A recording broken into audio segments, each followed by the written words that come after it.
Hello and welcome to the ASCO Direct highlights. Our program is about to begin.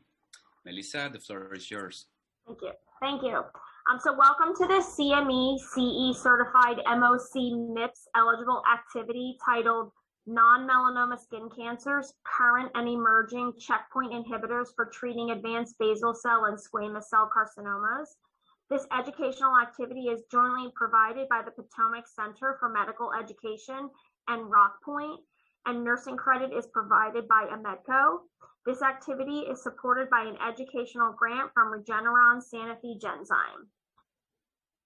My name is Melissa Wilson, MD, PhD, and I'm a Medical Oncology Fellowship Program Director and the Melanoma Program Director here at St. Luke's Cancer Center, St. Luke's University Health Network, and I'm located in Easton, Pennsylvania. And today's content was developed by myself and my colleagues, including Roman Groisberg, MD, Assistant Professor in Medical Oncology, the Department of Melanoma and Sarcoma at Rutgers Cancer Institute of New Jersey in New Brunswick, New Jersey, and Max Lenowitz, CRNP, at Jefferson Medical Oncology in Philadelphia, Pennsylvania. The faculty and non-faculty disclosures are listed here, and we'll take a few minutes to give you an opportunity to review these. Okay, and here is our agenda. We have welcomes and introduction, evidence-based diagnosis and staging of advanced non-melanoma skin cancers, current and emerging therapies for treating basal cell and cutaneous squamous cell carcinomas, and then question and answer session and activity wrap-up.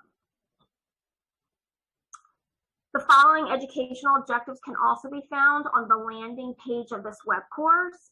At the conclusion of this activity, participants should be able to make timely diagnoses of patients with basal cell carcinoma, or BCC, and cutaneous squamous cell carcinoma, or CSCC, using current evidence-based criteria, accurately stage and risk stratify patients with BCC or CSCC to establish optimal follow-up regimens, make evidence-based treatment selections for patients with advanced BCC or CSCC, and assess the safety and efficacy of emerging therapies for advanced BCC or CSCC. Okay, so we'll start out with a polling question initially. Please rate your level of confidence in your ability to manage patients with advanced or metastatic CSCC.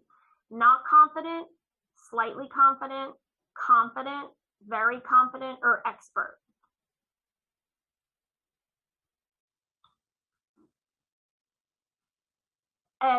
Is the polling working?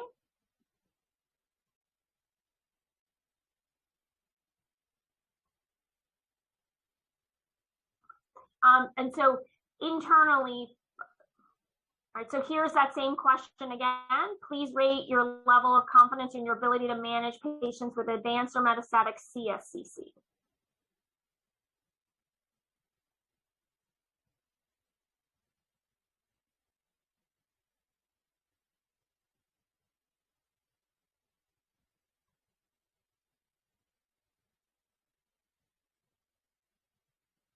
All right, so it looks like most of you are slightly confident.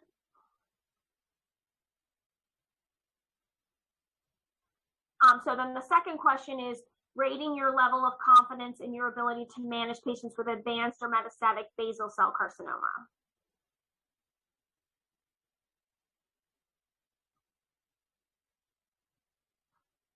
So not confident, slightly confident, confident, very confident, expert.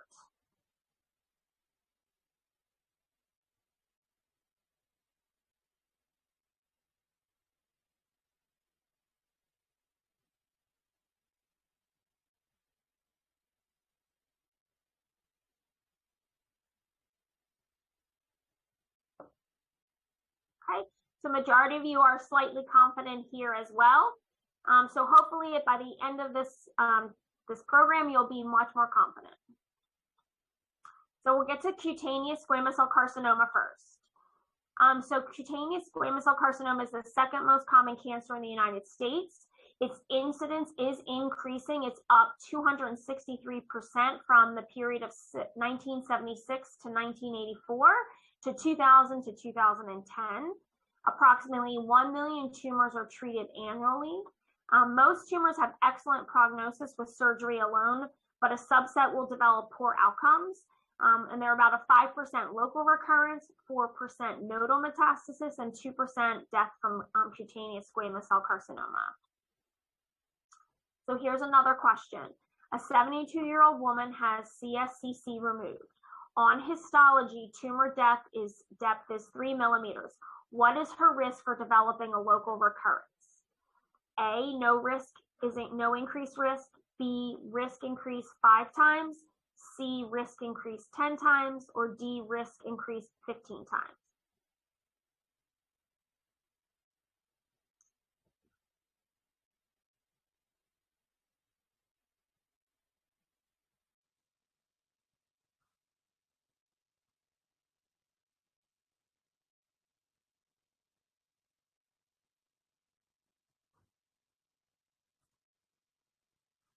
All right, so majority of people say that her risk is increased by 5-fold. So we'll go and see what the answer is. So this is a look at the 2021 NCCN guidelines for cutaneous squamous cell diagnostic algorithm. So there'll be a lesion that might be on somebody's skin that's suspicious, a complete history and physical, including exam, regional lymph nodes, and a biopsy, and potentially imaging if needed. The diagnosis comes back as cutaneous squamous cell, and then certain features are looked at if it's local or advanced. Locally, we look to see whether or not there's low risk or high risk. If it's advanced, then we take a look using imaging for clinically and radiographically concerning lymph nodes, or whether or not there's distant metastases. And all of this sort of play into how we treat this disease. So there are a number of risk factors that predict for local recurrence or metastasis.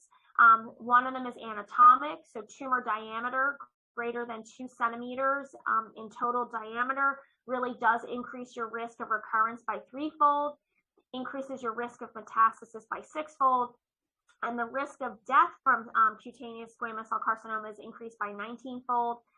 Tumor location plays a role, including lip and ear having a higher risk.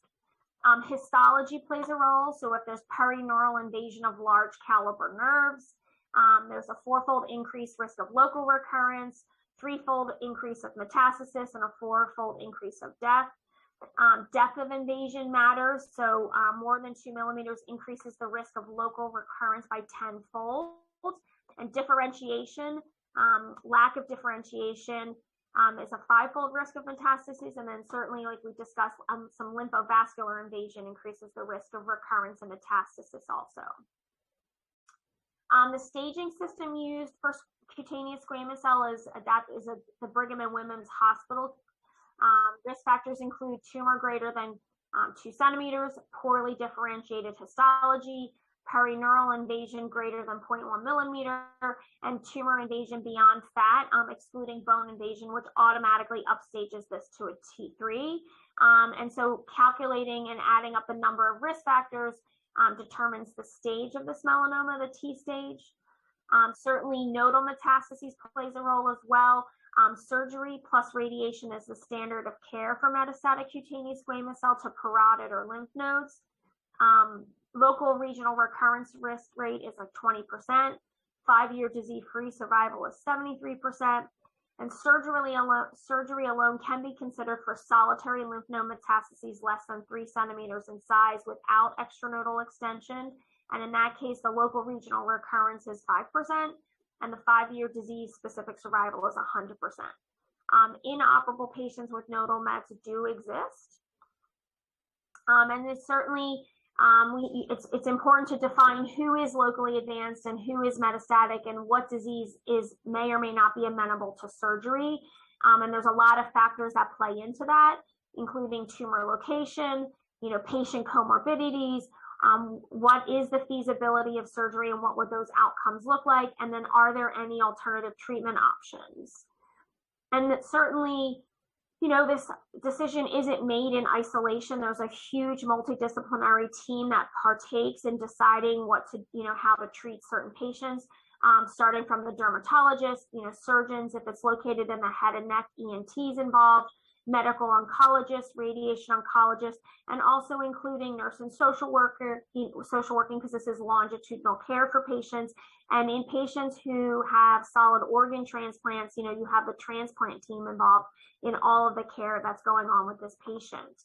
And so it really is extremely valuable to have all of these players in the room, and really determining what is the intent of surgery. When it's a continuum from curative surgery to fetal surgery and sort of anywhere in between.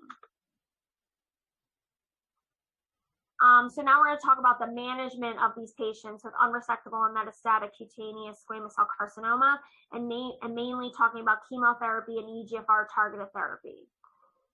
So when managing a patient with advanced and unresectable cutaneous squamous cell carcinoma, which of the following is correct and can guide therapeutic choices? A, cetuximab monotherapy is highly effective. B, platinum with 5-FU or a taxane yields a durable response. C, chemotherapy plus cetuximab did not improve survival in head and neck squamous cell carcinoma. And D, radiation therapy plus cetuximab is as effective as radiation plus chemotherapy, but is tolerated better.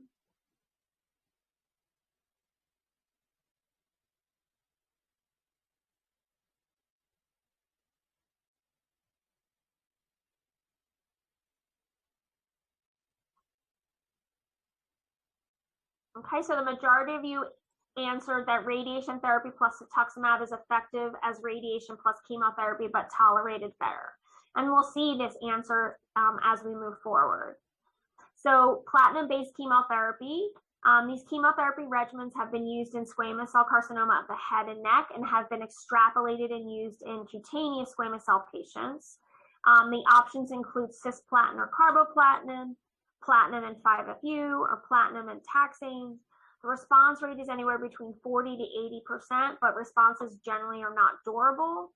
Progression-free survival and overall survival tend to be poor, with the median progression-free survival being 5.5 months and the median overall survival being 10.9 months. EGFR inhibitors have modest activity as monotherapy. Cetuximab response rate was about 28%. And the most frequently reported adverse event was grade 1 to 2 acne-like rash in about 78% of the patients. Panitumumab had a response rate of 31%, and the most frequently reported adverse events were fatigue and rash in 100% of the patients. Now, what about adding chemotherapy and cetuximab together? So the addition of cetuximab to chemotherapy was found to improve survival in head and neck squamous cell carcinoma. Platinum and 5-FU plus cetuximab regimen was examined in the EXTREME study. And with this combination, 92% of the patients became amenable to surgery. There was a complete response in 65% of the patients, and the median overall survival was 26 months. And then cetuximab plus carboplatin, the response rate was 21%, with a median overall survival of 9.5 months. So looking at systemic therapy and radiation therapy, so for locally advanced non-metastatic cutaneous squamous cell carcinoma, chemotherapy or cetuximab can be added to improve the effect of radiation therapy. Small studies of 8 to 12 patients showed safety of cetuximab and radiation with similar outcomes to chemotherapy and radiation. And cetuximab plus radiation is a reasonable choice for locally advanced disease. And so following the development of these regimens, immunotherapy had also been looked at. So looking at the use of PD-1 inhibitors in treatment of cutaneous squamous cell carcinoma. So we have another polling question. So of the 50% of patients who had a response to the first PD-1 inhibitor approved for treatment for cutaneous squamous cell carcinoma, what percentage had a durable response, meaning greater than 6 months? A, 45 to 50%, B, 60 to 65%, C, 75 to 80%, or D, 85 to 90%.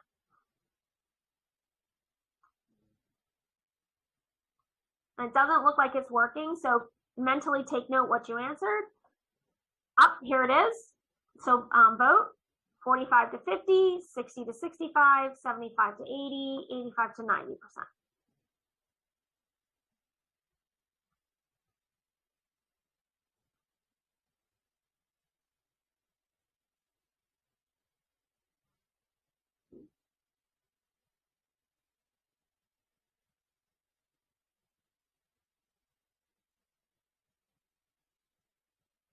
Okay, so the majority of you said 60 to 65%. All right. So cemiplimab is a PD-1 blocking antibody. It was studied in both unresectable, locally advanced squamous cell carcinoma as well as metastatic squamous cell carcinoma. No prior therapy was required. Patients with CLL or other lymphomas were excluded, and patients with organ transplants or bone marrow transplants were excluded. The phase 2 trial, this is a summary of sort of the prior treatments that patients have had. So about 40% had no treatment, 44% had one, 13% had more than two or more, 82% had radiation therapy, and in the locally advanced disease, 15% had systemic therapy, and about 55% had radiation therapy. And patients with locally advanced were enrolled because some of them weren't candidates for surgery or radiation therapy for multiple different reasons. Some didn't have a complete resection. Some of the surgeries might lead to severe disfigurement or dysfunction. And the same thing with radiation. It could be overlapping dosing. It's just unlikely to respond to radiotherapy, but these were patients that were included in the study. So looking at the efficacy of cemiplimab, in the metastatic setting, response rates were 47%, and in the locally advanced setting, response rates were 44%. And so overall, greater than 60% of responses were durable for more than 6 months. So 60 to 65% was the right answer. And this is really looking at the waterfall plots of the best tumor responses in the phase 2 study in these patients. So in the metastatic setting, you could see a majority of patients had a decrease in the size of their tumor load, with only a few people demonstrating progressive disease. And similarly, in the locally advanced squamous cell carcinoma, you can see again, most patients had response to treatment, with a number of patients having a complete response or partial response, some stable disease, and then progressive disease as well. And then these are the Kaplan-Meier curves for the PD-1 blockade with cemiplimab and advanced cutaneous squamous cell carcinoma. And at the time of data cut, the median progression-free survival and overall survival hadn't been met for the metastatic setting or the locally advanced setting. So adverse events, as you can imagine, with checkpoint inhibitors, we look at immune-mediated adverse events, and these included pneumonitis, colitis, hepatitis, nephritis, adrenal insufficiency, diabetes mellitus, hypo and hyperthyroidism, and infusion reactions were also reported. Treatment discontinuation due to AEs was reported in only 5 to 7% of the patients. And really the majority of the treatment-related adverse events were fatigue, diarrhea, rash, and pruritus. So the FDA approved cemiplimab for treatment on September 28, 2018. And this was the first drug approved for this indication. And this was for patients with metastatic cutaneous squamous cell carcinoma or locally advanced cutaneous squamous cell carcinoma who were not candidates for curative surgery or curative radiation. And then here are some visual pictures, right? So we saw like the representation in terms of curves and waterfall plots, but here's a patient who had all these cutaneous squamous cells on the scalp. And after 6 weeks of treatment, these lesions were gone.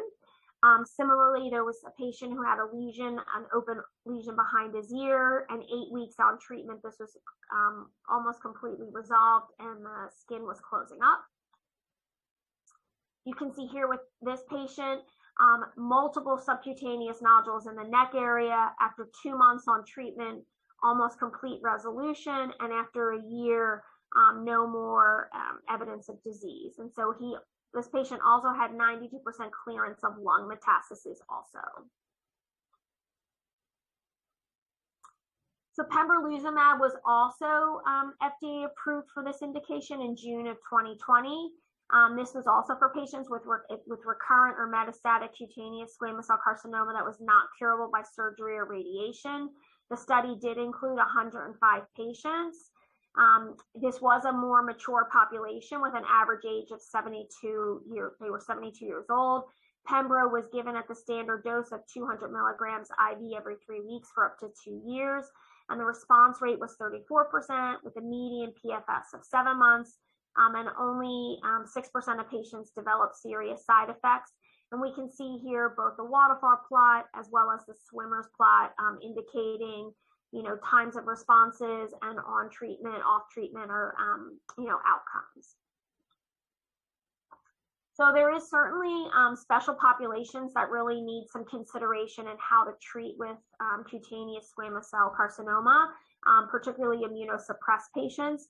And we can see this in transplant recipients, so solid organ transplant patients, as well as bone marrow transplant patients. They're on immunosuppressive medications. So one of the first, lines of treatment is to try to decrease the immunosuppressive medications if possible. And this is why it's important to have the transplant team involved. mTOR inhibitors tend to be preferred over the calcineurin inhibitors. The concern is using a PD-1 inhibitor can cause acute rejection of an organ. So use of cetuximab and radiation, or cetuximab plus a platinum and 5-FU is typically first line. You may be forced to use a PD-1 inhibitor. It's unlikely to yield a durable response, however. And certainly this is a shared decision-making process, both with treatment teams as well as with the patients, because these patients are certainly complex and not straightforward. So to summarize the management of unresectable cutaneous squamous cell carcinoma, multidisciplinary endpoint is extremely valuable for complex cases to make optimal determination between local versus systemic therapy. Cemiplimab and pembrolizumab are indicated for patients with metastatic cutaneous squamous cell carcinoma or locally advanced cutaneous cell carcinoma who are not candidates for curative surgery or curative radiation. And these PD-1 checkpoint inhibitors have replaced chemotherapy as frontline therapy, and this is not biomarker selected. And certainly special consideration needs to be taken into account for bone marrow transplant and solid organ transplant recipients. The concern is for acute rejection with anti-PD-1 therapy. Here we would use chemotherapy and cetuximab as first line. And it really, the effects of an anti-PD-1 is not known for other types of immunosuppression, so like CLL or other lymphomas. There are a number of resources for patients, and this will be available for download in the resource pod. And we'll also just go over a case presentation. So there's a 22 centimeter poorly differentiated squamous cell carcinoma on the back of a patient. The MRI demonstrates that the tumor is abutting the spinous processes, but the PET shows no other evidence of metastasis. So this would be a Brigham BWH-T3. The diameter is greater than 2 centimeters. Differentiation is poorly differentiated. It's unknown about perineural invasion, and obviously the depth of invasion is down to the bone. So how would we treat this patient? So they were treated with cemiplimab, and they had a complete response with complete resolution of the cutaneous squamous cell carcinoma. And you can see that the patient's skin has healed, and there's no evidence of disease. So the use of these medications is quite remarkable. So now we'll move on to basal cell carcinoma and talk about the diagnosis and risk stratification. So we will start with another polling question.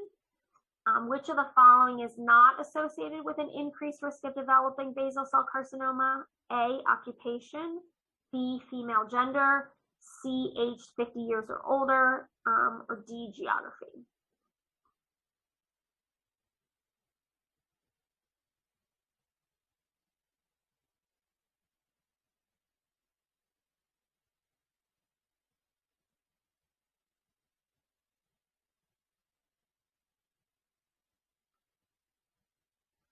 All right, it's split between a couple, but it looks like, female gender was the winner at 43%, and so we'll see about those answers. So basal cell is the most common human cancer. About 3.6 million cases of BCC are diagnosed every year, and it is increasing in incidence. It's doubling every 25 years. And some of this is due to better detection, more sun exposure, and patients are living longer. It is the least likely cancer to metastasize. It only metastasizes 1 in every 6,000 cases, but it can go to lymph nodes, lung, bones, skin, and liver. It is predominantly a Caucasian disease. If you look, the lifetime risk in a white population is about 33 to 39% in men and 23 to 28% in women. And compared to Chinese, Asian, Indians, and African Americans, which has a very a decreased incidence. The risk factors for basal cell carcinoma making it higher risk is developing it is age greater than 50, UV radiation or exposure and sunburns, fair skin, male gender. So the correct answer was female gender as not being a risk factor. History of exposure to arsenic or other radiation, previous non-melanoma skin cancers or a family history of non-melanoma skin cancers, patients who are immunocompromised, so again, solid organ transplant recipients, HIV/AIDS, medications, occupation plays a role, so airline pilots, arc welders, outdoor occupations, and geography and altitude also play a role.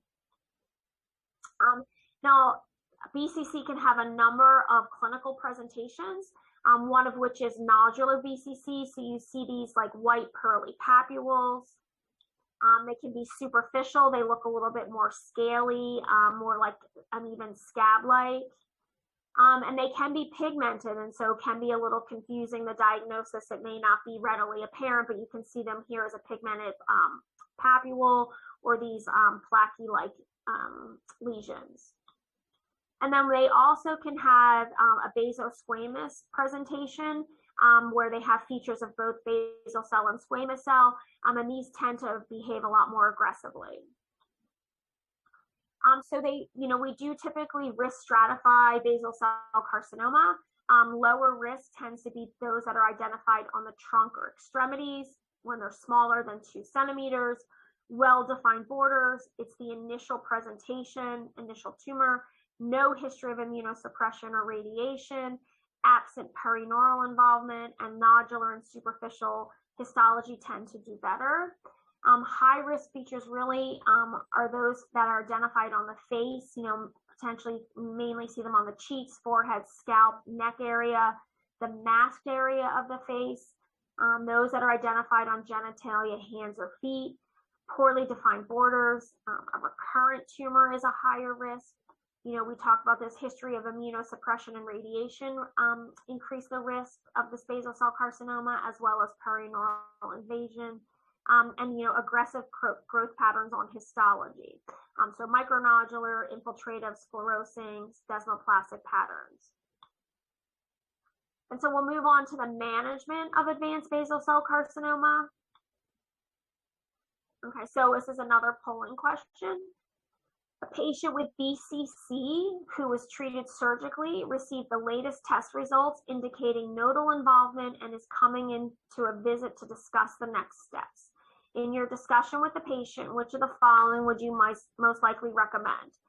1, radiation therapy, 2, hedgehog pathway inhibitor therapy, 3, anti-PD-1 therapy, or 4, multidisciplinary consultation to consider options.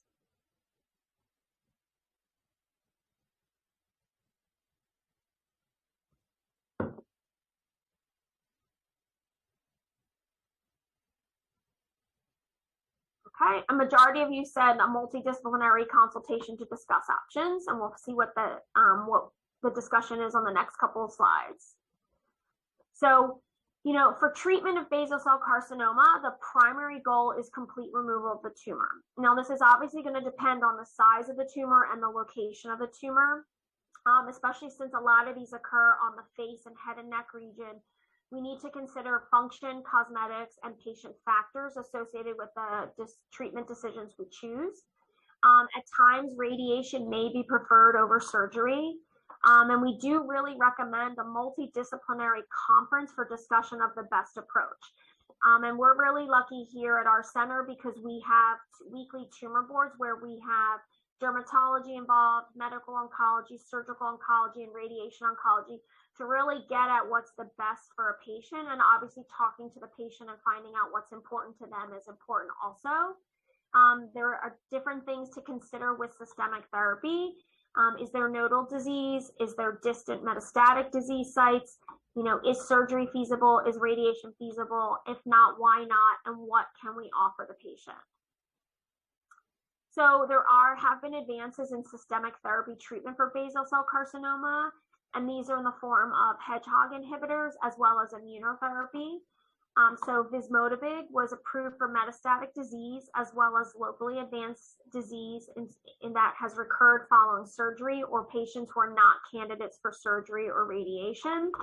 And sonidegib was approved for locally advanced disease that had recurred following surgery or patients who weren't candidates for surgery or radiation. And immunotherapy with cemiplimab, the PD-1 inhibitor, approved for patients with locally advanced or metastatic BCC previously treated with a hedgehog inhibitor, or for those whom a hedgehog inhibitor wasn't an option. And we're going to go over the data that led to these, the use of these inhibitors. So just to kind of orient everybody to the hedgehog pathway, it's an intracellular signaling cascade. And it results activation of the pathway, results in proliferation, apoptosis, or proliferation, anti-apoptosis, stem cell renewal, all those things. So it's anything that keeps the cells growing. And so how this is normally regulated is patch inhibits smoothing. So smoothing can't interact with its intracellular factors that would turn on all these survival pathways. And so there are multiple mutations that can happen. You can have activation of the sonic hedgehog, which is the ligand for patch, which turns on smoothing. You can have mutations in smoothing. You can have mutations or activations for other members of the pathway. But what vismodegib and sonidegib do is they inhibit smoothing, so they inhibit the intracellular signaling cascade, regardless of whether there's a smoothing mutation, a patch mutation, or something activating sonic hedgehog. So looking at the results from the phase 1 vismodegib study, most patients had a median age of 61.6 years. So it's a more mature population. It's a predominantly male disease, 73% in the metastatic setting, 56% were male in the locally advanced setting. And there was a number of different reasons that patients were not able to have surgery or radiation. Some of the tumors were inoperable. Some of them, surgery just wasn't appropriate. This was multiple recurrences, or there might be substantial deformity. And then some patients already had previous therapy, or just was contraindicated at the time. So really looking at the outcomes and efficacy endpoints for treatment. The patients were stratified based either on metastatic setting or locally advanced setting. So the objective response in the metastatic setting was 30%. In the metastatic setting, for an independent review and individual investigators, it was 45%. In the locally advanced setting with an independent review, objective response was 43%, and at individual investigators at 60%. And remember, objective response is complete response and partial response. You also saw patients have 64% had stable disease in the metastatic setting and 38% in the locally advanced setting. The median duration of response was 7.6 months in the metastatic setting and 7.6 months in the locally advanced setting. And then the median progression-free survival was 9.5 months in both metastatic and locally advanced patients. And the median duration of treatment was between 9.7 and 10 months in both of the settings. And you still had patients who were receiving treatment at the time of study evaluation. This is the waterfall plot looking at, best response in patients.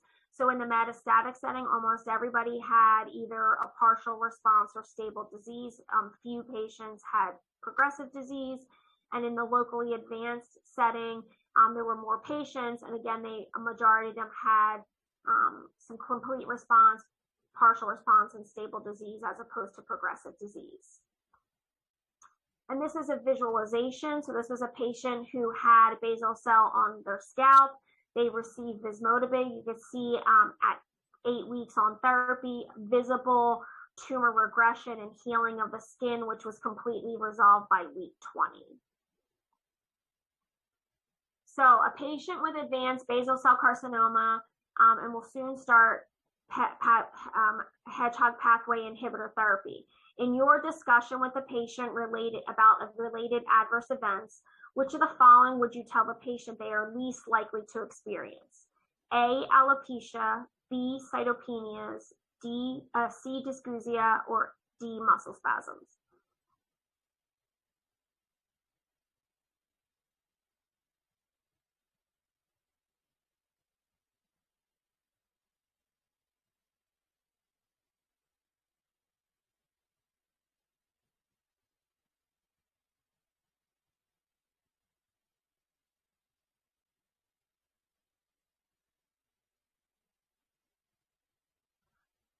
So the top choice was alopecia, followed closely by cytopenia. So we're going to discuss the side effects of the hedgehog inhibitor pathway in the next slides.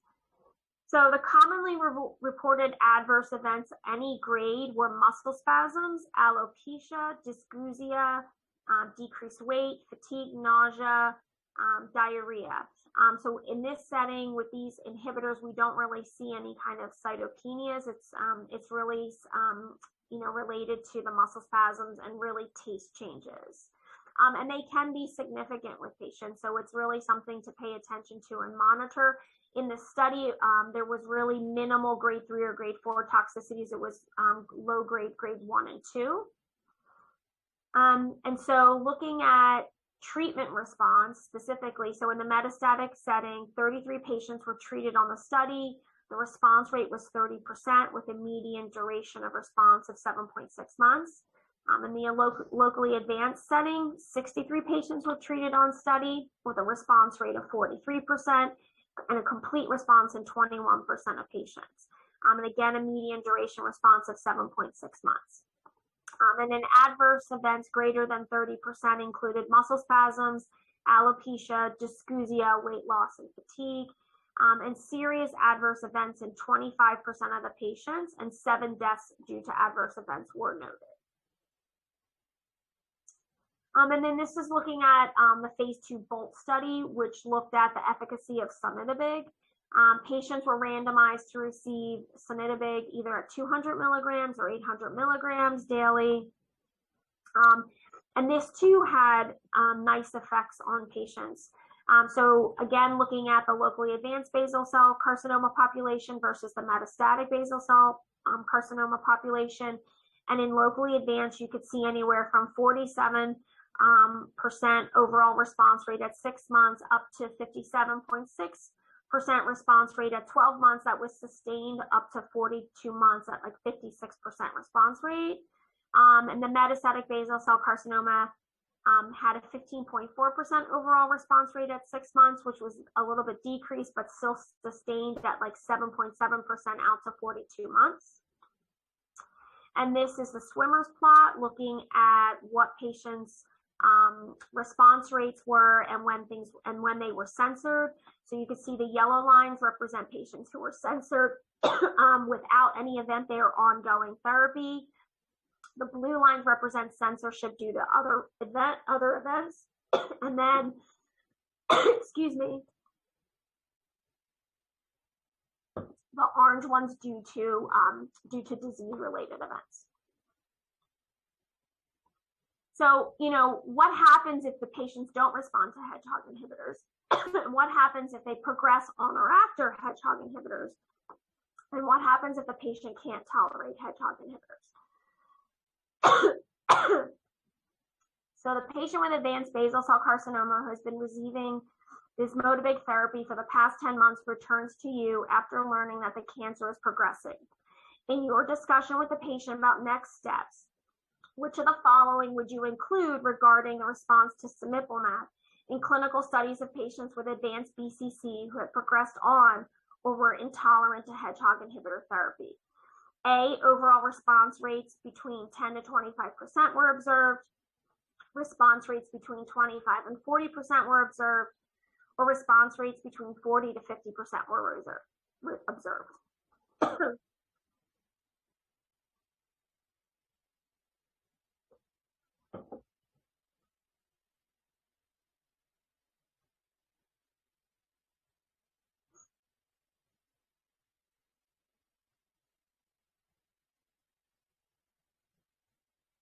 Okay, so the majority stated response rates of 10 to 25% were observed. And so we're going to go over the data. So there was a phase 2 open label study for patients using cemiplimab in advanced basal cell carcinoma with prior progression or intolerance to hedgehog inhibitors. There were 2 groups that were evaluated, those that had metastatic basal cell carcinoma and those that had locally advanced basal cell carcinoma. And we're going to really look at the data coming from the locally advanced basal cell carcinoma arm. They received cemiplimab at 350 milligrams IV every 3 weeks, up to 93 weeks. There were tumor assessments at pre-specified time points, and these were assessed by independent review according to RECIST 1.1. The overall response rate was the primary endpoint, and then the secondary endpoints were duration of response, progression-free survival, overall survival, complete response, and safety and tolerability. Inclusion criteria included histologically confirmed diagnosis of invasive basal cell carcinoma, prior progression or intolerance to a hedgehog inhibitor, or no better than stable disease after 9 months on therapy, at least 1 measurable lesion, and a good performance status of 0 or 1. The exclusion criteria were ongoing or recent autoimmune disease requiring systemic immunosuppression, no prior anti-PD-1 or PD-L1 therapy, and no other concurrent malignancy that would confound the assessments. So looking at the patient demographics and baseline characteristics, very similar to what we've been seeing. It's a more mature population with an average age of 70. Majority of patients were male at 56%, only 28% were female. They had a good performance status. It was a requirement to get on study.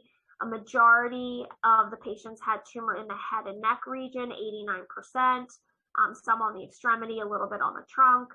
And there were a number of different reasons for discontinuing the hedgehog inhibitor. Some was due to progression, some were due to intolerable disease, and some of them were just having stable disease for 9 months or more. So looking at response to treatment, overall response was 31%, with 5% complete response and 21% partial response. 41% of the patients had stable disease, and 9% had progressive disease, and 8% were not evaluable. And looking at the duration of response, so we can see here on the swimmer's plot that a majority of the patients still remain on therapy. You can see that they had stable disease or partial responses at initial assessments, and that responses began to change over time. And then some people had complete responses, as demonstrated by the blue triangle. You can see that median progression-free survival was 19.3 months, and that median overall survival wasn't reached at the time of analysis. So the duration of response at 6 months was 90.9%, and at 12 months was 85.2%. Obviously, when we're looking at checkpoint inhibitors and PD-1 inhibitors specifically, we look to see, does it depend on the ligand status, PD-L1? And so when you stratify responses based on PD-L1 negativity, which is less than 1%, or PD-L1 positivity greater than 1%, we don't really see a difference in response rate. So overall response was 26% in PD-L1 negative and 27% in PD-L1 positive. And non-evaluables, it was 38%. But there didn't seem to be a difference. There was the same number of complete responses, no difference between partial responses or stable disease. Disease control rate was 77% in PD-L1 negative, 87% in PD-L1 positive, and durable control rate was 51% in the PD-L1 negative and 53% in the PD-L1 positive. So it's independent of PD-L1 status. Looking at safety, the common treatment-related adverse events were fatigue, pruritus, asthenia. There were some grade 3 toxicities, and the most common were colitis, fatigue, and adrenal insufficiency. Obviously, using immunotherapy, we look for immune-mediated adverse events, and these certainly occurred in 25% of the patients, but only 10% were grade 3, and there were no grade 4 or grade 5. The common immune-mediated adverse events were hypothyroidism and colitis, and this happened in 10% and 6% of the patients.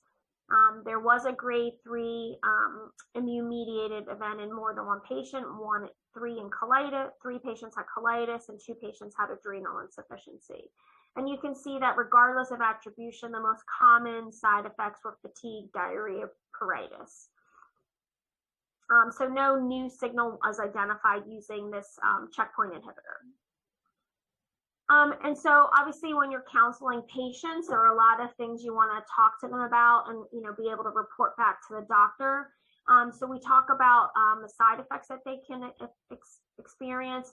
So cemiplimab has potential for autoimmune toxicity such as pneumonitis, colitis, dermatitis, and endocrinopathies. And early intervention is to treat these side effects can help minimize toxicity. And this is one of the things that we really stress to patients when we take care of them and talk to them. Hedgehog inhibitors are known to cause nausea, vomiting, diarrhea, and hair loss. And we really counsel patients to contact the care team with any changes to make sure we have adequate side effect management. So there are certainly some other checkpoint inhibitor trials in the setting of basal cell carcinoma. So there is a study looking at nivolumab alone or plus relatlimab or ipilimumab in locally advanced, unresectable or metastatic basal cell carcinoma. It's a single site open label phase 2 signal seeking study. There's also a neoadjuvant pembrolizumab in resectable advanced BCC of head and neck. And it's also a single site phase 1 study. And there's another study it's a phase 1/2 trial looking at pembrolizumab plus or minus vismodegib in 16 patients with metastatic or unresectable basal cell carcinoma. And it's showing an overall response rate of 38% at 18 weeks, 44% in the monotherapy arm of pembro alone, 29% with pembrolizumab plus vismodegib. And so the other thing we really talk to patients about and counsel patients about an ongoing is, monitor the scar and surgical sites and look for any changes, right? We're obviously worried about recurrence or progression of disease. Look for any skin changes, any non-healing wounds, any abnormal lesions. Continue routine follow-up with medical oncology and dermatology with thorough skin and lymph node exams, and really make the care team and physician care team aware of any new onset of constitutional symptoms, fatigue, unintentional weight loss, fevers, chills, or anything with unknown origin. And there are also a number of resources for patients for cutaneous squamous cell as well. So in summary, hedgehog inhibitors demonstrate response rates of 43 to 58% in locally advanced basal cell and 15 to 30% in metastatic basal cell carcinoma with median responses of 7.6 to 10 months, depending upon the study. Hedgehog inhibitors demonstrate efficacy with manageable toxicities and are the frontline treatment for patients with metastatic or locally advanced basal cell carcinoma. Cemiplimab shows clinical benefit in patients with locally advanced BCC after hedgehog inhibitor therapy with 31% overall response rate, and the estimated 12-month duration of response was 85%. Cemiplimab's safety profile was acceptable for patient population and consistent with other PD-1 antibodies and with previous reports of cemiplimab and other cancer types. And results provide strong rationale for cemiplimab as second-line therapy for patients with locally advanced basal cell carcinoma. So for MIPS credit, what are you going to do? You're going to follow the instructions on the next slide, how to apply. It's also included in the MIPS info PDF that is downloaded in this app. Incorporate at least one of the following required measures into your practice. Assess quality of life of patients with non-melanoma skin cancers using a validated quality of life instrument. use evidence-based risk stratification criteria to determine treatment plans and follow-up for patients with non-melanoma skin cancer, provide education and resources, online and printed information to patients with non-melanoma skin cancers regarding treatment options and related side effects. And then, so how to apply. So an instructional handout's available for download in the download portion of the presentation. In order to receive MITS credit, you must attend the CME program for full duration and apply for CME credit. Check the box at the bottom of the evaluation to indicate you're interested in the MITS credit. Provide a valid email address to receive follow-up surveys. Incorporate at least one of the required measures into your practice, and complete 2 brief follow-up surveys sent at 30 and 90 days after the program. And certificate of completion will be sent following the completion of the 90-day survey, and attest to completing the improvement activity in the CMS system. Any questions?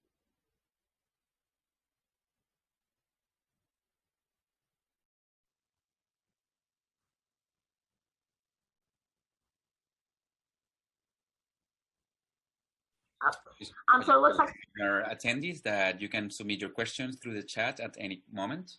Thank you so much.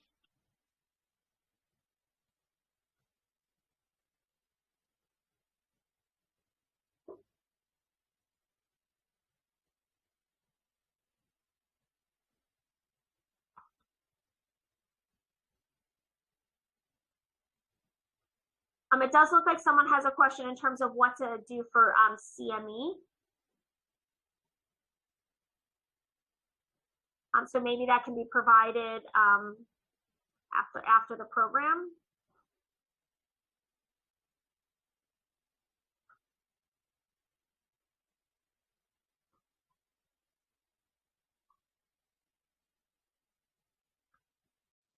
And then there's one question. It says, what do I talk to my patients about who have non-melanoma skin cancer?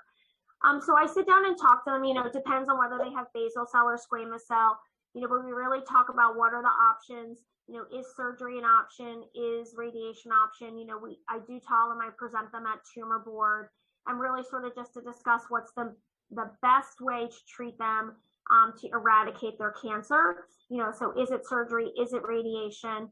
And if not, if it is systemic therapy, what therapies are available, be it a hedgehog inhibitor or checkpoint inhibitor, and sort of like what can they expect from those treatments and the side effects. Because I think one of the key things to manage side effects is to actually manage the patient's anticipation. So if they know what they're potentially going to get, they're a little more calmer when it actually happens, and a little more amenable to be like, okay, I know this is supposed to happen. This is my treatment, and I'm going to stay on therapy. I think I've seen that if patients aren't counseled with the side effects to expect, they can actually panic when they get them and stop therapy. So it's a lot of, really just helping the patient along, guiding them through their therapy. And even if that is a stepwise fashion, say, okay, we're going to try treatment X first and then treatment Y. These are the reasons, this is the rationale, just kind of talk to them about the whole process from start to finish. So somebody asked me about my experience with checkpoint inhibitors. So I'm a melanoma doctor as well as non-melanoma skin cancer doctor. So I use checkpoint inhibitors quite frequently in my practice. I would say with single agent PD-1 inhibitors alone, we see a lot of patients tolerate those medications without a lot of side effects. And then if they do get them, they can be mild, and certainly some of them are more severe than others. And so, just like some of those patient care slides said, we just really counsel all of our patients to call us with anything that happens, anything out of the ordinary, because the key is mitigating the side effects as early as possible. And somebody said here that it's 1.0 AMA PRA Category 1 credit for the CMEs.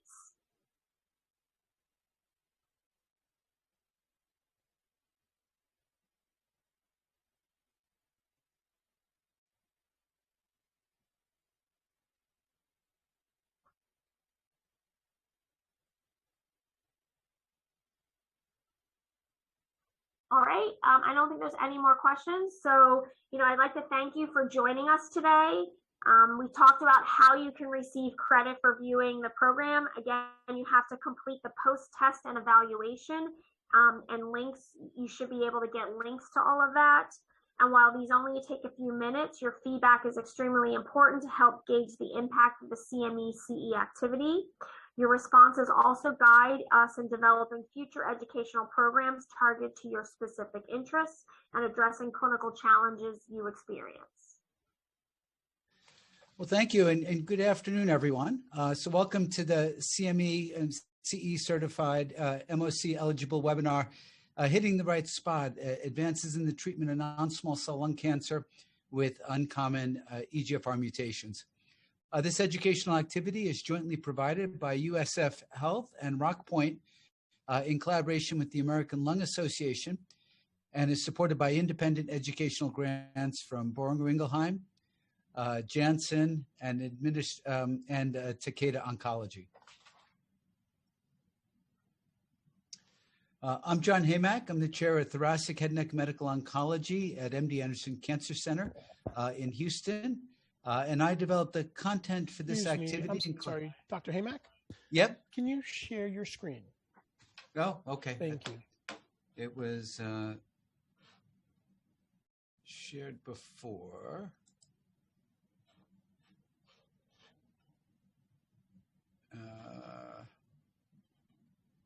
Let me see.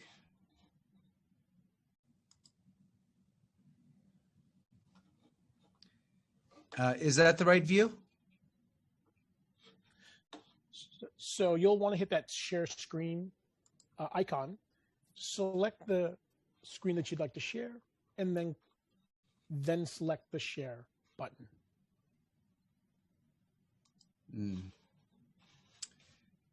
All right. Well, I apologize. We had this before, but it doesn't seem to be giving me that option here. Or at least I'm not seeing it. Let me try this again. All right. And there it is. Okay. Okay, are we back on the right view here? Yes, thank you. Okay, all right. Well, I apologize, everyone. Okay, and so as I mentioned, I'm John Haymack, Chair of Thoracic Head and Neck at MD Anderson Cancer Center. And I developed this content along with Josh Sabari, who's at NYU Langone Cancer Center, and Beth Sandy at Abramson Cancer Center at the University of Pennsylvania. And here are the disclosures from faculty and non-faculty contributors. And this is also available in the CME info documents. And here's the agenda for today's webinar. We're going to begin by discussing how to identify patients with EGFR mutations who have these uncommon mutations we're going to be discussing, and then review some of the recent advances in targeted therapies for these patients. And at the end, we'll have some time for questions and answers. And at the end of the activity, the participants should be able to discuss the biology of uncommon EGFR mutations and the role of these mutations in drug resistance, use guideline-recommended molecular testing to identify patients with non-small cell lung cancer who carry these uncommon EGFR mutations, evaluate current and emerging targeted therapies for the treatment of uncommon EGFR mutations based on safety and efficacy data, and develop patient-personalized treatment plans for non-small cell lung cancer patients who have these mutations. All right, and we're going to begin with a polling question. And this is sort of an easy one to get the ball rolling. And I think you all had questions before. You should see in Zoom a window pop up where you can answer it directly, or it may be popping up across the bottom. So the question is, how confident are you in your ability to identify and treat patients with uncommon EGFR mutations? Not confident, slightly, Confident, confident, or very confident? All right.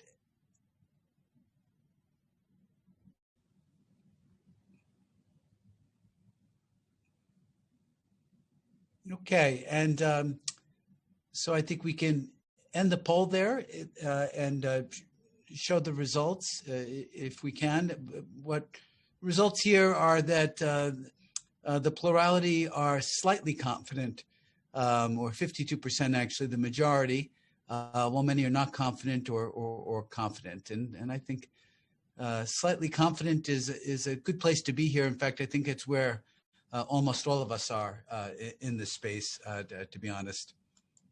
All right. So let me start off by talking about how to identify patients with uncommon EGFR mutations. And here we've got our second polling question. Which of the following statements regarding uncommon EGFR mutations is accurate? First, that G719X are resistant to erlotinib. The G719X mutations are sensitive to immunotherapy. That exon 20 insertions are resistant to erlotinib, or exon 20 insertions are sensitive to immunotherapy. So let's get people answering that.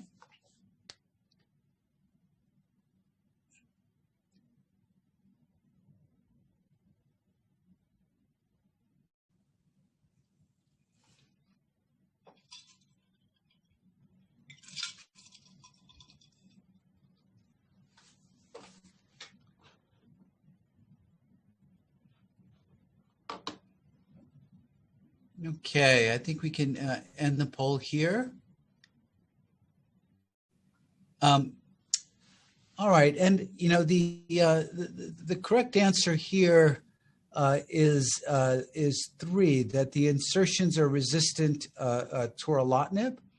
Now, you know there are some sort of in between answers. They're slightly sensitive. The G719X mutations are somewhat sensitive to erlotinib, not highly sensitive. They're generally resistant to immunotherapy. They're clearly, exon 20 insertions are clearly resistant to erlotinib and usually relatively resistant to immunotherapy. So 3 would be the best choice here.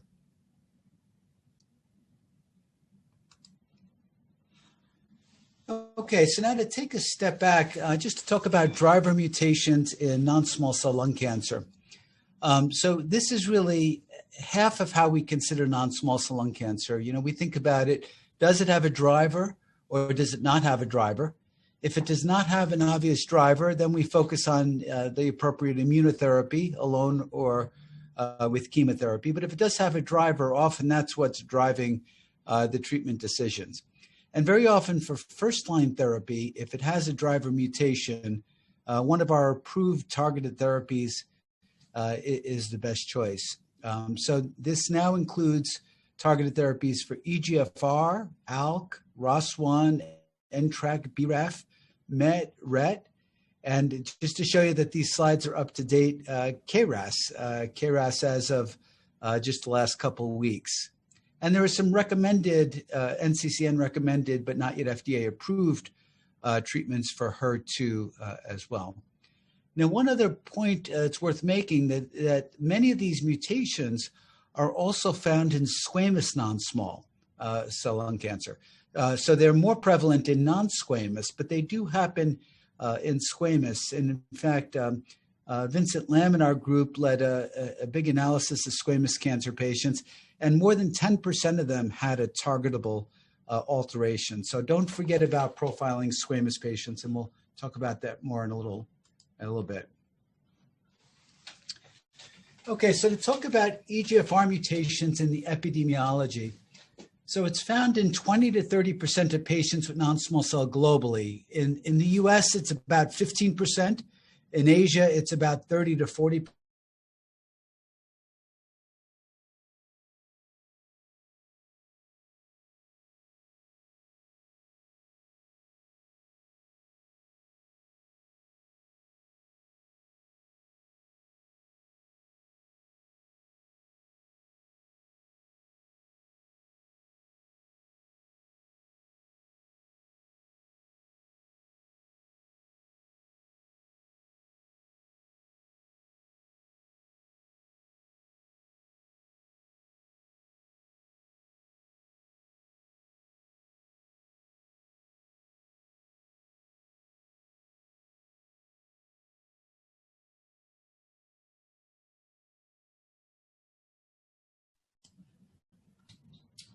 Oh, Hey, John, we just had a quick technical problem.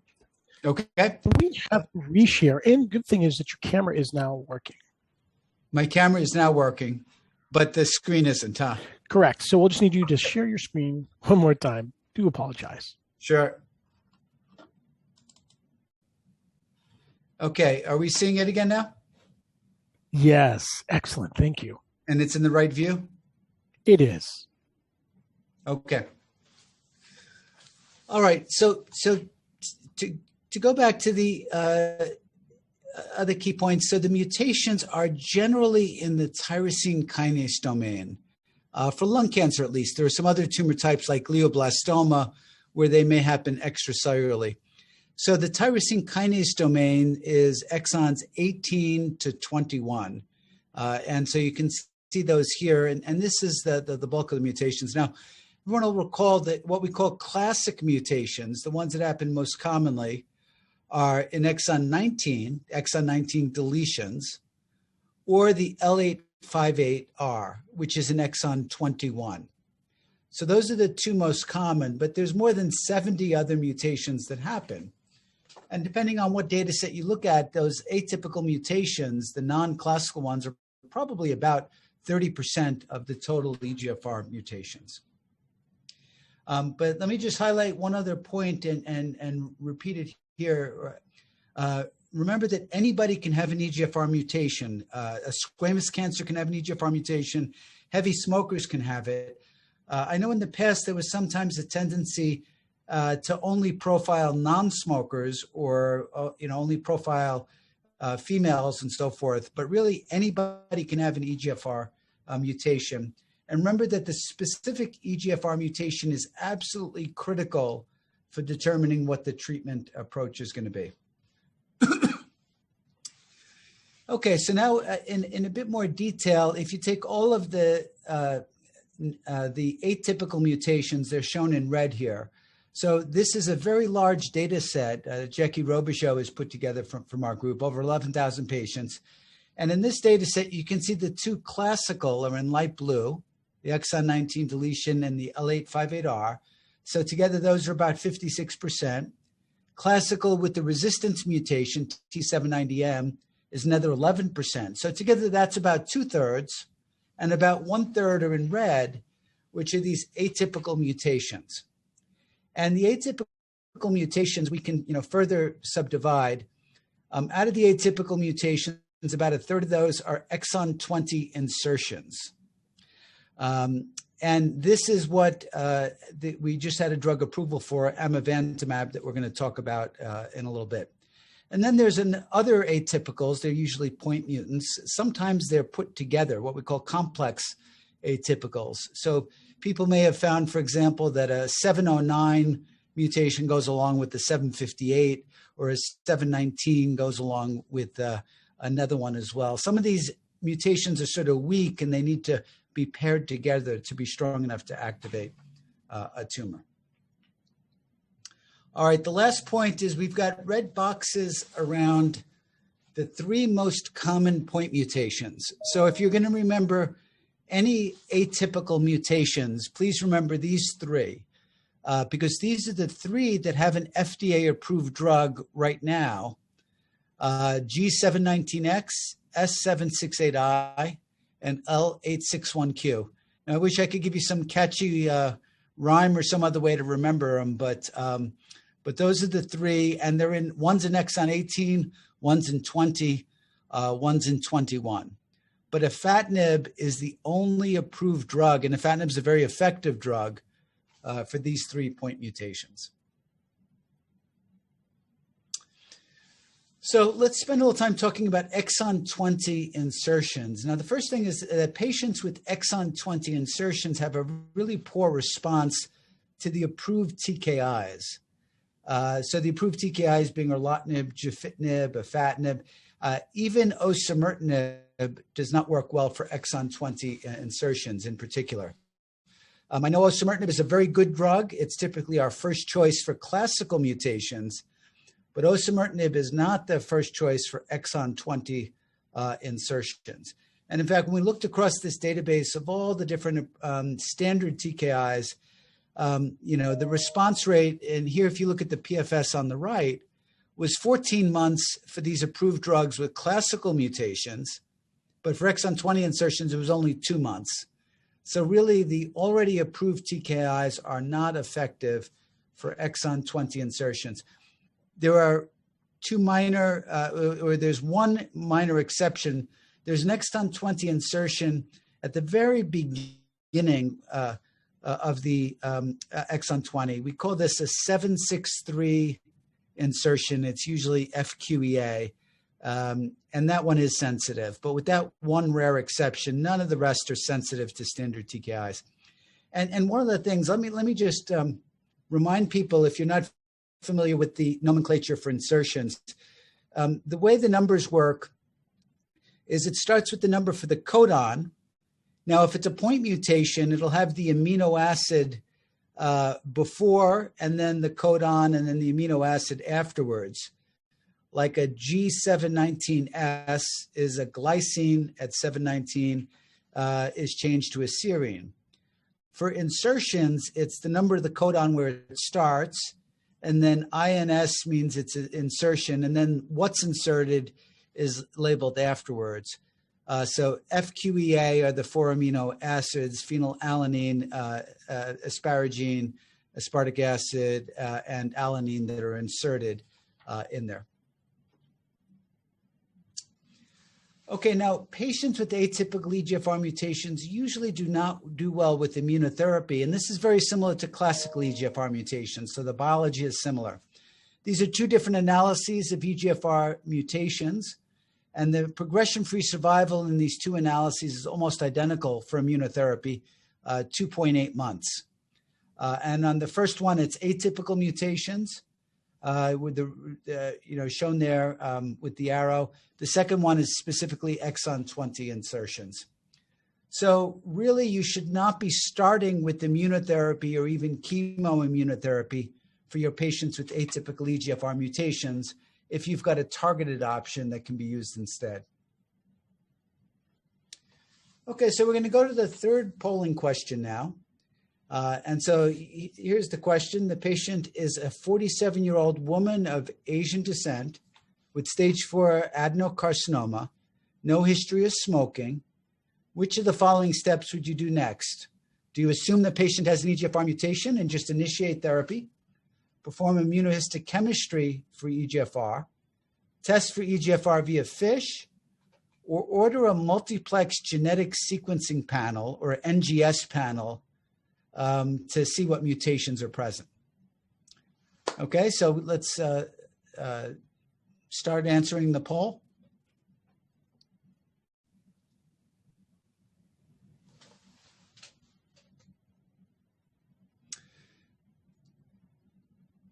Okay, so it looks like we've got the votes in and can share the results. The majority of patients, the majority of respondents, 78%, said that the patient should have NGS, and that's the correct answer from my perspective.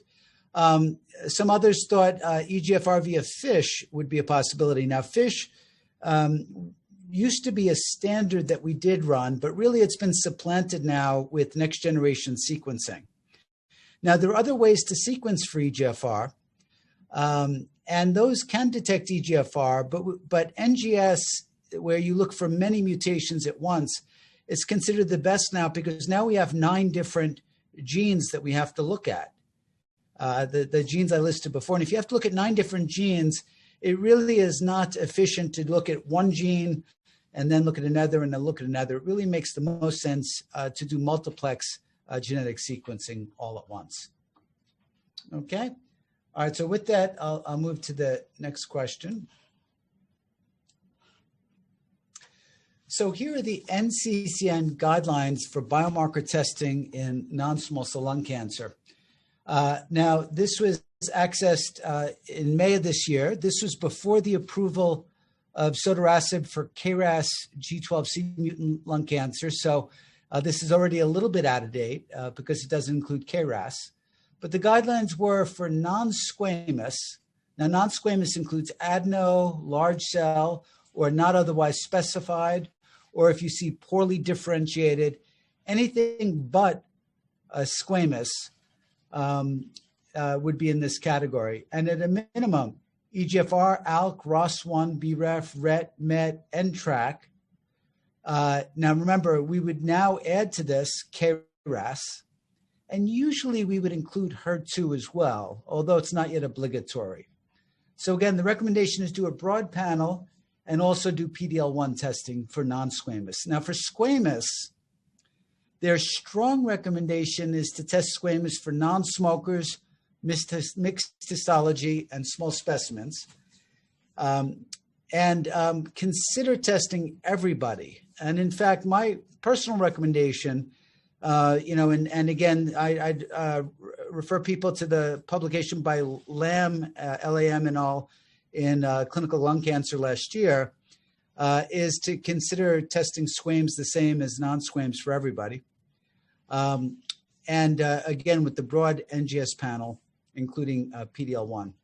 One other thing I'll mention, out of all these subtypes, MET exon 14 mutations often have a sarcomatoid appearance. So if you see a pathology report and it says sarcomatoid non-small cell lung cancer, again, treat it like a non-squamous, make sure they get all the profiling, make sure you can get MET done there as well.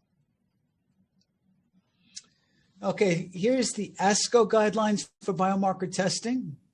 And it says test any patients with non-squamous, if it has any adenocarcinoma components, or if it's any suggestion there could be a driver, like a light or never smoker or age less than 50, if they're otherwise. And again, it recommends the genes. And if those genes are negative, then do KRAS, RET, MET, HER2. Again, this was recommendations from 2018. These are now out of date because we now have RET inhibitors, we have MET inhibitors, we have KRAS inhibitors, all FDA approved. And HER2, we hope, will happen in the near future. Okay, now let's talk about the specific approach to testing. The first possibility is to test tissue. Now, the advantage of tissue is it's sensitive. It's not perfectly sensitive, but it's highly sensitive. We almost always have biopsy tissue available. It can often be done in-house. But again, I want to emphasize you really should be doing full NGS panel and not a single gene request to look for things. Now, there's a couple reasons it's important to do the NGS. As I mentioned, we have a lot of genes we have to look at now. But also a lot of the older tests for EGFR only looked at classical mutations. They didn't look at all these atypicals or exon 20 insertions. So really we favor NGS testing now and not some of the older PCR-based tests that wouldn't catch all these atypicals. Now, what's the downside of tissue testing? Well, often we don't have enough tissue. I've seen numbers on the order of 20, 25% where they say not sufficient tissue for testing. And you can waste a lot of time while you're waiting for it to come back only to be told that there wasn't sufficient tissue. And tissue can be heterogeneous. Sometimes you don't get enough of the tumor tissue and you get, a good example of this is when you do an endobronchial ultrasound, often you'll get almost all lymph node and you might just get a few cancer cells in there and return a false negative test there. Now, what about blood testing with plasma-based profiling? And there's a number of different approaches used. Guardant has a test like this. Foundation has a test. There's certainly others out there as well. Well, the obvious advantage is that it's non-invasive. And it's usually a pretty quick turnaround because you can send the test immediately when the patient's in clinic. You just draw the blood and send it. Whereas, at least at MD Anderson, if it's tissue and we've got to get a biopsy, you've got to order the biopsy may not get done for a week, then it's got to get sent to pathology, and then it takes a lot more time. So it's certainly quicker. Now, it's highly sensitive, but it's not perfectly sensitive. There have been published studies that for something like EGFR mutation, liquid biopsies would usually be able to detect it in roughly 85% of cases or so. The blood testing almost always does include both common and uncommon mutations because it's an NGS approach. Now, the downside, again, occasionally it'll miss it, especially for small tumors or early stage tumors. There's a needle stick, but again, our patients are getting blood draws anyway, routinely. And sometimes there's issues with insurance coverage depending on how the testing happens. All right, so there's I think, considerable advantages for blood-based testing, and to consider that. So here's an approach, and this is from guidelines from Christian Rolfo and others. And I really like this approach. This is pretty similar to what I follow, and I think my colleagues at MD Anderson. So first is there a surgical specimen available? For example, if the patient has recurrent disease, what is it available from a year before when it was resected? If so, surgical specimens are really good tissue. There's a high likelihood you can get a good answer pretty quickly. So I would send it for NGS and then base your treatment for standard of care on that. Now, what if you don't have surgical specimen? Well, there, a tissue biopsy can be sent. And if it's adequate, then send the tissue for profiling. But if it's not adequate, then send a liquid biopsy off. Now, if the liquid biopsy sent you find a driver, then you're done. You can treat with the standard of therapy based on that. And that's because the positive predictive value of next generation sequencing from plasma is very high. In other words, if it tells you there's an EGFR, you can have a high degree of confidence in EGFR mutations there. If it tells you ALKA's there, you can be confident ALKA's there. But if it's negative, the negative predictive value isn't quite as high. So if it's negative, then I think it's important to send the tissue for rebiopsy, get enough tissue and send that again for testing. The key thing is if there is a driver, you really need to find it. Occasionally it happens. You send tissue, it's not adequate. The patient really wants to get treated. You get the patient started, and then nobody remembers to go back and retest it and make sure you get it. So this is, I think, a very reasonable approach. Tissue, if it's available and you have a great specimen. If it's not adequate, send blood. And if blood is positive, you're done. If blood is negative, I would recommend getting a rebiopsy. Now, one of the points I'll raise here, what if the patient absolutely needs to get treated? Let's say they've got bony lesions and the lung is about to get closed down by an obstructing lesion or something like that. If you absolutely need to get the treatment started, I would recommend starting with platinum chemotherapy and not starting with immunotherapy in the first cycle of treatment. That's because if you subsequently find a mutation and you start with immunotherapy, there's a higher rate of adverse events when you then switch to a targeted drug like osimertinib. So if you have to start something to begin with while you're waiting for profiling, my recommendation is just chemotherapy without immunotherapy while you're waiting. But best is, when at all possible, wait until molecular testing is back, even if it takes a while. Okay, so let's move into the main topic here, advances in targeted therapy for rare EGFR mutations.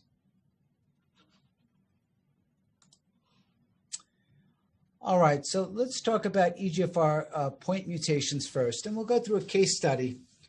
So the patient here is a 59-year-old male with newly diagnosed stage 4 adenocarcinoma with brain metastases, 20-pack-year history of smoking, quit 9 months ago, and the genetic testing reveals G719S mutation, and that's in exon 18. So you can see the report here.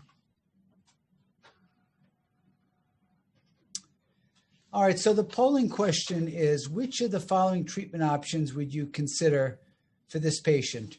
Erlotinib, afatinib, osimertinib, or mobocertinib? All right, so let's, if we can run the poll.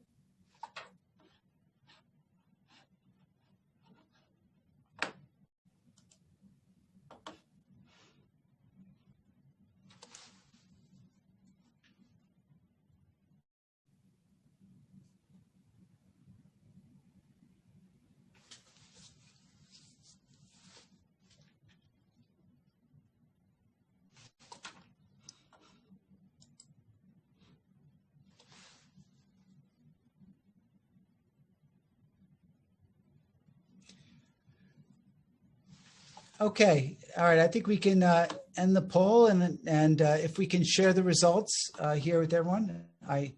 My share results button disappeared. So about half of the people said afatinib, and that's the I think the most appropriate answer. So if everyone remembers, this patient had a G719S mutation. Now, afatinib is the only drug FDA approved for that particular mutation, the 719 mutation, and it's approved for any mutation at 719. So that's why it's G719X, meaning any amino acid there will do. Erlotinib is approved for classical mutations, but not for any other mutations other than classical. Osimertinib is our best choice for first line for classical mutations, although the others are approved for first line therapy as well. Erlotinib, afatinib, gefitinib, dacomitinib, or erlotinib with ramucirumab. And mobocertinib is a drug we'll talk about in a little while, which is being tested for exon 20 insertions as well. But right now, for G719 mutations, it's afatinib. And just remind people, there are 3 mutations that afatinib is the only drug that it's approved for. That's the G719 mutations, the S768 mutations, and the L861Q mutations. Every other atypical mutation, you've got to look at something else. All right. Great. So let's move on to the next slide. Okay. So to go back, and this is a critical point here, in January 2018, the FDA approved afatinib for these 3-point mutations, 719, 768, and 861. And those often occur in addition to other mutations. You can get a 719 plus something else as well. But if you've got any of these 3, even if it's combined, afatinib is the only drug that's approved, and it works really well for these patients. So here's where that comes from. This was when the original Lux lung studies were done. They included not only classical mutations, but they included other types of EGFR mutations as well. And they put the mutations into 3 groups. Point mutations with those 3 sites, the 861, 719, and the S768s. That's group 1 shown in green. Group 2 were patients who had T790M mutations. Remember, that causes resistance to first-generation drugs. And group 3 are the exon 20 insertions. And if you look here, we'll start with the dark blue ones, the group 3, responses are not great. You can see only 3 of those patients had what looked like a response there out of all the exon 20 insertions. The light blue, the group 2, the insertion, again, not great responses there. In fact, many of them had nothing but growth. You see them on the far left. But the green ones, the group 1s, those point mutations, had an excellent response rate. The majority of patients having a really robust response. So this is what led to the FDA approval. And here's updated data, once again, with these major mutations. You can see a long time to response, a high response rate for these groups. So afatinib is the only drug approved for those 3-point mutations. Now, osimertinib has been tested in uncommon EGFR mutations in the Korean population. And you can see for the same point mutations, there were responses observed in the Korean population. I'll have to say that there's other studies that suggest much less response for osimertinib in these populations, and it's not FDA approved for these populations. So again, afatinib is the one drug that's approved, and it seems to have the best data thus far. All right, moving on now to exon 20 insertions. And in addition to the 3-point mutations I just told you about, this is really a key group because now we have a drug that's FDA approved for this. So prior to 2021, we didn't have any drugs approved. The previously approved first and second gen drugs for classical mutations were not effective for these groups. Platinum chemotherapy was the same as it was for other groups, modestly affected, PFS in the 6 to 7 month range, and immunotherapy did not work well for those. But based on the data we're going to go through, amivantamab was approved in May, and there's other targeted drugs like mobocertinib and poziotinib that we'll talk about as well. So let's talk about amivantamab. So this is an interesting molecule. It's a bispecific. So it's an antibody that recognizes two different antigens, EGFR and MET. And really the activity of this drug, I think, surprised those of us in the field because EGFR antibodies by themselves did not have a high response rate. MET antibodies by themselves did not have a great response rate, but there really seems to be something about the bispecific with these two that leads to greater efficacy. Now, what's the mechanism for amivantamab? Well, we're not sure, but there's at least data supporting 3 or 4 different mechanisms. So one of them is immune-mediated, where when this antibody binds to EGFR and MET on the cell surface, it activates macrophages or natural killer cells, or it can induce something called trogocytosis, where essentially immune cells are taking a bite out of these tumor cells until they undergo cell death. Second mechanism is receptor degradation, where the antibody binds and it causes the receptor to be endocytosed or taken inside the cell where it gets chewed up. And the third is it just inhibits the receptor from working because the ligand can't bind there. Now, how important are these 3 different mechanisms? We're not sure. We can demonstrate all of these 3 happen in different circumstances, but we're not sure if one of these is the most important in patients themselves. Okay, so here's the next polling question before we actually get to the data with amivantamab. So what of the following things can we say about the phase 1 Chrysalis study that we're going to talk about soon? Response rate was 40% overall. Best response was in Asian patients. The median overall survival was 15 months, or the most common cause of treatment discontinuation was infusion reactions. All right, now I'll admit this is a toughie. There's a couple of them that are pretty close here, and I had to sort of cheat myself on this one. So.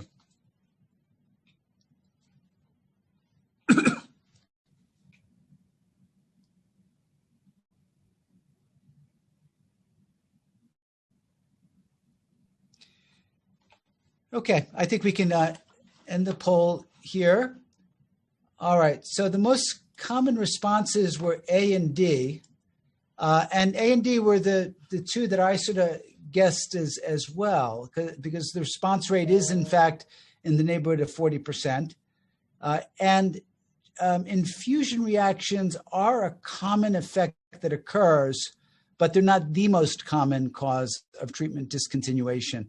And we'll get to that data. So 1 is a little bit of a better answer than 4, but both of those are very reasonable responses.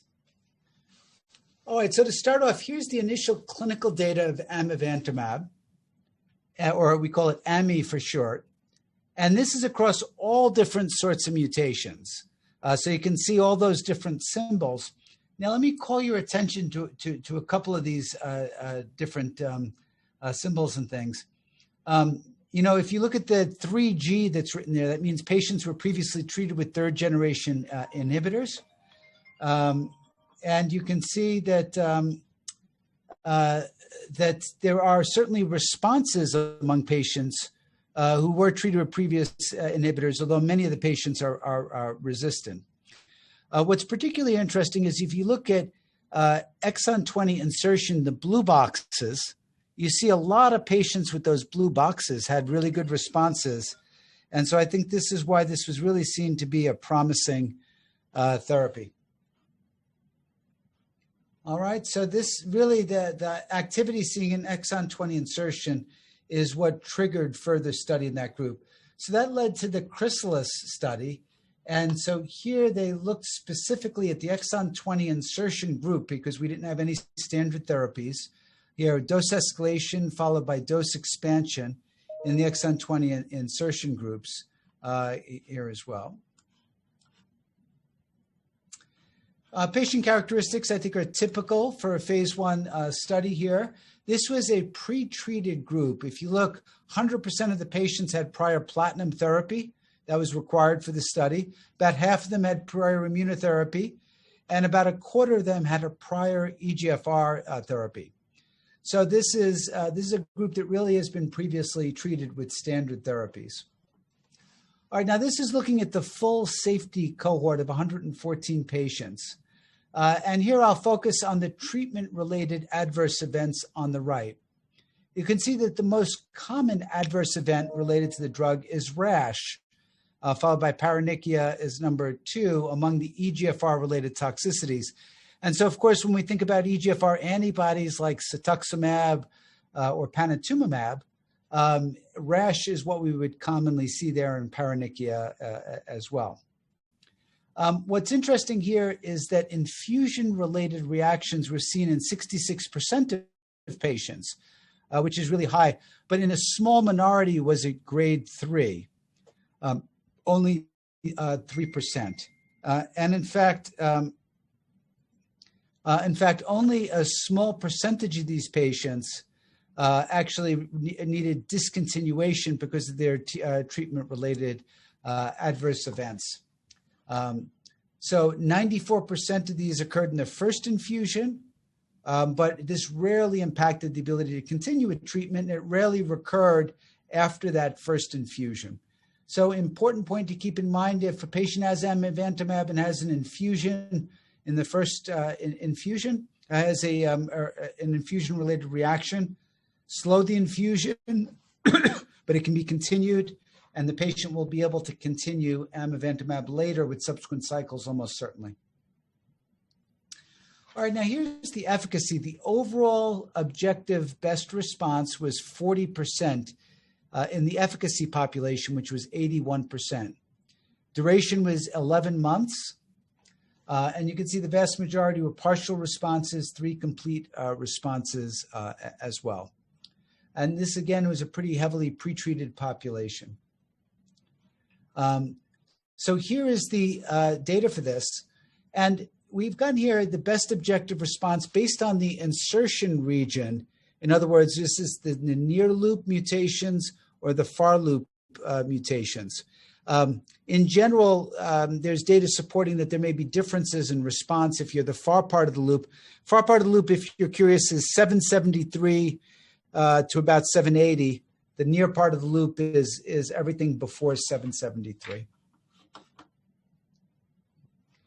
All right, and here's the responses over time for patients with stable disease or PR. You can see they often were able to go on for a long time with treatment. Many remained on treatment at the time of data cutoff. The median progression-free survival was about 8 months there. Overall survival was about 23 months, which is really long for this group of patients when you consider that they had prior platinum therapy. So all this was really encouraging and said that these patients could really get durable benefit from the drug. All right, so next polling question, and I believe this is the final one. Which of the patient populations would be most appropriate for treatment with the TKI mobocertinib? Now, this drug we haven't talked about yet in any detail. All right, so if you go ahead and answer. All right, and for understandable reasons, it seems there's a lot less enthusiasm to answer this one quickly, but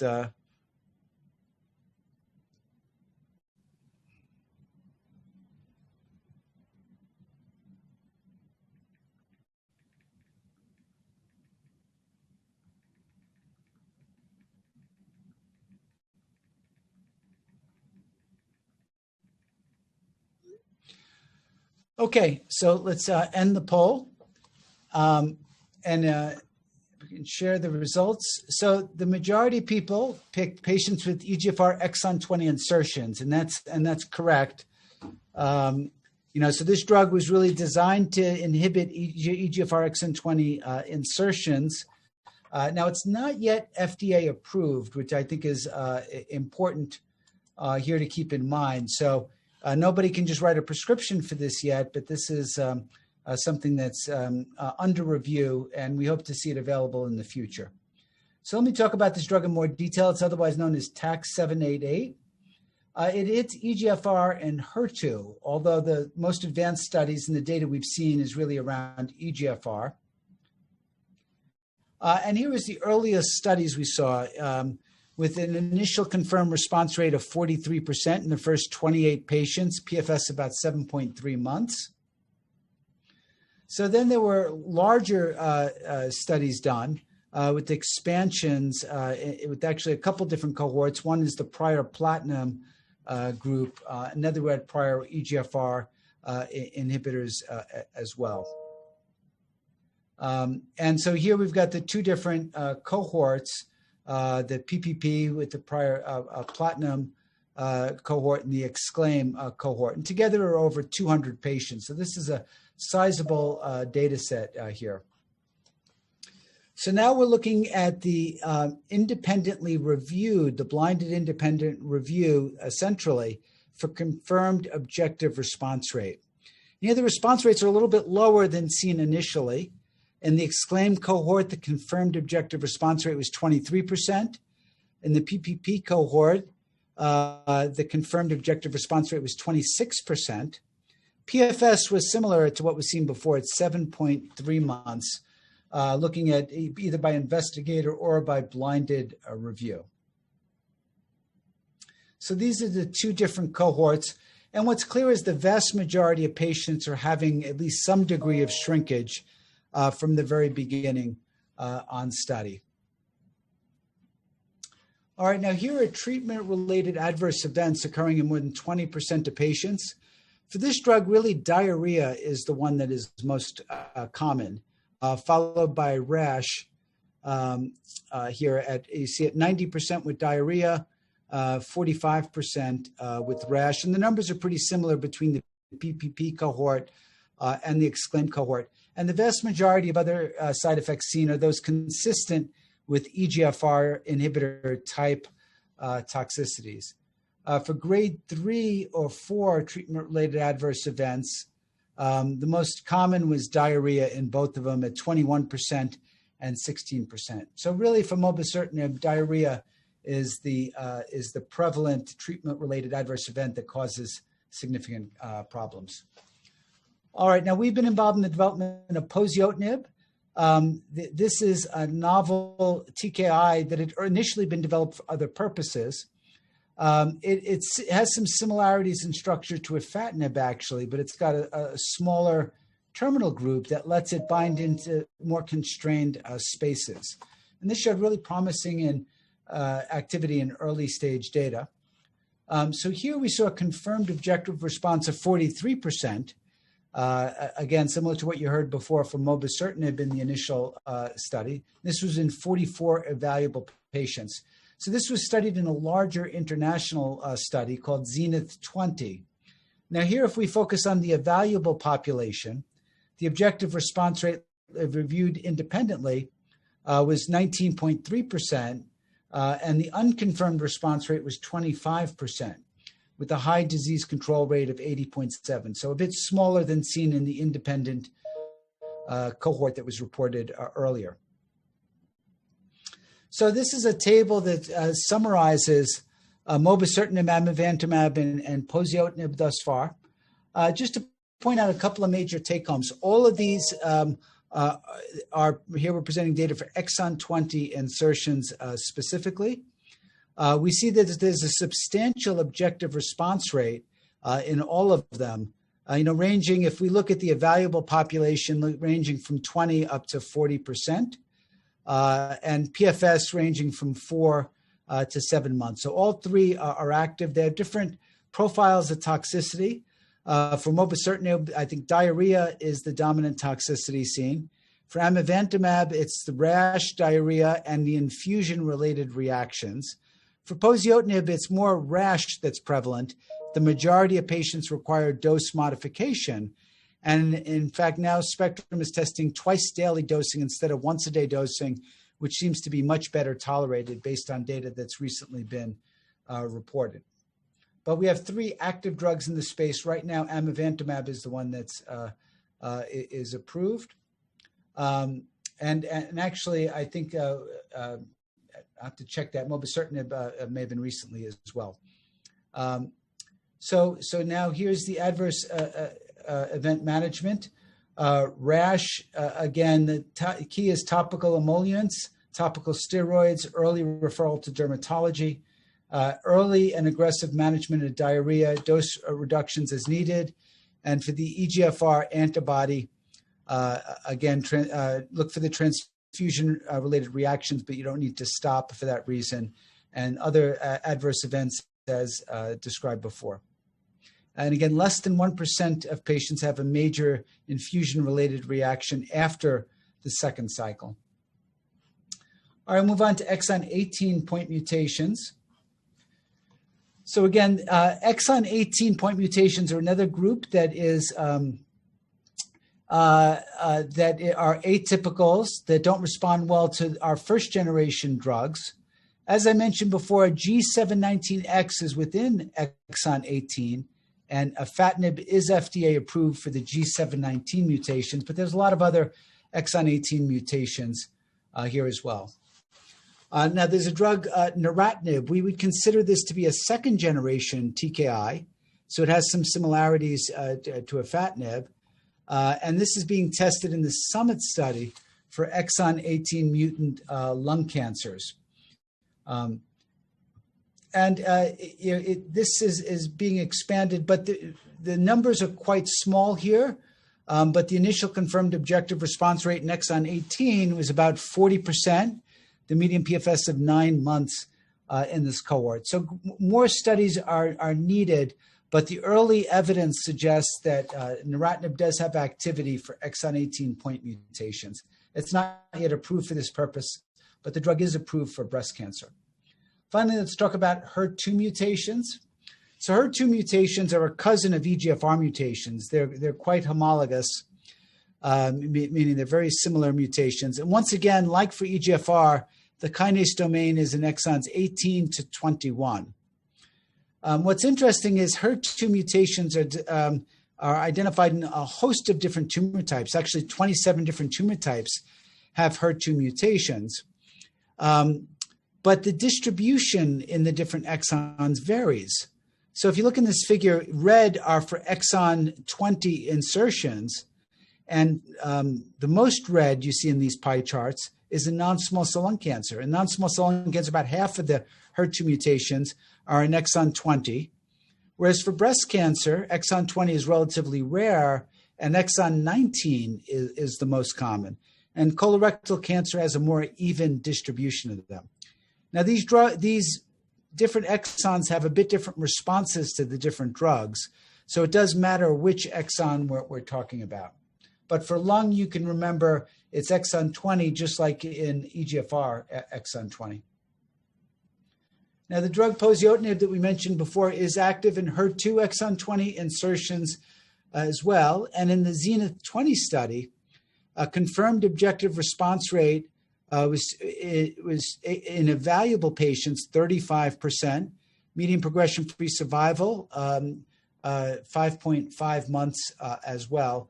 And so it achieved its goal. Its goal was to be greater than 20% here in this study. So looks active in HER2 mutant tumors. Now, other drugs that have activity in HER2 mutants include adotrastuzumab. And so this is an older drug that was approved for breast cancer. And you can see the activity here in this single-arm cohort of patients, many of which had exon 20 insertions. I think the most promising data so far for an antibody-drug conjugate has been the trastuzumab deruxtecan, which is now approved for breast cancer. And in the Destiny lung cancer trial, you see a very high objective response rate, 62%, median PFS of 14 months, a really promising activity. Now, one pause here is given by the fact that a relatively high rate of interstitial lung disease, or ILD, was seen. And I believe in grade 3 in 15% or more of the patients, depending on which specific cohort. And so I think there the dosing is being evaluated to see what the optimal dosing is, because of course for lung cancer patients whose pulmonary function is already compromised, that can be an issue. but very promising response rates and PFS seen thus far. It's not yet approved for lung cancer.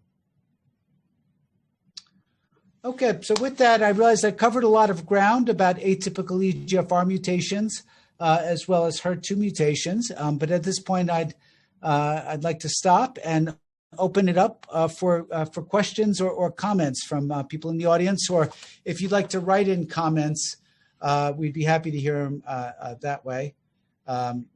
And perhaps the moderators can let me know if there's, I can't see the chat right now. So hi, Dr. Hamish. Hi. Yes, we do have a few questions that have come in. The first one is, how would you treat a patient with one of the uncommon point mutations like L86Q that progresses on afatinib? What would be your second line therapy in these patients? Yeah, that's a great question, and so thank you to the questioner there. That's a very tough situation. We don't have a targeted agent that works in afatinib progressors for an L861Q.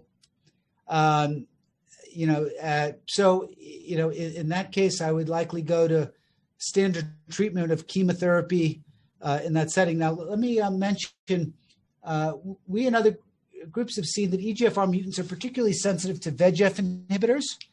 So I always try when I'm treating these patients with chemotherapy to include bevacizumab as well. So chemotherapy with bevacizumab would be one option. Chemotherapy with immunotherapy would be another option. People are aware that the Empower 150 has both chemotherapy has both immunotherapy and bevacizumab together, although the label is a bit more restricted. So I would go to chemotherapy combinations after progression on an L861Q progresses on afatinib. Great, thank you. The next question was, do you usually test for uncommon EGFR mutations at diagnosis, or do you usually wait until progression on first-line therapy to look for these? Yeah, another great question. I would absolutely test for this at diagnosis. And if you get NGS, those will cover all the atypicals as well as the typicals. It's really the older assays that only look for the classical mutations or T790M. And to be honest, I would discourage people from using those older assays now because they don't cover exon 20 insertions well, and now we have a drug approved for exon 20 insertions. Okay, that actually goes great into the next question. The next question is, now that there's an approved treatment for exon 20 insertions, is this your default first-line treatment for these patients, or do you still use chemotherapy or clinical trial first? And I'm sorry, could you repeat the question? For which population is that? Sure, for exon 20 insertions. Now that there's an approved therapy, is that your default first line, or do you still prefer chemotherapy or even looking at clinical trial enrollment? Yeah, well, first of all, I would usually opt for a clinical trial first because it doesn't take away one's ability to use amivantamab later. And the amivantamab data we have is all in platinum refractory patients. So my first go-to would be a clinical study. Now, again, the FDA approval was based on patients who had prior platinum. So I would certainly consider platinum before amivantamab. But, everyone can see the data there. PFS was 8.3 months. Response rate was 40%. That's a little bit higher than what we would think about for chemotherapy in that setting, but the study itself was in platinum refractory patients. Okay, wonderful. That is all the time we have for questions. I would just like to thank Dr. Hamish for his time and also remind the audience that if they would like to receive credit for participating in the symposium, the link to the post-test and evaluation are in the chat box. Great. Thank you. Well, thank you all for your attention. All right, welcome back, everyone. We're about to start our official session, and it's my pleasure to introduce Dr. Luis Reyes to the stage. Dr. Reyes, take it away. Thank you. Thank you very much. Sorry for interrupting the break rooms. I know that we were discussing very interesting things with our sponsors, and we have to start the main program because we have a lot of exciting information and things to discuss. As you know, my name is Luis Reyes. I am the medical director of Memorial Cancer Institute, that is part of the Memorial Healthcare System. We are very happy to do another annual review of the American Society of Clinical Oncology, ASCO 2021 meeting. This is official franchise that we give thanks to ASCO to give the franchise. It's already like 5 years ago. Unfortunately, we are not doing the meeting in person.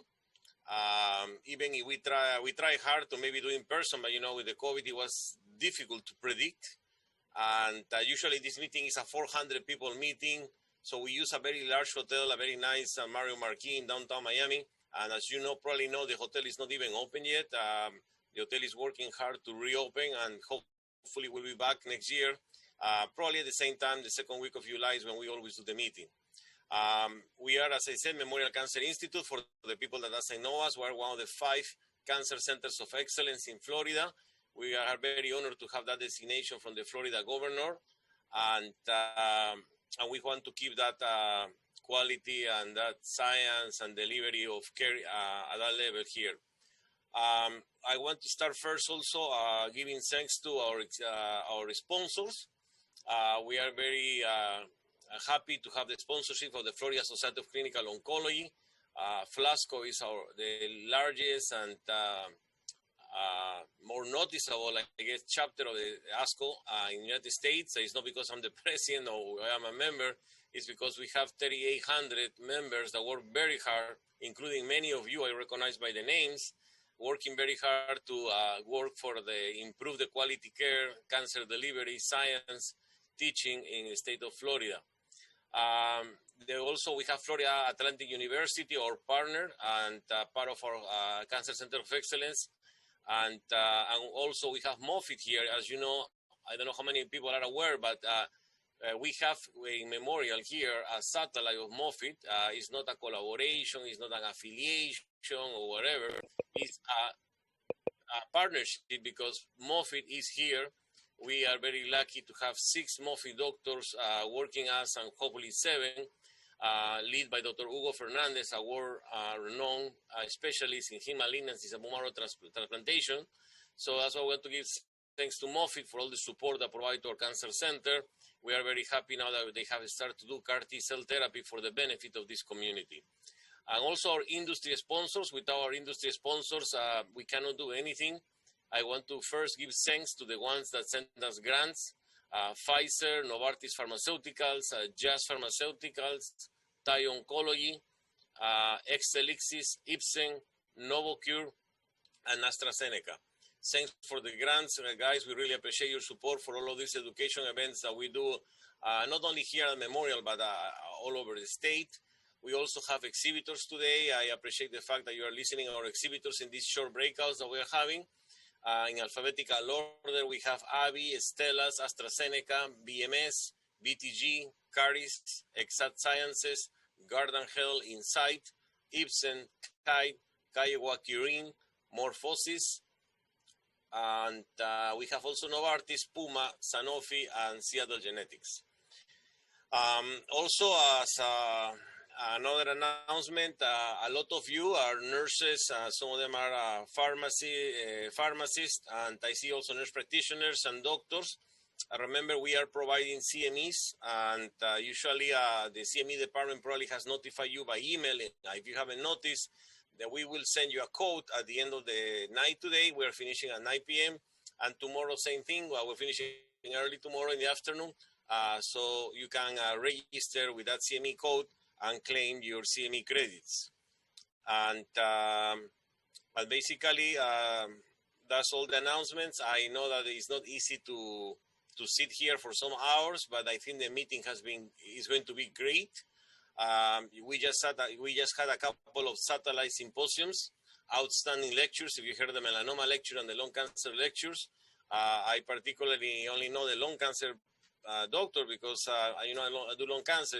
He's the chief of MD Anderson. He gave an outstanding lecture in EFR and common mutations. That was great. That's going to be the level of the meeting, and that's what we hope that you enjoy all of these lectures and presentations.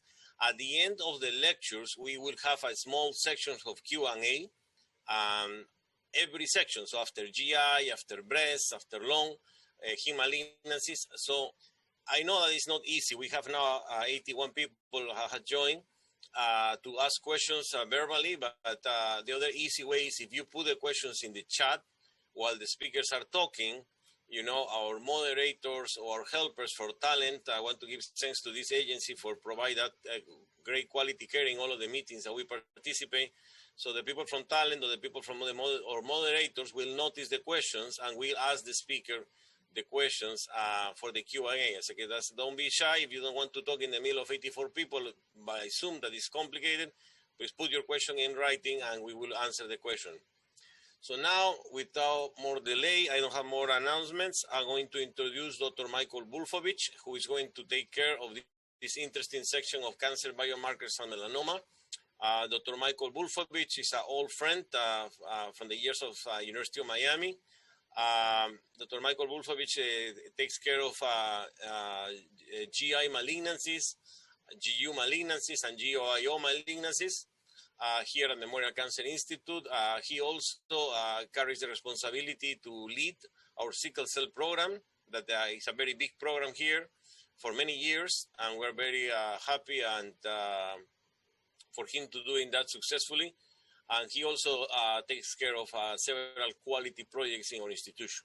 So without further delay, I want to leave Dr. Bulfovich to introduce the speakers and to moderate the next hour. Thanks for your attendance. Thank you, Dr. Rice. Good afternoon, everybody, and welcome. Today, the next session, we'll be talking about cancer biomarkers and melanoma. The first presenter will be Dr. Agarwala, who will be speaking about melanoma and skin cancers. Dr. Agarwala is a professor of medicine at Temple University in Philadelphia. He's an oncologist with national and international recognition and an expert in the treatment of melanoma and immunotherapy. He has been presenting in multiple conferences and has multiple articles that have been published. He's also principal investigator in multiple clinical trials for immunotherapy, melanoma, head and neck, and renal cancer, and he's the co-founder and chief medical officer of the Cancer Expert Now. So we'll proceed with the first session.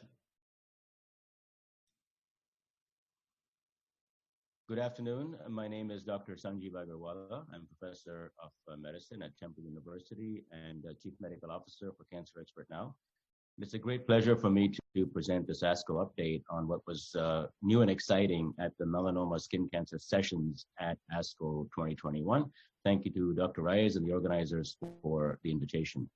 So summarizing on this slide, the key learnings from ASCO 2021, I'm going to go through the following subtopics, starting with frontline therapy. Is there anything new? That's important. We have a big unmet need for patients who progress after immunotherapy and targeted therapy as well, of course. So I'll talk about some data that came out there. Brain metastases, as you all know, is a major clinical problem for melanoma, and there was some updated, interesting data that was presented. I'll go over that. And then finally, the neoadjuvant and adjuvant therapy side of things, we'll talk about some new key learnings from ASCO there as well.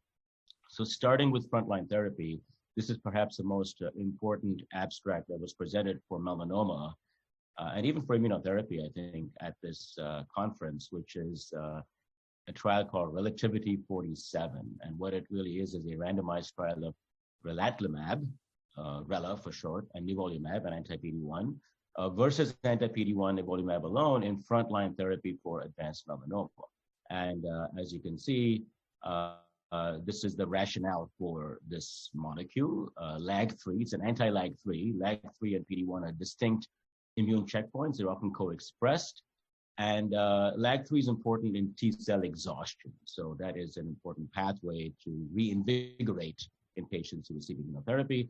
And there is preclinical evidence that LAG-3 and PD-1 blockade together are synergistic. So this was really the rationale for this randomized trial. You can see here the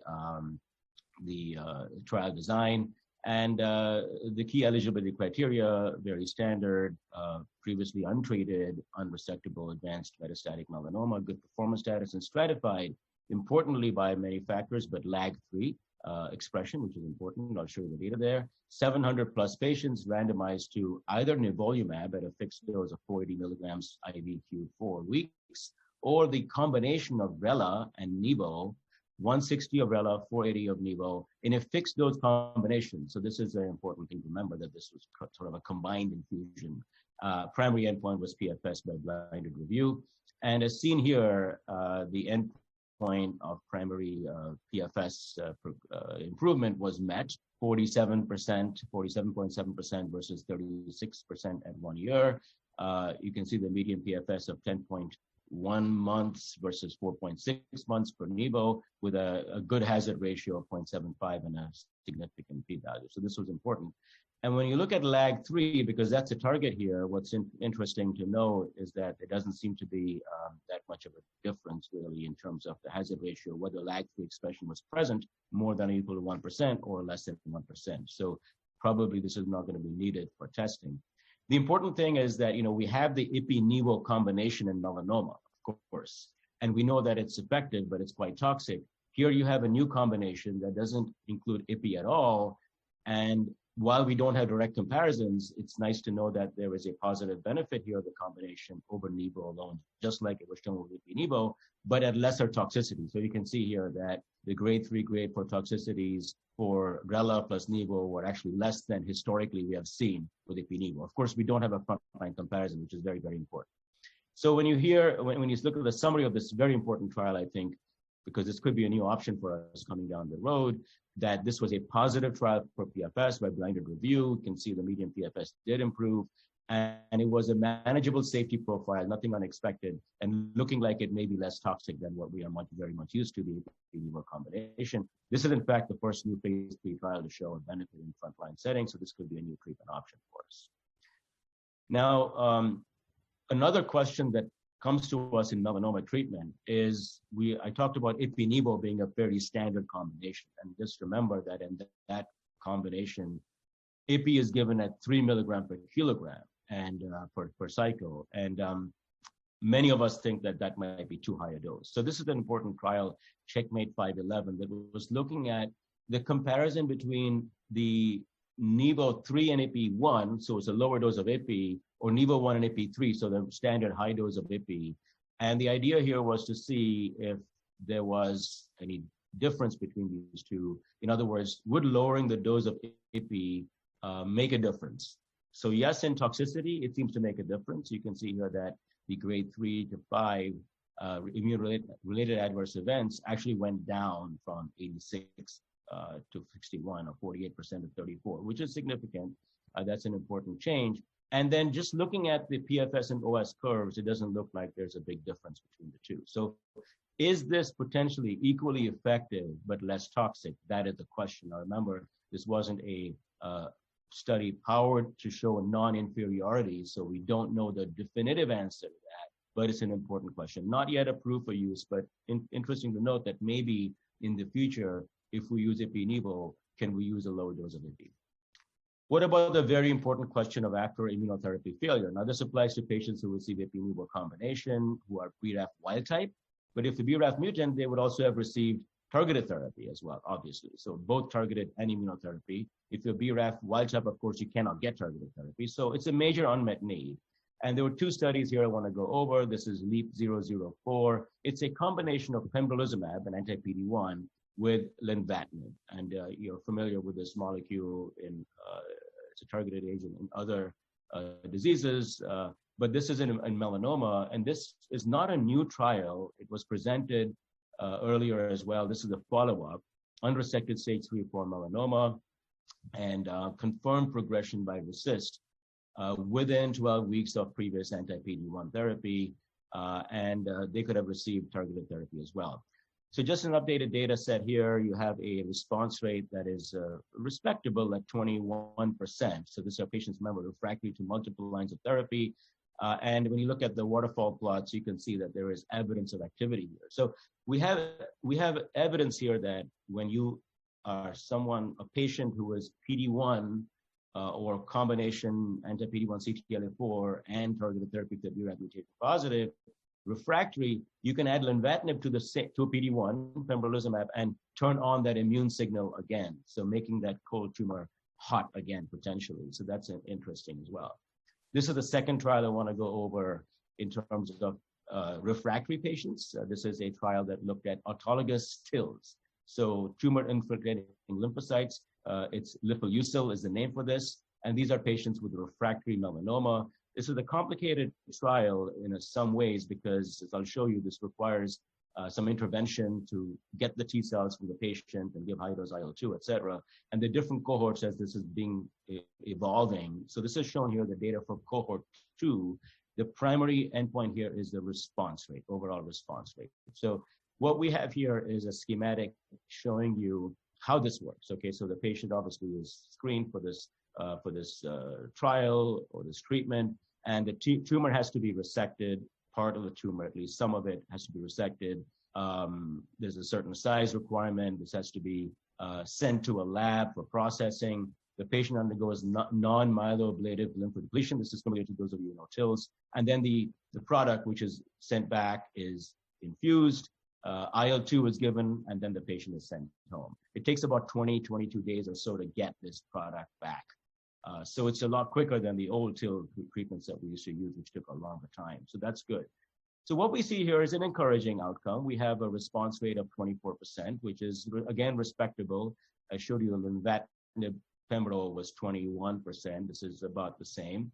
And when you look at the waterfall plot, once again, you can see obvious signs of activity. Now, remember, these are refractory patients. We don't know what to do with these patients. So any sign of activity is a positive thing here. So conclusions from the authors was that in heavily pretreated patients who have progressed after multiple lines of therapy, targeted if you are BRAF positive with immunotherapy or just immunotherapy or anything else if you were wild type, you have a response rate of actually 36% overall when you look at CRs and PRs. The median duration of response was actually not reached, and responses tend to deepen over time. I didn't show you the data, but the overall response rate initially reported went up over time, which is what we like to see in this kind of a setting. So this is encouraging data for sure, and early intervention seems to make the difference. What about brain metastases? So brain metastases is just by way of introduction. It's a major clinical problem in advanced melanoma. We know that patients who are doing very well in terms of treatment often relapse in the brain, and then it's often game over, right? You can't really do much for them. So it's a major clinical problem. And just to set the stage, previous studies, multiple studies have shown that ipilimumab, nivolumab combination therapy is probably the best way to go for patients with brain metastases and melanoma. So it's an aggressive treatment, but that's the way to go. And the question really is, what if you're BRAF mutant? Should you give targeted therapy first or not? And this trial called the ABC trial, an Australian trial, tried to address that. And just to show you that there were 3 different randomization, or 3 different cohorts here, A and B. A was no prior treatment, asymptomatic patients. These are the best patients you can get. B was no prior treatment, asymptomatic, and also as well. And these 2 groups were randomized to either ipi-nivo or nivo. So the question there was, should you give them ipi-nivo or nivo alone? And then group C, which is the worst group, of course, are the patients who were previously treated or symptomatic with leptomeningeal disease, et cetera. And what you're seeing here is that when you just look at A versus B, that's the important comparison. You see that ipi-nivo in 35 patients has a 50% response rate. Very respectable. Small number of patients, but this is the brain we're talking about. And nivo alone is less than half of that. And you can see CR and PR rates, et cetera. And when you look at intracranial progression-free survival, so when you do these studies in the brain, the patients always have systemic disease as well. So the question is, what's going on in the brain versus outside? This is intracranial PFS. And you can see, once again, the combination, the yellow curve of ipi-nivo is far superior. And this is also the same data in patients who are drug naive. And you can see that the difference becomes even more, and there's even a better outcome. So really in the brain, the point is that it doesn't seem to matter whether you're BRAF mutant or not. In fact, in this trial, there were patients who had received, who were BRAF mutant and frontline therapy, got ipi-nivo. They did very well also. And it seems that the asymptomatic patients, the ones that are the best quality patients, obviously are going to do the best. So that seems to be sort of confirming ipi-nivo as the best treatment option for brain involvement when you have metastatic melanoma. Finally, what about neoadjuvant and adjuvant therapy? This is an important aspect as well. So neoadjuvant therapy, very interesting concept, right? So you have a patient who has resectable melanoma, bulky disease perhaps, but still technically resectable. Can you give them something up front that will shrink the tumor, maybe make it go away, eliminate the need for surgery, perhaps, but most importantly, because you're giving systemic therapy early, you're giving them the potential for an immune effect or something like that, that is systemic for what appears to be a local disease, but in fact may not be local. You could have micrometastatic disease that you can't see. We know from previous trials that whether you use targeted therapy in this setting or immunotherapy, something called pathologic complete response, this is very familiar to breast cancer literature, that seems to indicate a better outcome. So we know that from previous trials. So here is the trial design here. This is looking at now, I just showed you the randomized trial of relatlimab, the anti-LAG-3 antibody. And this is looking at that in combination with nivo. So another neoadjuvant trial. There are other neoadjuvant trials going on with ipi-nivo and things like that. This is looking at this new combination. And you can see this trial design here. The therapy is given. CT scans are done for RECIST response, surgical resection for assessment of pathological response. And then after that, patients are given full course of therapy up to 2 years. It's a small trial, but proof of concept, 30 patients initiated. The RECIST response rate in these patients after just giving the infusion of nivo plus the anti-LAG-3 RELA showed that there was a RECIST response rate of more than 50%. In fact, it was 57%. And some patients did not go surgery, but the other ones that did showed a pathologic complete response rate of actually 59%, slightly higher. So this is an ongoing trial, but it's interesting to show here how the pathologic CR rate is quite high in these patients. So just to sort of set the trend for what is coming in terms of neoadjuvant therapy, this is an example of a trial presented at ASCO, but there are others that are clearly showing that neoadjuvant therapy could have a role because it produces a high pathologic and radiologic complete response rate in these patients. And the question really is, what is the long-term outcome of these patients? So clinical trials are going on to see that maybe these patients will survive longer because they're getting systemic therapy earlier on to prevent micrometastatic disease. So it's like a neoadjuvant adjuvant approach. And you can see here the pathologic radiographic, not pathologic, but the radiographic response rate underestimates the pathologic CR rate. And that's very important because as clinicians, we are very used to doing, radiographic scans, don't always get a biopsy of the lesion or remove the lesion to see that it's all gone away.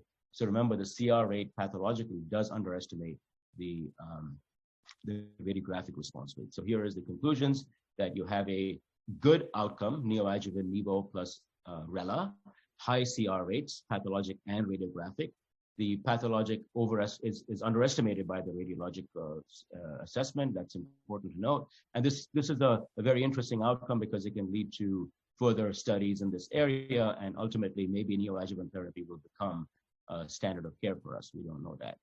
There's one more trial I want to go over, Keynote 54. This is an adjuvant trial. Okay, this is an adjuvant trial. You might be familiar with it. We all know this very well in melanoma. It's adjuvant therapy for high-risk melanoma, resected disease, for pembro versus placebo.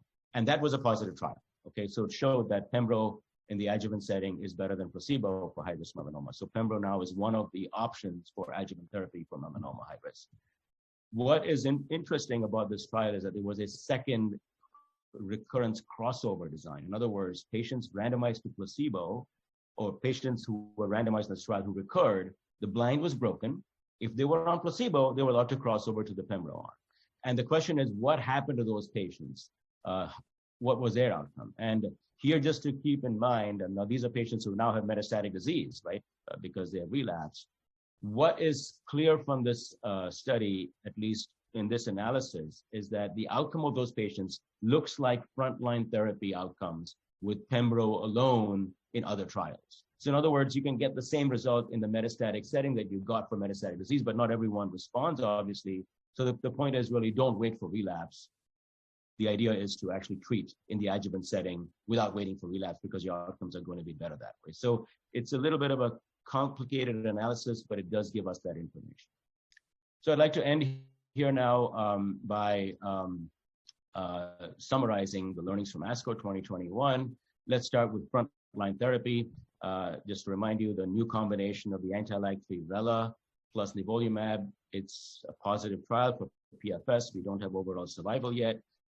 This could be a new frontline option for us. Not yet FDA approved, but the data is positive.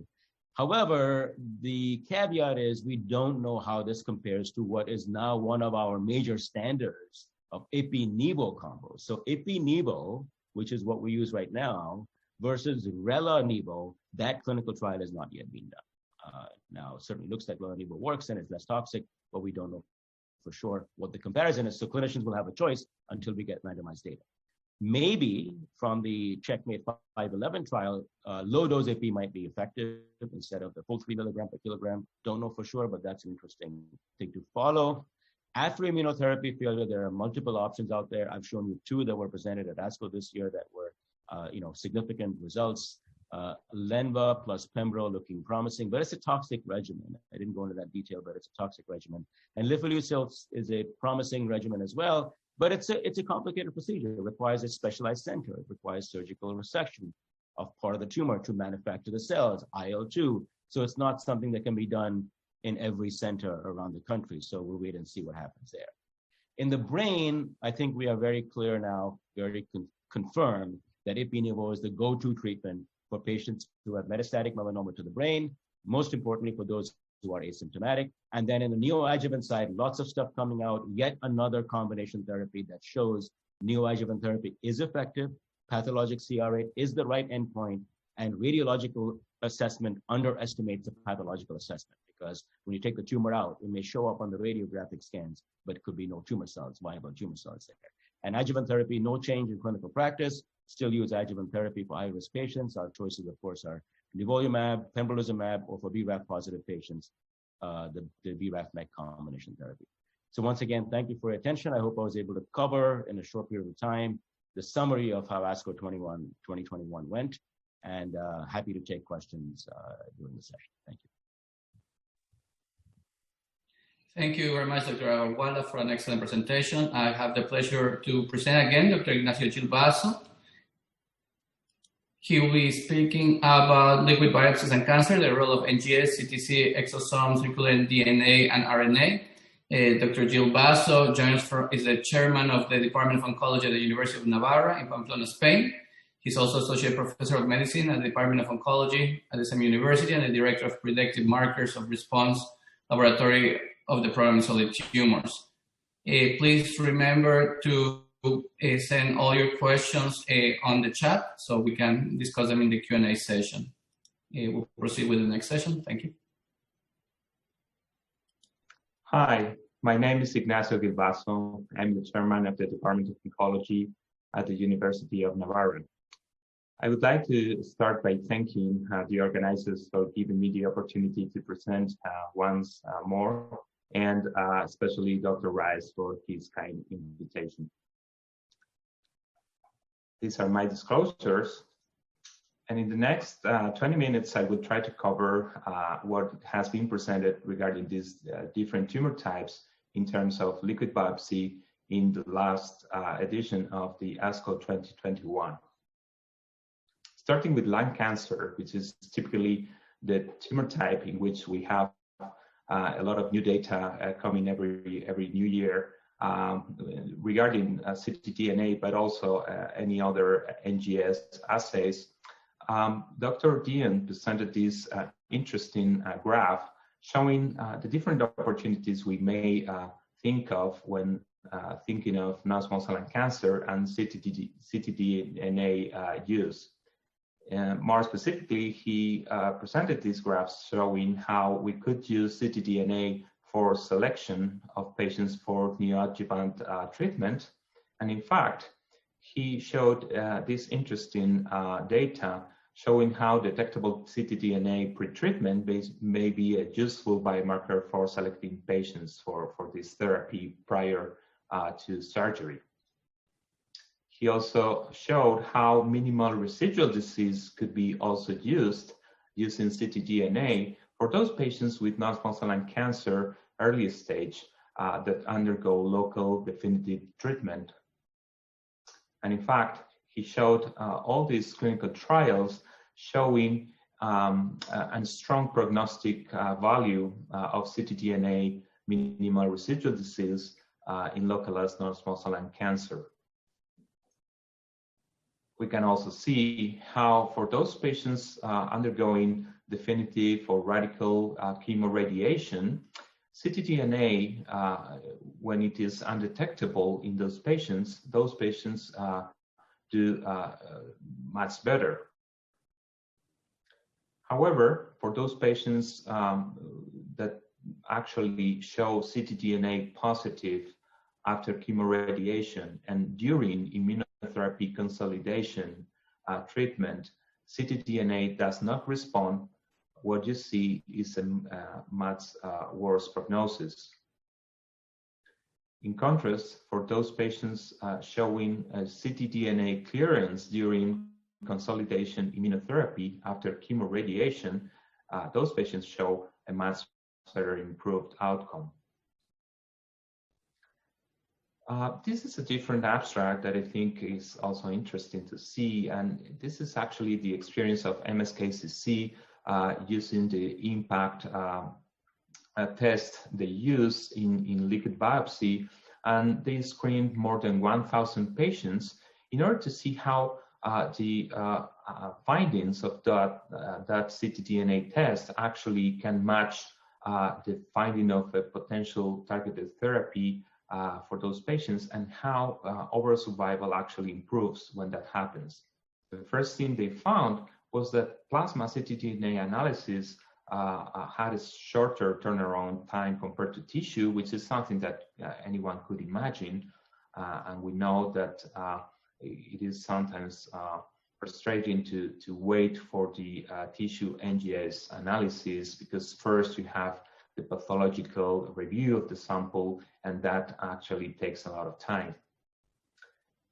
Secondly, they found that targeted therapy is associated with better survival whether ctDNA or tissue match was used. And this is important because this means that no matter what you use or what the options you have for your patient, as long as you find a targeted or a target which is actionable for your patient using ctDNA or tissue sequencing, if you provide that a specific treatment, the patient is going to do much better in terms of overall survival. And then something which is again interesting is that no matter the tissue or the ctDNA tests you use, for those patients, the proportion of alterations in the genes that you find are actually very similar. And you're going to be seeing probably the same picture regardless the test you use. And again, ctDNA matched therapy actually was able to benefit patients with missing tissue sequencing, which is something that happens very often for our patients with non-small cell lung cancer, in which we have not sufficient available tissue for sequencing, and we are forced to use ctDNA. Well, when that happens, no matter that aspect, that if you find a target and you start targeted therapy, that patient will eventually benefit equally. Something that they also found was that the alterations detected only in ctDNA, which are not present in tissue sequencing, are actually associated with worse prognosis. And this is something really interesting to bear in mind when you use ctDNA. In the next abstract, I would like to comment on, this is taken from the VISION trial, in which tepotinib was tested for patients with MET exon 14 skipping mutations after 2 or more lines of prior therapy, and they used ctDNA for monitoring treatment response. Firstly, they found that baseline biomarker profiles were really consistent and very similar between treatment naive and previously treated patients, with the only probably exception of EGFR amplification, which was much more prevalent for those patients with previously treated tumors. They also found a nice trend towards better efficacy for patients with concomitant MET amplification as compared to other alterations. And in fact, they also found that when what you get in that ctDNA analysis is a PI3 kinase mutation or pathway mutations, those patients tended to respond better, which is not the case for those patients in which KRAS or an NRAS alteration is found. And finally, EGFR amplification seems not to be impacting the response to tepotinib in these patients. More interestingly, they also found new alterations at the time of progression that could be actually the cause of that resistance to tepotinib, and this actually should be tested further and confirmed. There was also another interesting abstract presented regarding the CROWN study in which patients were treated with lorlatinib or crizotinib first line, those patients with ALK-positive tumors, and plasma samples were collected and ctDNA was analyzed using Guardant 360, and the variation in the allelic fraction of the alterations found were compared. The first thing they found was that the presence of ctDNA at baseline was actually associated with greater tumor burden, which is something that anyone could imagine. More interestingly, they found that when those patients were treated with lorlatinib, most of them tended to respond molecularly by week 4, and just a few of them made changes between week 4 and 24, and only one actually was progressing afterwards, which was not the case for crizotinib, in which you can see here that many patients actually progressed early on after week 4. Another interesting finding was that the reduction in the allelic fraction of those variants found at week 4 was actually associated with longer PFS for those patients treated with lorlatinib. Now, I would like to switch gears and comment on some of the abstracts presented in the genitoourinary tumors.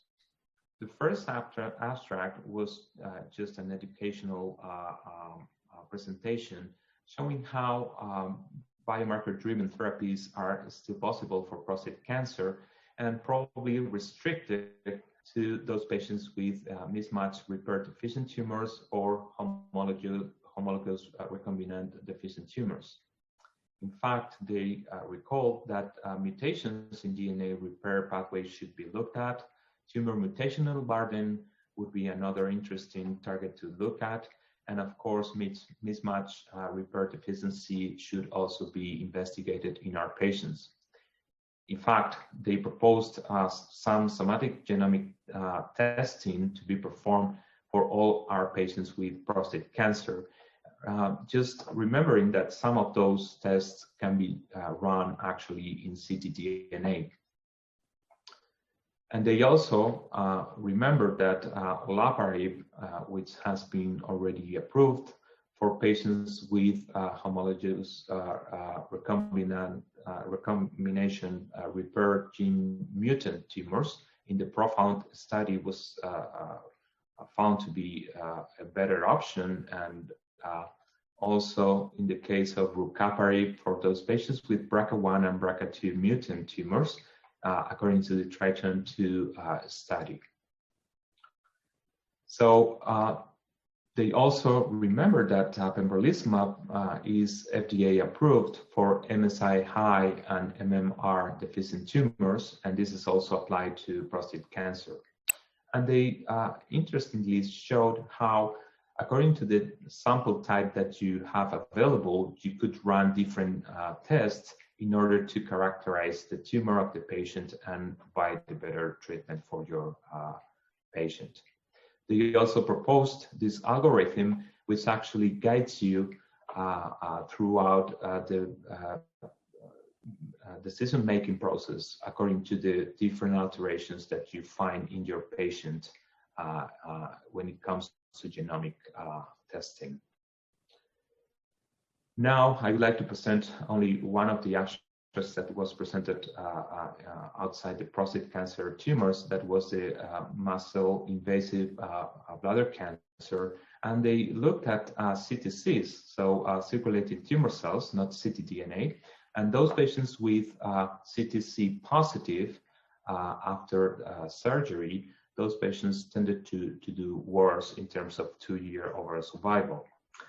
More specifically, cancer-specific mortality and the incidence of relapse was higher for patients that actually showed CTC positive after surgery. And regarding neoadjuvant chemotherapy, that you all know is the current standard for this type of patients, although we don't normally do it in clinical routinary practice, they showed that for those patients who are CTC positive and they don't receive neoadjuvant chemotherapy, the survival is worse. Now we are going to be touching a little bit on breast cancer abstracts presented. This is a Paloma-3 clinical trial presented by Massimo Cristofanilli. Patients were randomized to palbociclib plus fulvestrant or fulvestrant plus placebo, and ctDNA analysis was performed among those patients who consented. And the interesting things that they found is that for those patients with ESR1 mutations, the overall survival was worse. And this was actually the case for those patients who did not receive palbociclib plus fulvestrant and had a mutation in pink here. But that was also the case for PI3 kinase mutations. So when present, those patients tended to do worse in terms of overall survival. And when receiving palbociclib, those patients tended to do better. And again, the same situation, very similar results in accordance to the previous when it comes to TP53 mutations. Now, just two abstracts in the CNS tumors setting. The first is regarding patients with diffuse midline gliomas receiving this oncolytic virus, ONC201. So those patients from clinical models and clinical trials that they, when showing this mutation, they are sensitive to this oncolytic virus. And what they found, or what they did, is to look for ctDNA in the cerebrospinal fluid of these patients receiving this treatment. And the first thing they found is that when there is a reduction in the mutation in the tumor DNA in the CFS, that predicts a sustained response, which is not the case for those patients in which there is an increase in the mutation in the cerebrospinal fluid, which predicts progression. And the second abstract in this CNS setting is very interesting because they use proton therapy to use leptomeningeal involvement of solid tumors. But the most interesting thing is that what they do is they look at the circulating tumor cells in the CSF for those patients receiving cranospinal irradiation using proton therapy. And the first thing they found, which is really interesting, is that those patients are showing less than 53 circulating tumor cells per milliliter. Those patients tended to do much better in terms of CNS progression-free survival. Along with that, they also found that when the decrease in the CTCs is higher, that is associated with an improved CNS PFS.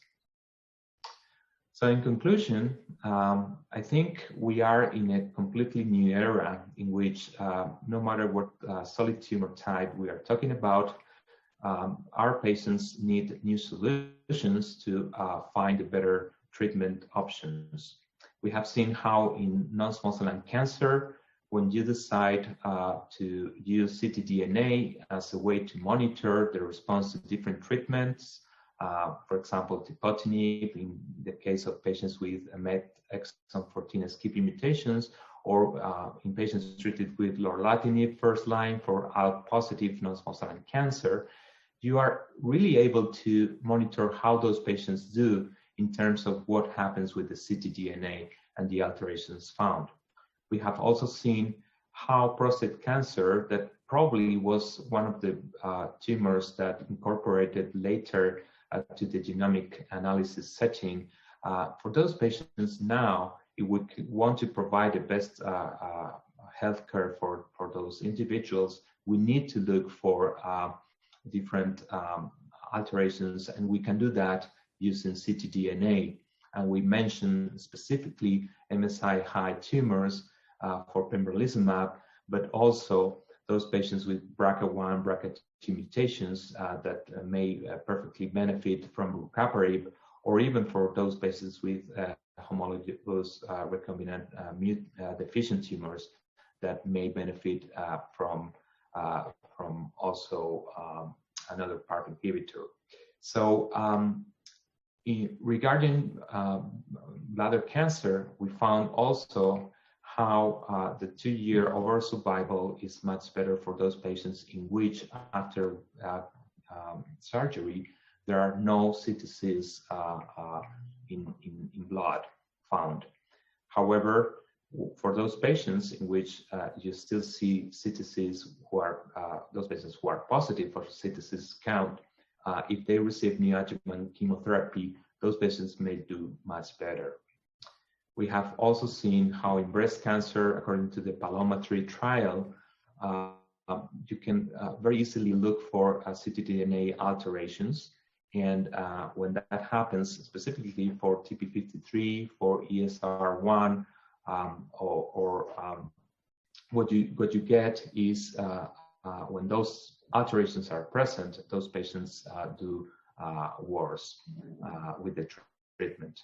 And finally, for CNS tumors, we found how ctDNA and CTCs are able to be found in the cerebrospinal fluid, and that might have a very good impact on how those patients do according to the treatments that you provide. And this is really interesting because probably CNS tumors are one of those in which we have never conceived in the past using genomic testing in order to decide treatment. So thank you very much. Thank you very much, Dr. Gilbasso, for another excellent conference.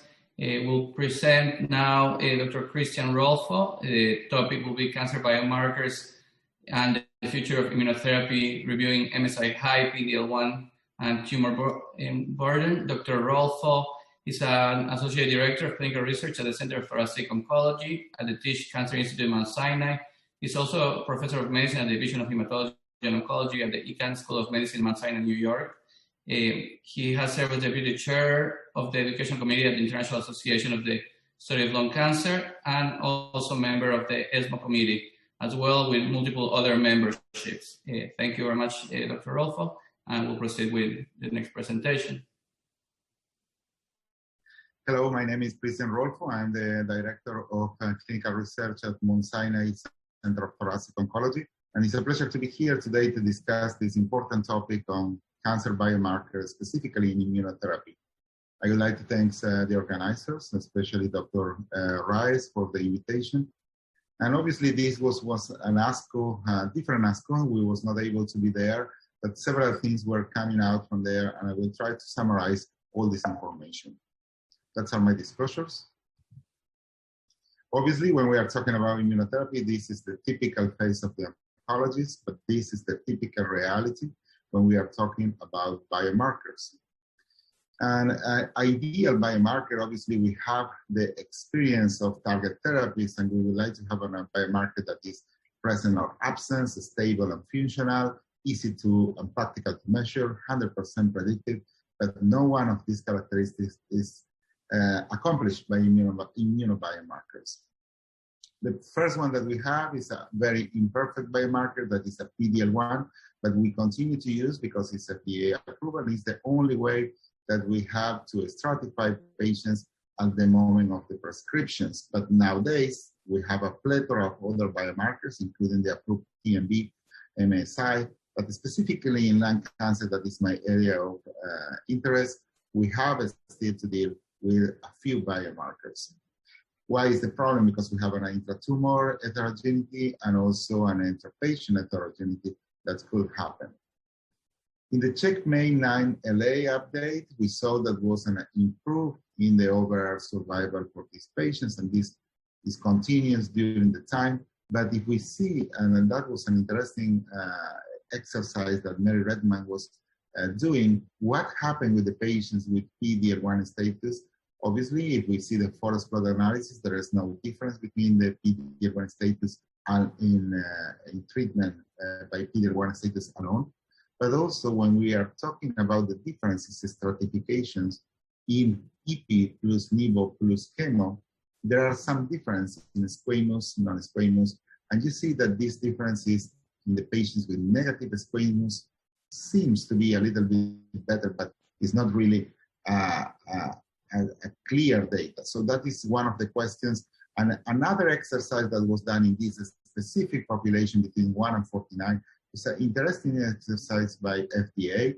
Obviously, this is a generating hypothesis analysis, and you see here in this population of patients with the PD-L1 from 1 to 49 in all the trials analyzed in this analysis, you see majority of the patients have some characteristics. 80% in chemo IO, 88% are white subjects, current or prior smoker 91%, 77% non-squamous.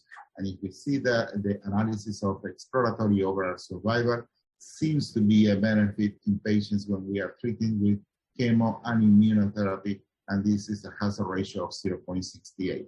Obviously, this is our limitations, only 2 trials in IO alone compared with 6 trials with chemo IO combinations is generating, as I say, hypothesis, these results, but also seems that in this specific cohort and these small results, overall survivals and progression-free survivals may improve compared to IO alone when we are doing combinations in patients with 65 to 74 and ECOG1, and there is no evidence that older than 75 years old have worse outcome with immunotherapy compared with IO alone. I think it's a very interesting exercise to look at the trials in a different perspective.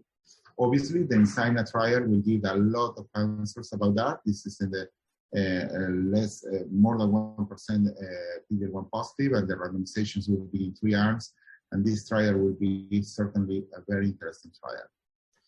Moving to other scenario, what happened with immunotherapies in in early stage when we are using adjuvant checkpoint inhibitors. There are several trials ongoing with different endpoints and different combinations. Same is happening when we are going to neoadjuvant PD-L1 immunotherapy or in dual combinations. So there are several trials. But if we are analyzing the efficacy of preoperative immunotherapy, and this was an extraordinary presentation of Dr. Dagogo, where you see here that there are in different trials published and different trials that were already known, several of the patients taken by the surgery, the percentage is very high, so resection 0, exception with the one of the trial that is having a lower performance, And also, if we are looking for minimal major pathological response or pathological complete response, there are also some percentage, and obviously were not correlation in the majority of the trials with PD-L1 or TMB. There are some trials that were presented this year that are very interesting in genomic features for neoadjuvant, and this is the case of the Sintilimab. This is a drug that is approved in China, and in this trial, they try to compare PD-L1 with TMB and copy number gain for patients with major pathological response. Also, the negative correlation between the copy number burden and the CD8 cells in sample tumor was observed. And the conclusions here was the pathological response were positively correlated with the scores of PD-L1 negatively correlated with the copy number burden, and also the TMB showed a limited correlation with the pathological progression. There are studies that are ongoing, that is the Beacon Lung studies in lung cancer, and this is a very nice study that will correlate in patients with, this is a blood biomarker analysis for PD-L1 expressed in small cell lung cancer treated with PD-L1 or PD-1 based therapies with or without the addition of chemotherapy. And we expected to see results from different biomarkers that are candidate for or antibodies associated with overall survival. So we will see what happened with this interesting trial that is trying to allocate 394 patients in stage 4 of non-small cell lung cancer. In terms of liquid biopsy, obviously we would like to have a liquid biopsy that is answering all the questions that we have in the journey of a patient, and there is no easy. We know in the TMB, for example, the data that we have in tissue were a little bit discouraging in some studies. Specifically in blood TMB, we have a good correlation in overall survival in some of the trials using different platforms, using also different cutoff. But it's a good correlation in overall survival and progression-free survival. TMB was it is actually a dressing salad for all the different trials, and we have a plethora of trials using indiscriminate TMB. We don't know if it's really the numbers are counting, or we only need to know about the neoantigen presence of the capacity. And there's a lot of compelling evidence that the neoantigens are important for this analysis. But what happened, and this is an important analysis that was presented by Dr. Ott, there are differences in the TMB, even in response with checkpoint inhibitor in the different tumor types, as you can see in the curve. And why is so imperfect biomarker to response IO TMB? Because there is a DNA damage that may be associated with the immune control through other mechanisms, for example, cellular stress. Only in small fractions of mutations encode for neoantigens that recognize by T cells. There is a clonal distribution, some types of mutations that may matter, not only just the nano, like I said before. Non-mutant tumor antigens may also matter, but also many other factors in addition to the presence of suitable tumor antigen impact the T cell mediated tumor activity. Also, we knew this is something that we was studied for a long time in immunotherapy, what happened with different factors, including, for example, microbiome. Was presented an important analysis of one of these microorganisms. I will not enter in details, but if you want, there is a nice presentations regarding that. When we are calculating the TMB, obviously, if we are used, for example, whole exome sequencing, you see that the quantity of somatic mutations in DNA that we are able to catch, including SNV and indels, are minimal compared with all the non-captured information that we have. So that's our important considerations to take when we are calculating the TMB. And also there are other somatics, for example, alterations like the loss of heterozygosity. That is an independent factor for predict the outcomes in checkpoint inhibitors. There are other biomarkers cooking, and beside the dynamics of the bath in liquid biopsies, that is an early predictor of progression-free survival and overall survival. We have STK11, that is a known kids on the block. We have TA1 that we knew, but we include now another one that is DNMT3A. And in terms of STK11 and TA1, we knew that from 2019, presented by Spilidis, what is the relation between these mutations or wild type status with the correspondence overall survival or progression-free survival. But this year was presented by the group of Dana-Farber, this interesting exercise that is a final cohort of 600 patients who received PD-1 blockade, and you see here the when they analyze this specific mutation DNMT3A, the mutations, the mutated patients have an 50% of overall response compared with 20.5%. And you can see also there is an impact in the overall survival and progression-free survival. There is also a benefit associated with these mutations when from PDA blockade in patients with EGFR wild type and R wild type in non-small cell lung cancer. And obviously, this is it's a study that is opening the door, but a lot of research needs to be done before we consider this in clinical practice. The impact of the STK11 on the first immune checkpoints inhibitor outcomes in real world, specifically in KRAS mutant lung, and this is a very fashionable topic, was presented by Rebecca Case, and this was an analysis of different studies, including the study of Scolidis. And you see here that in this cohort of patients with KRAS mutation, G12C, have a percentage of 21% of STK11 mutation compared with a lower presence in patients with non-KRAS or in patients with the mutation, not the canonical mutation, and in patients without KRAS mutation in the wild type. And that is important because patients with KRAS 12C and co-occurring STK11 mutation have a worse outcome in this real-world data in first line compared with the KRAS 12C and non-STK11 mutation. So this is a very important observation. And also, the time to the next treatment is shorter, but not different significantly when we have these STK11 mutations in patients with KRAS wild type in adenocarcinoma.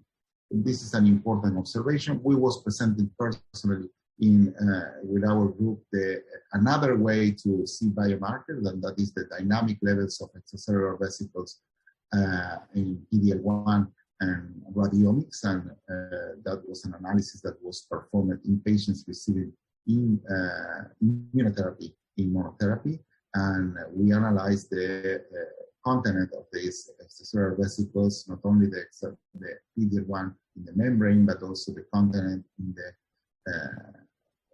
of cytokines. So what we analyzed there and what we saw there, that compared with the normal tissue PD-L1, the extracellular vesicles PD-L1 ratio is giving a better estimation of patients according to sensitivity and specificity for predict the patients that are better responders than the others. And you see here an increase of this ratio is worse for progression-free survival and overall survival in our population. And also the extracellular vesicles of TGF-beta presence is when we have a high extracellular vesicles, but extracellular vesicles TGF-beta inside the exosomes, we have a worse prognosis for progression-free survival and overall survival. The radiomics, when we add this radiomic analysis for this patient using different features, in our case we use 12 features, this is giving an impact in our predictive model. We're increasing the specificity and the sensitivity for not only for RECIST but also for immunoRECIST criteria. So in conclusion, these levels could be a good predictive biomarker for response, and the addition of the radiomics is improving this prediction, and also the TGF-beta seems to be an important biomarker for this progression survival and survival. So obviously we need more data, but we are now working in a validation cohort for this analysis. And the key message that I have in my presentation, obviously, were much more data that you can find in ASCO.org, but my key messages are immunotherapy is obviously changing dramatically the therapeutic landscape in lung cancer and other cancers, obviously, has impact in the tumor response, survival, and recurrence delay. Biomarkers, like we saw, is still a challenge. We don't have an answer for all of them. Maybe in the future we will have a perfect combination. liquid biopsy could be an important tool for this improvement in terms of biomarker determination. And the future, obviously, in this field looks very impressive. So research is necessary, and I would like to thank for the opportunity to discuss these important topics, and I'm more than happy to answer the questions. Thank you. Thank you very much, Dr. Rolfo. We will proceed to the Q&A session. I don't know if anybody has any questions, please submit them again through the chat. I've received so far a couple of questions. The first question will be for Dr. Arwala. Is there really a role, or is there any data about radiation and immunotherapy combination for brain metastasis in melanoma? Thank you. That's a very good question. And there was nothing new at ASCO presented there, so I didn't cover it. But yes, in terms of synergy, potential synergy at least, between radiation therapy, whether it's SRS or whole brain, and of course, mostly it's SRS nowadays with immunotherapy, there are both anecdotal cases and some emerging data that there is synergy. And there are randomized trials ongoing in the brain to see if there is a synergistic effect with a control arm of, without radiation. We don't have the results from those yet. However, it will be very interesting because as I presented, immunotherapy combination of ipi-nivo, and remember, just the ipi dose for us in melanoma is 3 milligram per kilogram, so it's a higher dose than people use in other cancers. Seems to be having the best outcome for brain metastases, especially in asymptomatic patients, and regardless of BRAF mutation status. And we haven't really done any formal studies yet of combining radiation with that, but that would be, I think, a next step that would be helpful. I do know that in clinical practice, with our multidisciplinary team, we often will provide SRS to patients with small lesions, asymptomatic lesions, do them for all the lesions if we can, and then put them on ipi-nivo afterwards. So we're doing it in practice, but there's not data to definitively say there is synergy, but it makes sense to me clinically to do so. Thank you. The next question will be for Dr. Kilbaso. Would circulating DNA or circulating tumor cells will replace at some point the need for imaging studies? I know Dr. Kilbaso is on there.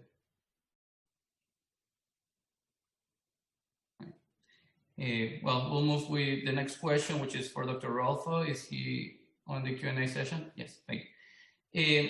There is some discordance between testing for PD-L1 and MSI high for endometrial and colon cancer.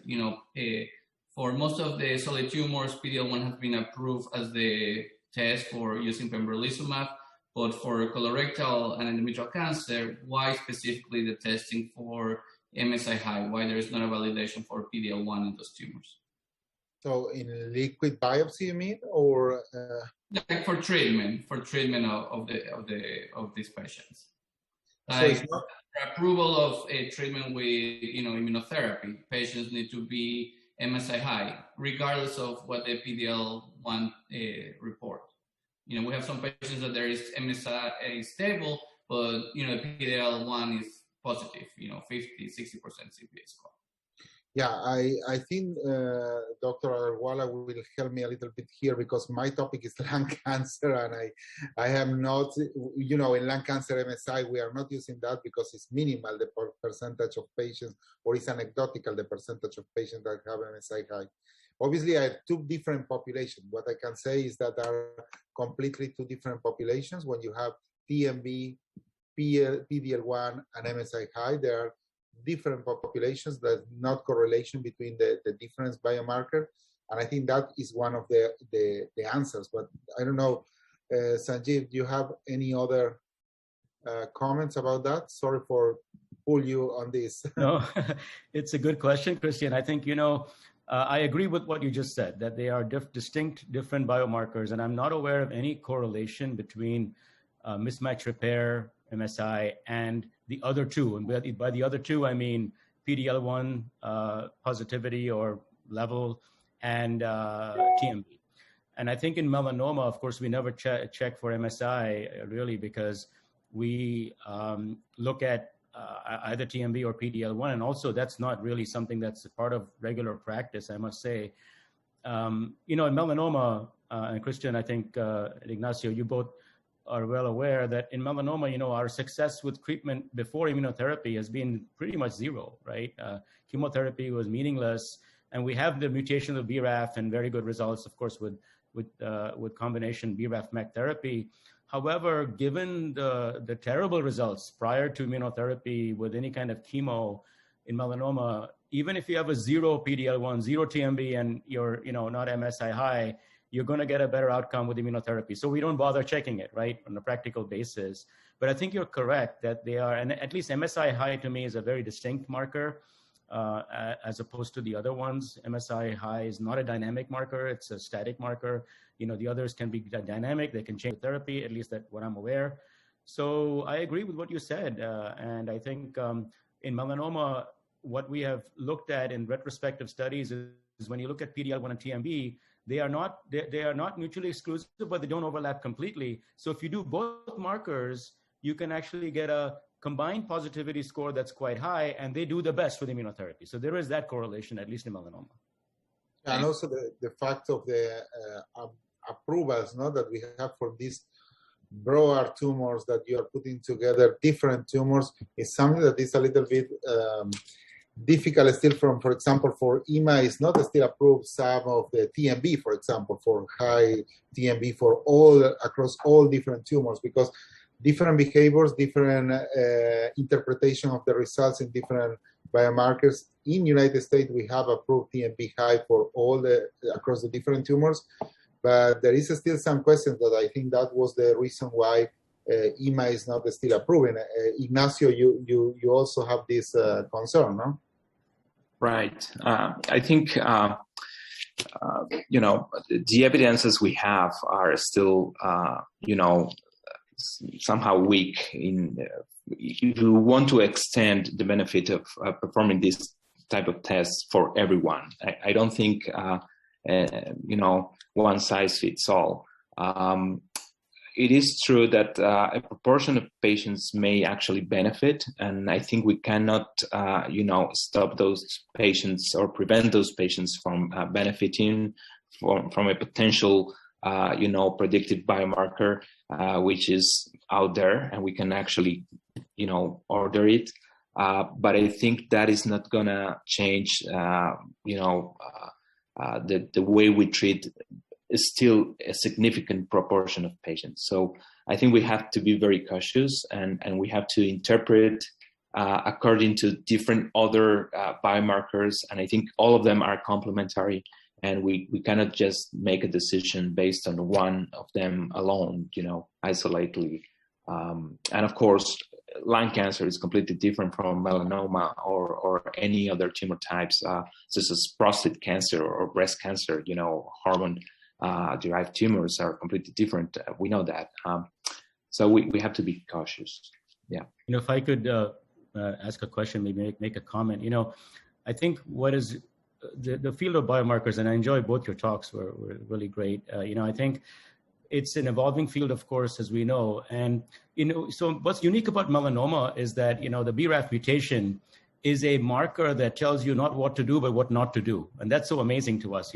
If you're BRAF wild type, don't give targeted therapy. That's 50% decision made, right? But if you're BRAF mutant positive, you don't know what to do. Can you give immunotherapy? Should you give targeted therapy? You don't know that. So I think firstly, in other cancer types, if there was markers that would tell you what not to do, as clinicians, I think that is so helpful to us, right? No doubt, because that gives us a narrower window of decision making.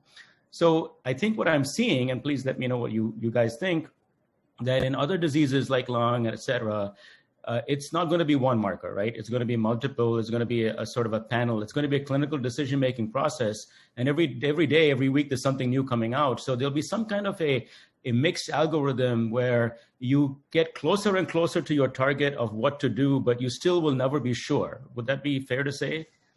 Oh, that I think is correct. So you are lucky in melanoma because people have internalized the idea that you need to have a biomarker for make decisions. So unfortunately, in lung cancer, several of and you saw the data presented in ASCO, 50% of the patients are tested for molecular alterations. And okay, we have obviously differences in the interpretation of the data, but it's true that we are doing something wrong in the testing. There are not 39% of the disparities patient African Americans are testing. That is not acceptable. And unfortunately, immunotherapy was entering in the mentality of several doctors as a first option, regardless what you have. And you are not waiting for have molecular analysis to decide what you need to do in the next step. And that was also, obviously, there are some trials like the KNOW-042 that facilitate a little bit this concept. We need to remember that the best biomarker for immunotherapy is that we have biomarkers that are telling to you that this patient will not respond to immunotherapy if you have an EGFR mutation or if you have other of the biomarkers. So it's mandatory that we wait for that to have the possibility to treat a patient with immunotherapy later on or in the first scenario. Obviously, like you say, there are more and more targets that are adding and the tsunami of genomic information and then putting together what you want to do with commutations for prognostic biomarkers is adding more difficulties to the interpretation. But for this reason, we have molecular tumor boards, we have university centers that can help to you to interpret this data. Is not only one player in the decision making anymore. If I am allowed, Michael, I would like to ask a question to Dr. Agarwala. If I understood, you said that for melanoma, you don't really have any predictive biomarker. How about negative biomarkers? Because in lung cancer, we're very close to establish that maybe the patient has STK1, KEAP, LKB1 or MD2, maybe the patient is not going to respond to immunotherapy. So do you have something like that in melanoma? Yeah, Luis, that's a very important question for us because, the only negative marker we have, as we talked about, is the BRAF, and that's not an immunotherapy marker at all. In fact, the BRAF mutation positive patients have a better outcome, it looks like, with immunotherapy. It's retrospective, but it's quite dramatic, the difference. The only thing I will say is that, when you are using immunotherapy in melanoma and you're choosing between Ipi-Nivo combination, which is, I think, now become mostly the standard, versus maybe a PD-1 agent alone like Pembro or Nivo, that situation, if you have PD-L1 levels that are less than 1% and sometimes less than 3%, they do better with the combination, which kind of makes sense because you have less PD-L1, you need help. The anti-PD-1 might need help of CTLA-4, So that logic does apply. But once again, we never do it because, you make the decision independent of that. The only time I in my clinic have ever tested PD-L1 for decision-making in immunotherapy is in a BRAF wild-type patient who I'm not going to give targeted therapy. And the guy is like maybe a little bit frail or whatever, and I'm worried. And I'm hoping I can give him anti-PD-1 alone.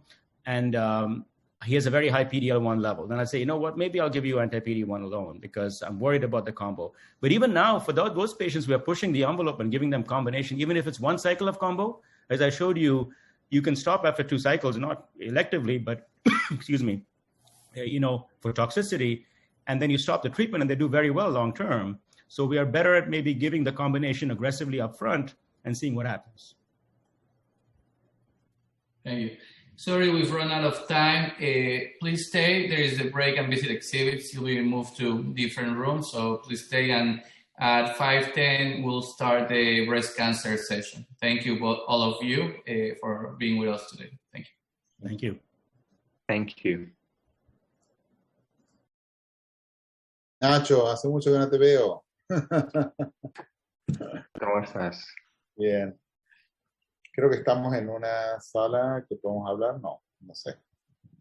Creo que no.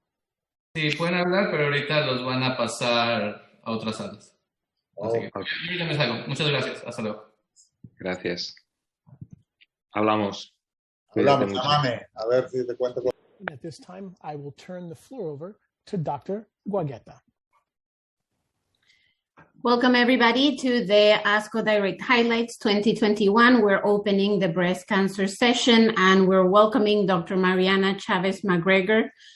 She will be the first speaker of the session. She is an associate professor in the Department of Health Services Research and associate professor in the Department of Breast Medical Oncology at the University of Texas, MD Anderson Cancer Center.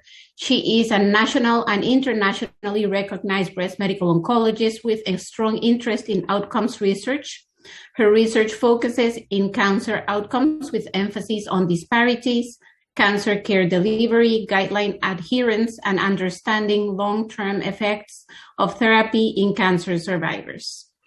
Welcome, Dr. Chavez-McGregor. Hello, my name is Mariana Chavez-McGregor, and it's my privilege to join you today to discuss some updates in HER2-positive breast cancer that were presented at the ASCO 2021 virtual meeting. These are my disclosures.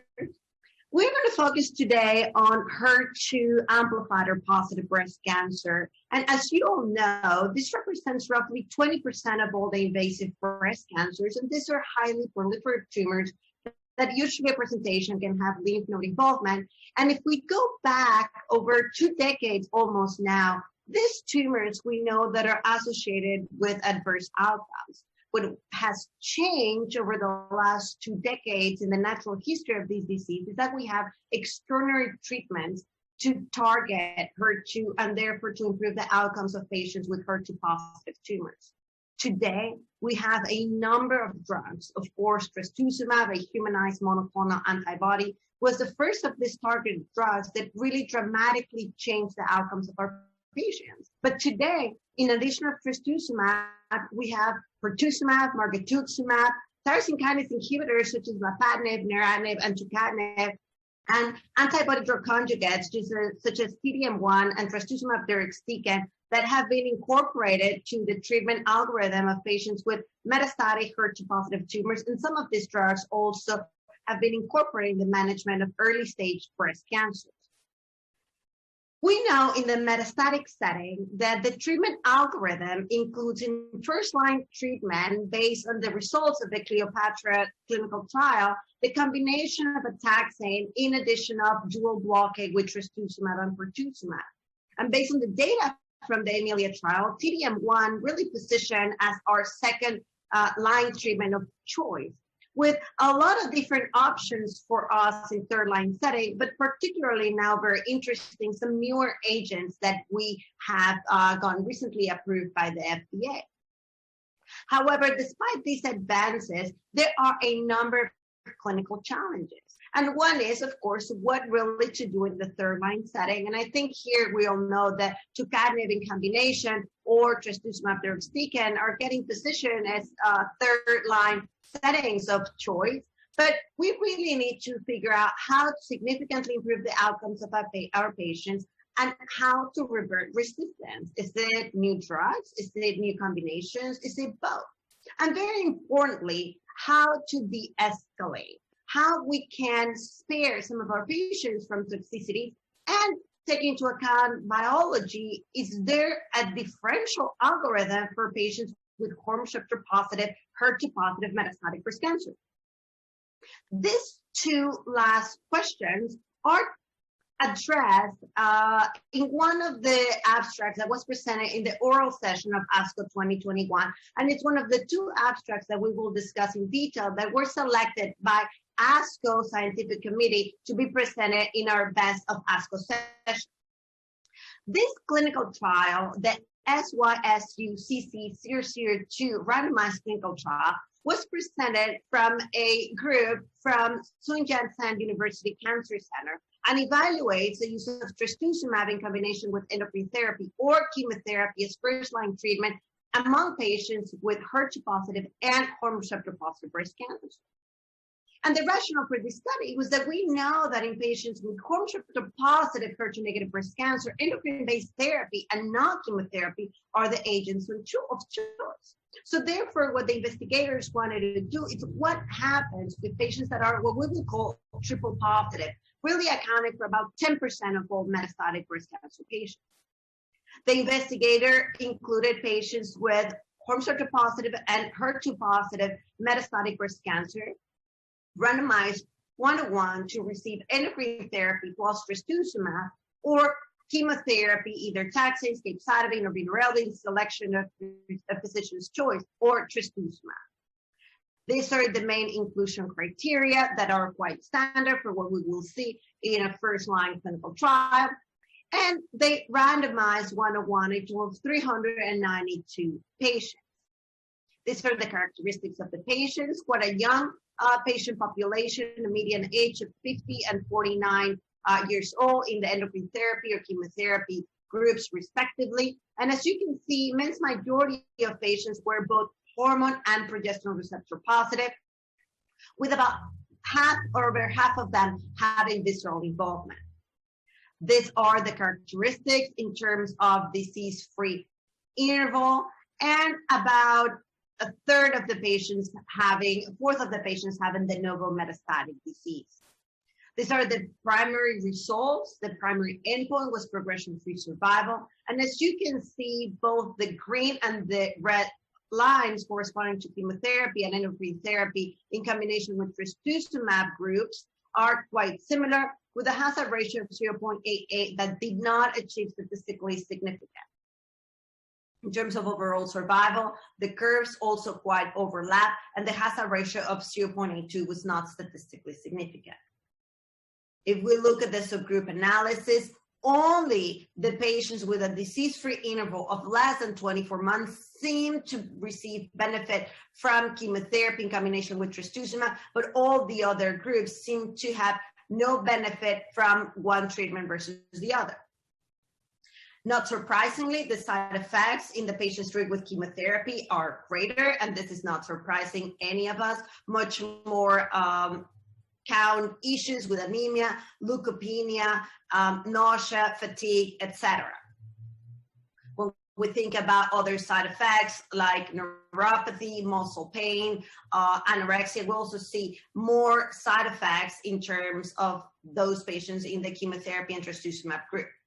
So the authors concluded that trastuzumab plus endocrine therapy was non-inferior and had fewer toxicities compared with trastuzumab plus chemotherapy, maybe suggesting in the exploratory analysis that chemotherapy may be beneficial in those with a disease-free interval of greater than 24 months. Now, while these results are quite interesting, the question really is, are they impacting our daily practice? And my take on this is that they really don't.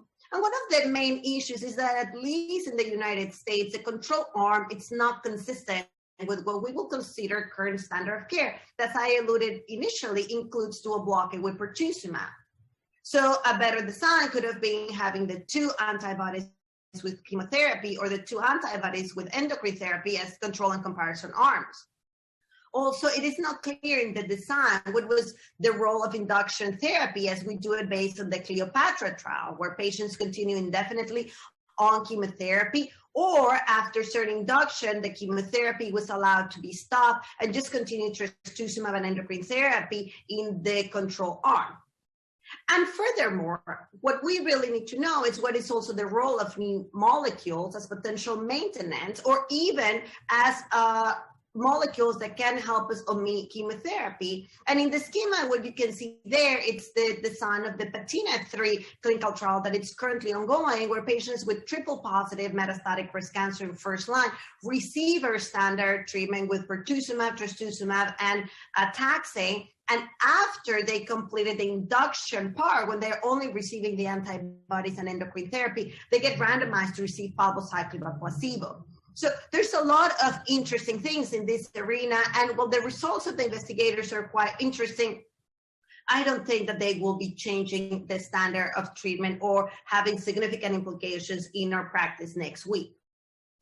Now, the other abstract that I'm going to discuss really touches on early stage. And as you all know, for early stage HER2-positive tumors, we really are trying to narrow and to tackle risk stratification, because there's some patients that need less treatment and there's some patients that need more.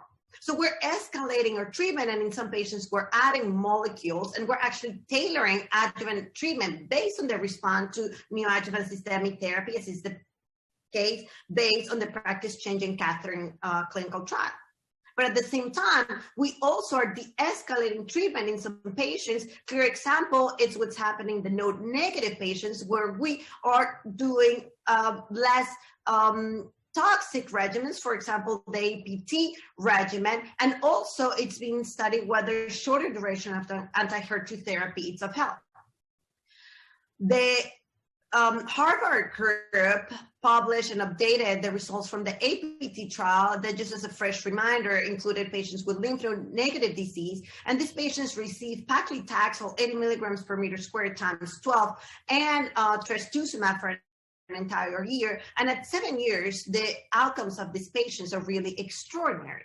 So not all patients need multi-drug treatment in terms of anthracyclines, of platinums, or even dual targeted therapy.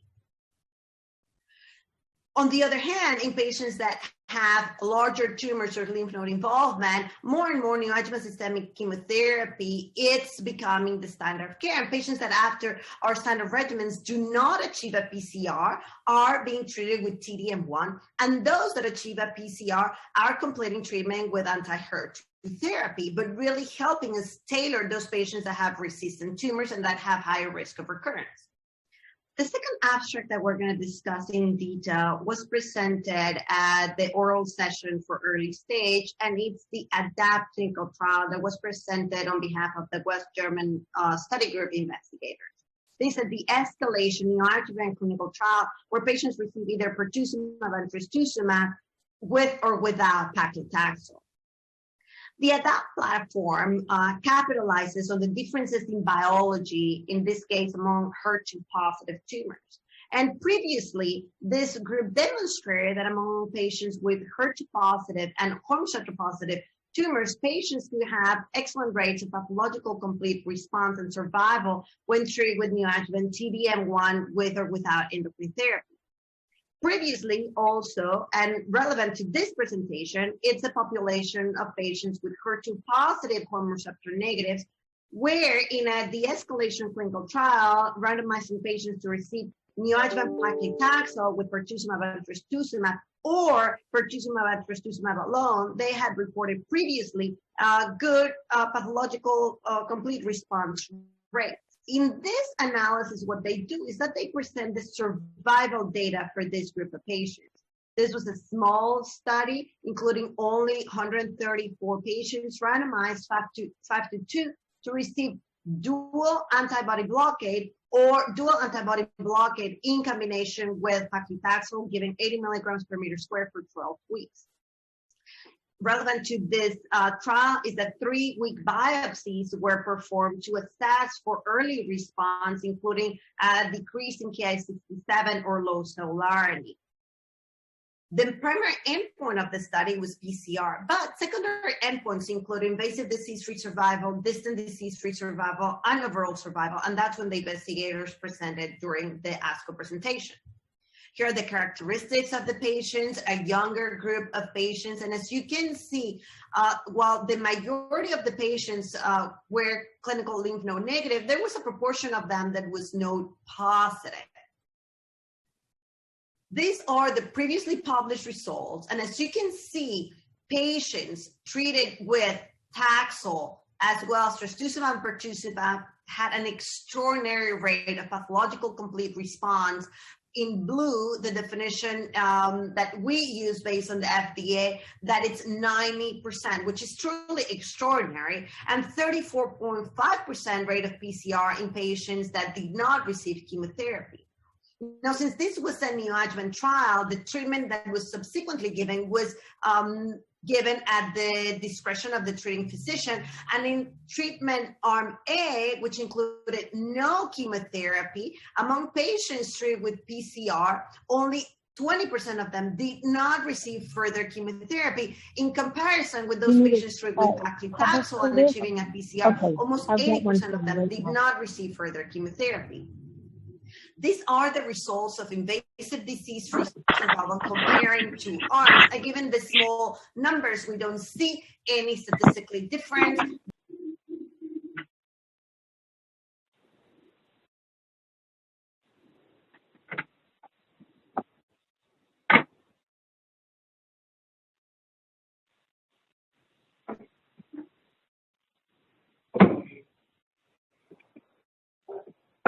significance. And what it's really interesting is that despite the fact that we don't see any difference in overall survival, in the analysis according to PCR, we see really relatively, we see very different outcomes. And in this case, all the patients that achieve a PCR were grouped together regardless of what treatment arm they were, suggesting that once a patient achieves a PCR, either if this is with chemotherapy or without chemotherapy, their outcomes are extraordinary.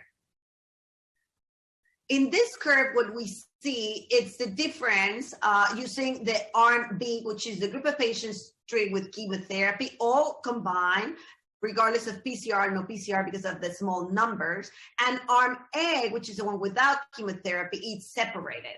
So what we can see is that those patients treated without chemotherapy but achieving a PCR have extraordinary outcomes compared with those that did not achieve a PCR.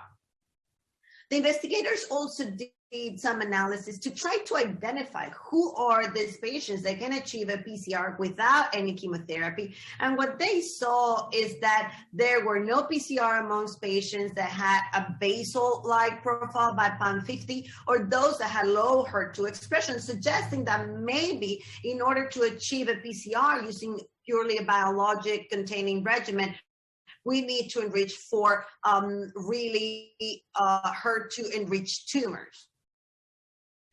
Also, what the investigators saw is that those patients that had sensitive tumors based on that 3-week biopsy had better outcomes compared to those that were non-sensitive, with a 5-year invasive disease-free survival of 93 versus 79%. And again, the p-values in any of this analysis are just exploratory since the numbers are so small. So the conclusions of the investigators are that chemotherapy-free regimens could be very promising in patients that have highly sensitive tumors, and that future investigation needs to be performed about this chemotherapy-free regimens. Particularly important is that there was a very not insignificant number of patients that achieve a PCR without chemotherapy, and that those that achieve a PCR had excellent outcomes, and maybe it can serve as a predictive marker of de-escalation. And this brings me just very quickly to remind you about the results of the Christine trial, where patients were randomized to receive docetaxel carboplatin with dual anti-HER2 blockade versus TDM1 and pertuzumab. And we saw that the group of patients not treated with standard chemotherapy was very high, 44%. And while this is not changing our clinical practice, it does invite us to find out who are these patients that can have a PCR without standard chemotherapy. And if we look at the patients that have hormone receptor negative tumors, the rates of PCR are incredibly high. In this trial, 73% with standard chemotherapy. In the study that we discussed, something that is very interesting is that, as we saw in Christine, even if one regimen is associated with higher PCR rates than the other, when we group all the patients with a PCR combined, those patients have an extraordinary outcome. So if you achieve a PCR, whether you receive 3 drugs or 2 drugs, the outcomes of those patients are quite similar, as it can be seen in the slide using data from PCR and outcome according to the Christine clinical trial.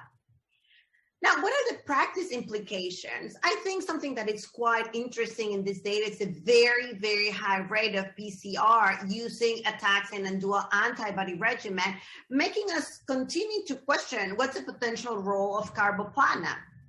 This study is underpowered but interesting, and invite us to think that since in this trial, patients had similar long-term outcomes after subsequent treatment, maybe we can use less toxic agents or regimens in the neoadjuvant setting and then only escalate in those that did not achieve a PCR, and therefore spare patients of toxicities and continue to try to identify them, maybe by looking for tumors that are strongly HER2 driven.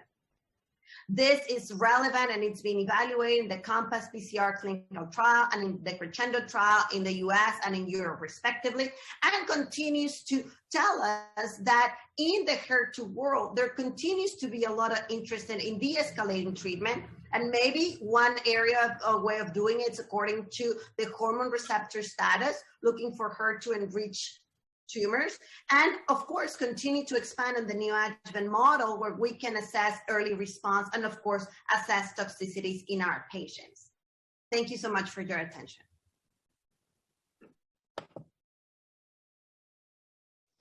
Thank you, Dr. Chavez-McGregor. And now we're going to continue to our second talk of the session. We welcome Dr. Aurelio Castrojon. He is a breast cancer medical oncologist at the Memorial Cancer Center, and he will be giving our educational session. He will discuss targeted therapy for breast cancer in 2021.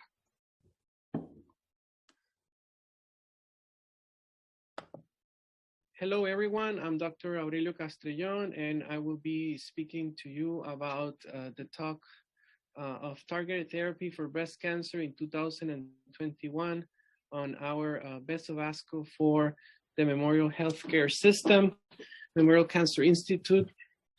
So let's get started. There is a lot of exciting new treatments for breast cancer that we would like to share with you today. We're going to cover CDK4/6 inhibitors, small molecule inhibitors, antibody drug conjugates, anti-PD-1, PD-L1 therapies, and we're going to finish up with PARP inhibitors. So going ahead with the definition of a targeted therapy in the treatment of cancer, these are treatments that hopefully will have more effect at the cancer cell level than the normal cells. The targets includes enzymes, proteins, and other molecules involved in the growth and spread of cancer cells. Some of these agents are re-engineering our immune system to be able to fight cancer cells better, or through antibodies deliver toxic substances directly into cancer cells. Sometimes these targeted therapies have better toxicity profiles than the traditional chemotherapies that we've used in oncology, but that's not always the case. These agents could be pretty toxic, some of them. So we gotta watch for toxicity. And most of these treatments are either delivered through small molecules, drugs, or monoclonal antibodies. Since the beginning of oncology, there's always been targets at the cancer cell level. We're familiarized with drugs like anthracyclines that targets the topoisomerase inhibitors, alkylating agents, or antimetabolites. We are trying to move away from traditional chemotherapeutic agents for the obvious reasons that they do not discriminate very well between healthy cells and cancer cells.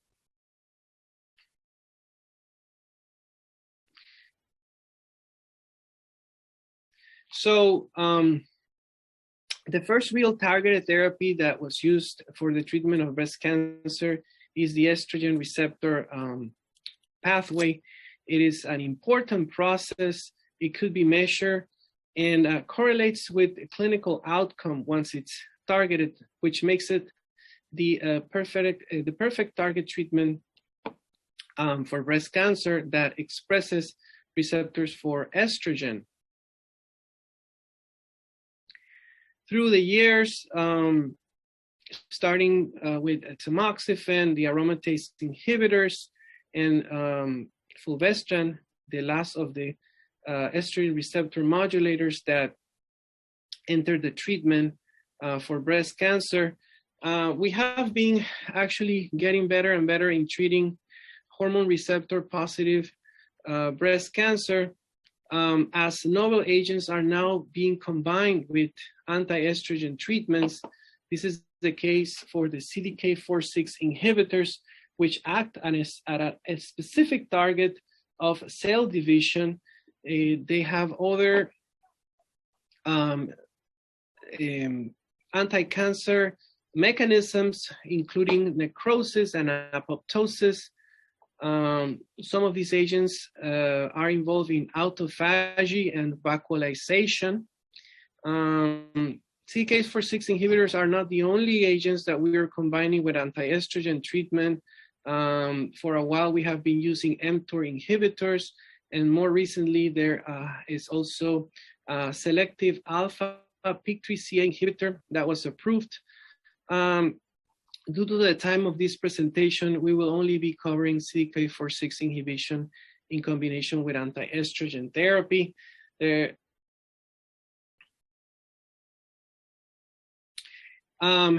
Everyone is really familiarized with the clinical trials that led to the approval of these agents and their use in practice.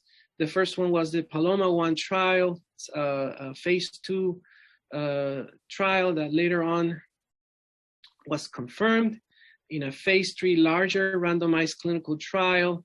Later on, we received the information from ribociclib and abemaciclib.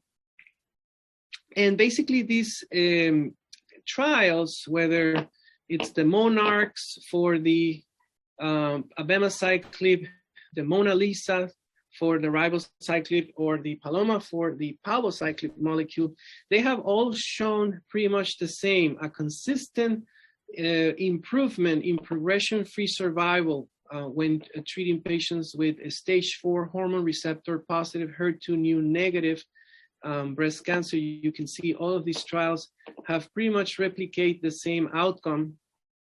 The Mona Lisa 7 has the particularity that included women that was mainly, was only a premenopausal patient study with obviously ovarian suppression. That study used different classes of anti-estrogen treatments, aromatase inhibitors. I believe that tamoxifen was also allowed.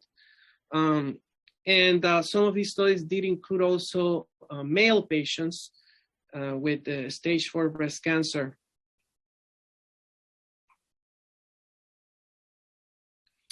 I'm going to present only one of the studies. This is the palbociclib plus letrozole first-line treatment for hormone receptor positive HER2 new negative. This graph you will see in all of these trials, and it's a consistent prolongation in the progression-free survival. This study that we published in combination with Dr. Dennis Slayman, Dr. Rugo, and a number of other breast cancer leaders worldwide has had a subset analysis and whether the time for failure of endocrine therapy was more or less than 12 months, 5, 10 years, visceral or non-visceral disease, prior endocrine treatment or no prior endocrine treatment, prior chemotherapy, no prior chemotherapy, ECOG status, age. They all basically, the forest plots consistently favor the CDK4/6 inhibitors arm.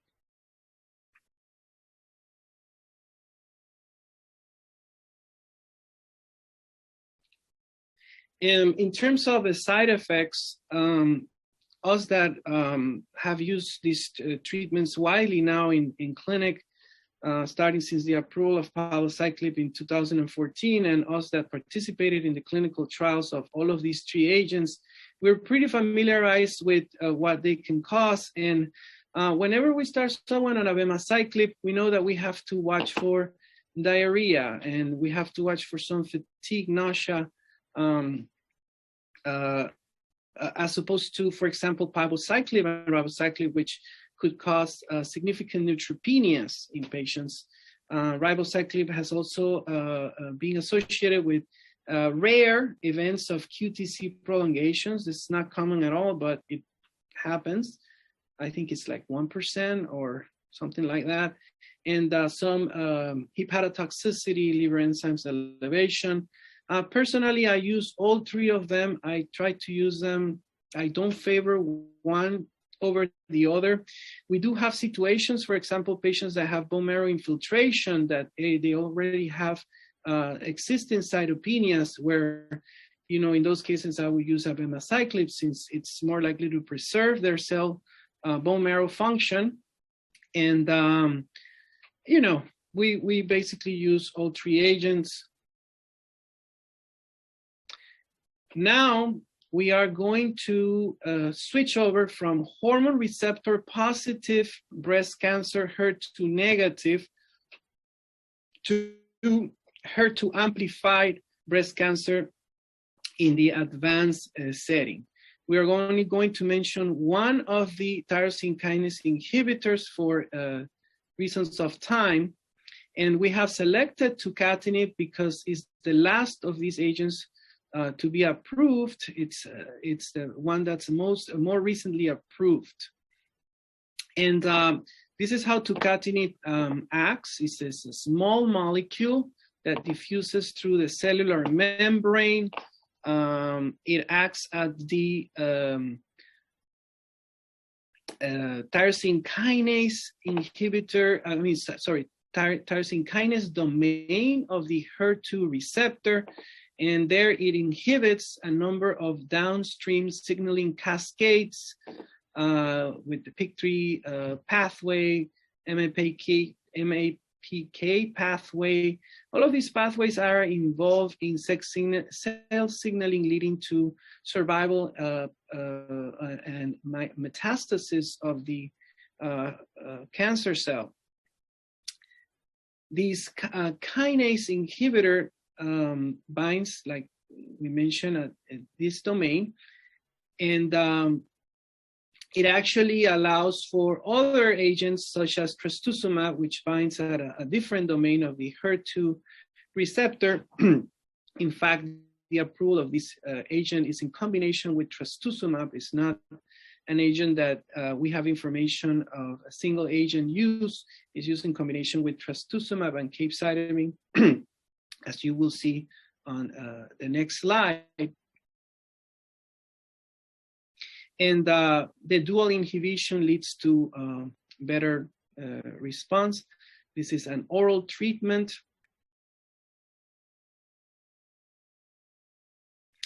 And we're going to discuss the clinical trial that led to the approval of tucatinib. This was a randomized, double-blind, placebo-controlled phase 2 study design. Numerous centers participated in 15 countries. We were part of the study as well. And it included patients that had progressed on trastuzumab, pertuzumab, and TDM1. So it was third line and beyond. It included patients that had brain metastasis. In fact, brain metastasis was one of the things that was encouraged. You can see it's a 2-to-1 design here by the number of participants. Patients were randomized to receive the standard dose of trastuzumab at 3-week intervals with capecitabine plus tucatinib at a dose of 300 milligrams twice a day versus the same treatment in combination with placebo. Primary endpoints of the study were progression-free survival. Secondary endpoints included overall survival, response on patients with the brain metastasis, and overall response. We can see here the results. There was a statistically significant improvement in progression-free survival. So the study met its primary endpoint. This is what led to the approval of tucatinib in practice. Secondary endpoints also met in terms of overall response rate. It actually doubles the overall response. And here is the breakdown of stable disease, partial response of the trial. This is a forest plot for the study. Patients with brain metastasis, regardless of the expression of hormone receptors, all favoring the investigational arm. Like I mentioned, up to 50% in each of the groups of the patients had presence or history of brain metastasis. This is what makes this molecule fairly attractive, because we know that in HER2 is not only more common to spread to the central nervous system than HER2 negative breast cancer, but we have a severe limitation in our therapies because of lack of central nervous system penetration. This is what's making tucatinib a very attractive treatment. Prior to the approval of tucatinib, we had also had neratinib approved, and the first of these tyrosine kinase inhibitors to have entered the therapy for breast cancer, as we remember many years ago, was lapatinib. This is a New England Journal of Medicine publication for tucatinib, trastuzumab, capecitabine. In terms of adverse effects, this is a drug that unfortunately also causes diarrhea. We see the same for neratinib. We see the same for lapatinib. This is something that limits the dose that we use for patients. Dose reductions are something that we are familiarized with. It also causes some nausea, fatigue. I haven't used a whole lot of this drug. It's a couple of patients that are getting started on this, and but my experience with neratinib is that the side effects could be managed by dose reduction, and it's usually the first couple of months, right? The first 3 months. Once patients go through that period of time, their intestinal tract sort of gets a bit accustomed to these medicines, and the diarrhea lessens over time. At least that's been our observation. Now we are going to move to a different class of drugs. We are going to speak about the drug-link conjugates. These are basically monoclonal antibodies that through a linker are connected to a chemotherapy. Emtansine is the one that we use with TDM1. The newer agents are incorporating topoisomerase inhibitors. And the mechanism of action is very interesting. These antibodies bind to the HER2 receptor at the membrane level. They are they enter the cell where endosomes release the chemotherapy to the cytoplasm, and there they will act at the targets of these agents. And the nice thing about this is that it does bind more preferably to cancer cells than normal cells, so the side effects will be probably less than what we would see with chemotherapy treatments, and they are also more effective due to their ability to bind to targets. We're going to discuss trastuzumab deruxtecan. This is a humanized monoclonal antibody that has a sequence of similar to trastuzumab.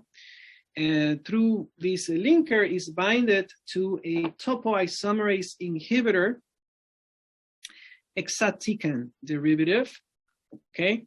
And it's given intravenously. It's given at 3-week intervals. That's the approval. We've used quite a bit of trastuzumab deruxtecan since it was approved. The approval came also, we've seen a lot of drugs that are being approved with phase 2 trials. This is not only a phase 2 trial, but it was actually a single arm trial. This is all contingent to demonstration of phase 3 data effectiveness.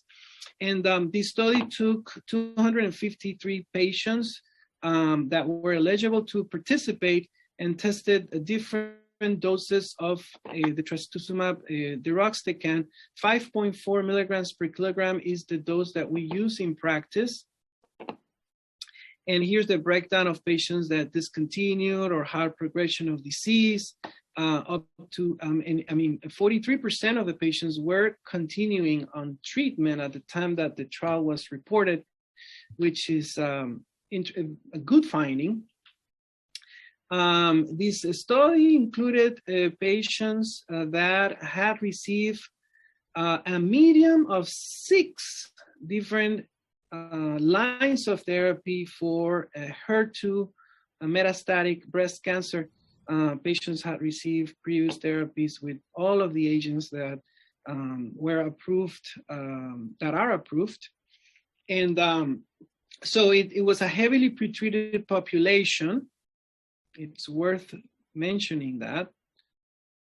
And as of side effects, you can see here that people do present with up to 50% in a number of common side effects that we see in treatment of cancer, but one that is starting to be mentioned, and it's not only seen with this treatment, is also seen even with CDK4/6 inhibitors and other agents, is the interstitial lung disease, interstitial pneumonitis. There's many drugs that can cause this, and we have to watch this carefully because there were actually deaths in the trial from interstitial lung disease. So, when we start patients on these therapies, any sign of shortness of breath, cough, should lead us to suspect this and place the treatment on hold, treat with steroids. So it's a number of ways to proceed with that. But unfortunately, interstitial disease was a side effect that that we fear as treating physicians, obviously. It could cause some cytopenias as well. I found in my practice that doing dose adjustments significantly changes the side effects, and people are able to receive these for, I have people right now probably 7-8 months on these treatments, and they're responding also on a 4th or 5th line of therapy.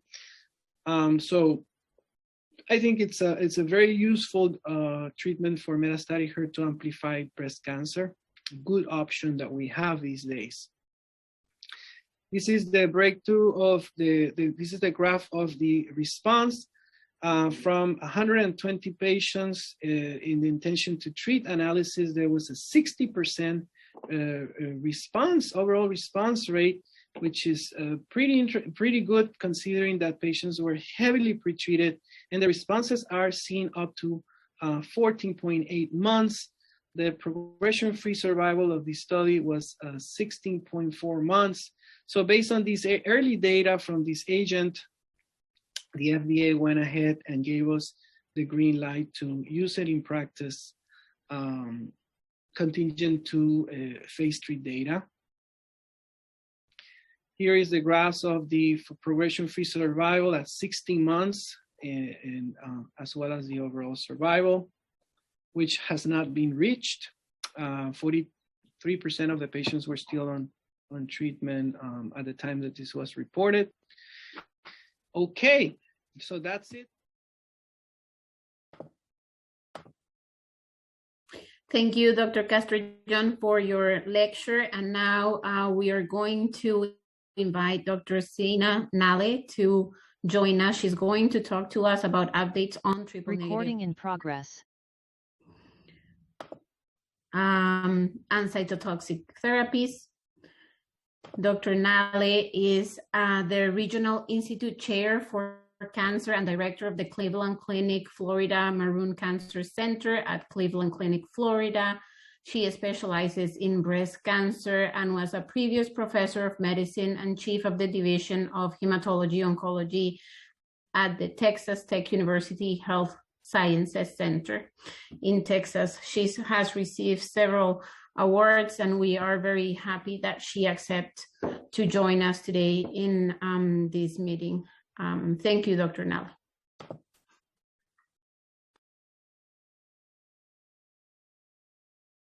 Hello, this is Dr. Zina Nale. I'm very excited to be joining you today during the ASCO Direct Highlights 2021 Symposium.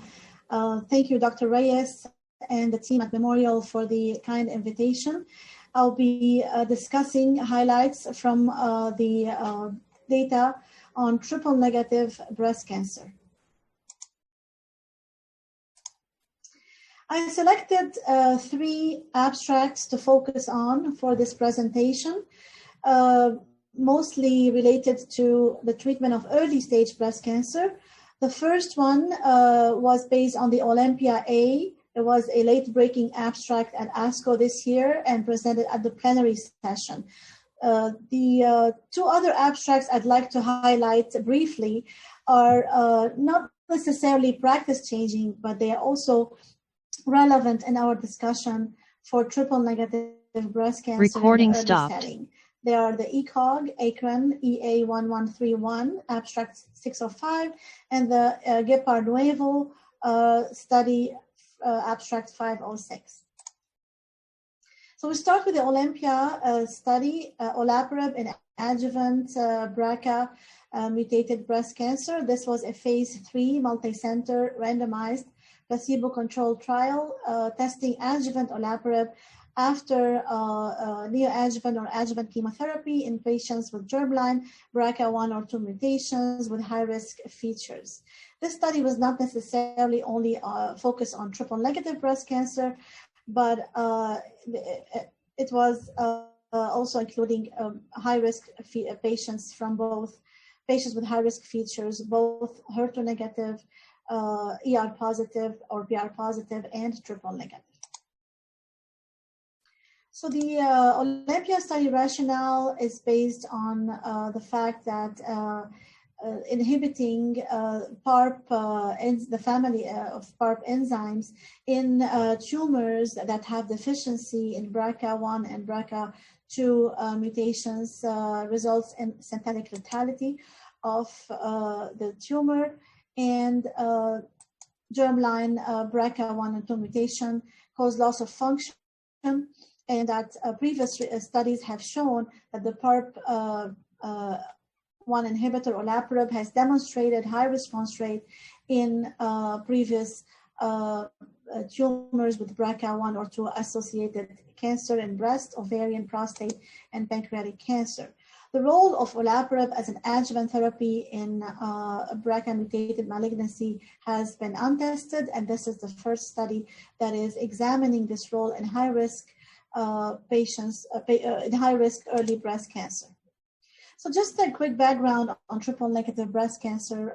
This is a virulent subtype associated with increased risk for early recurrence.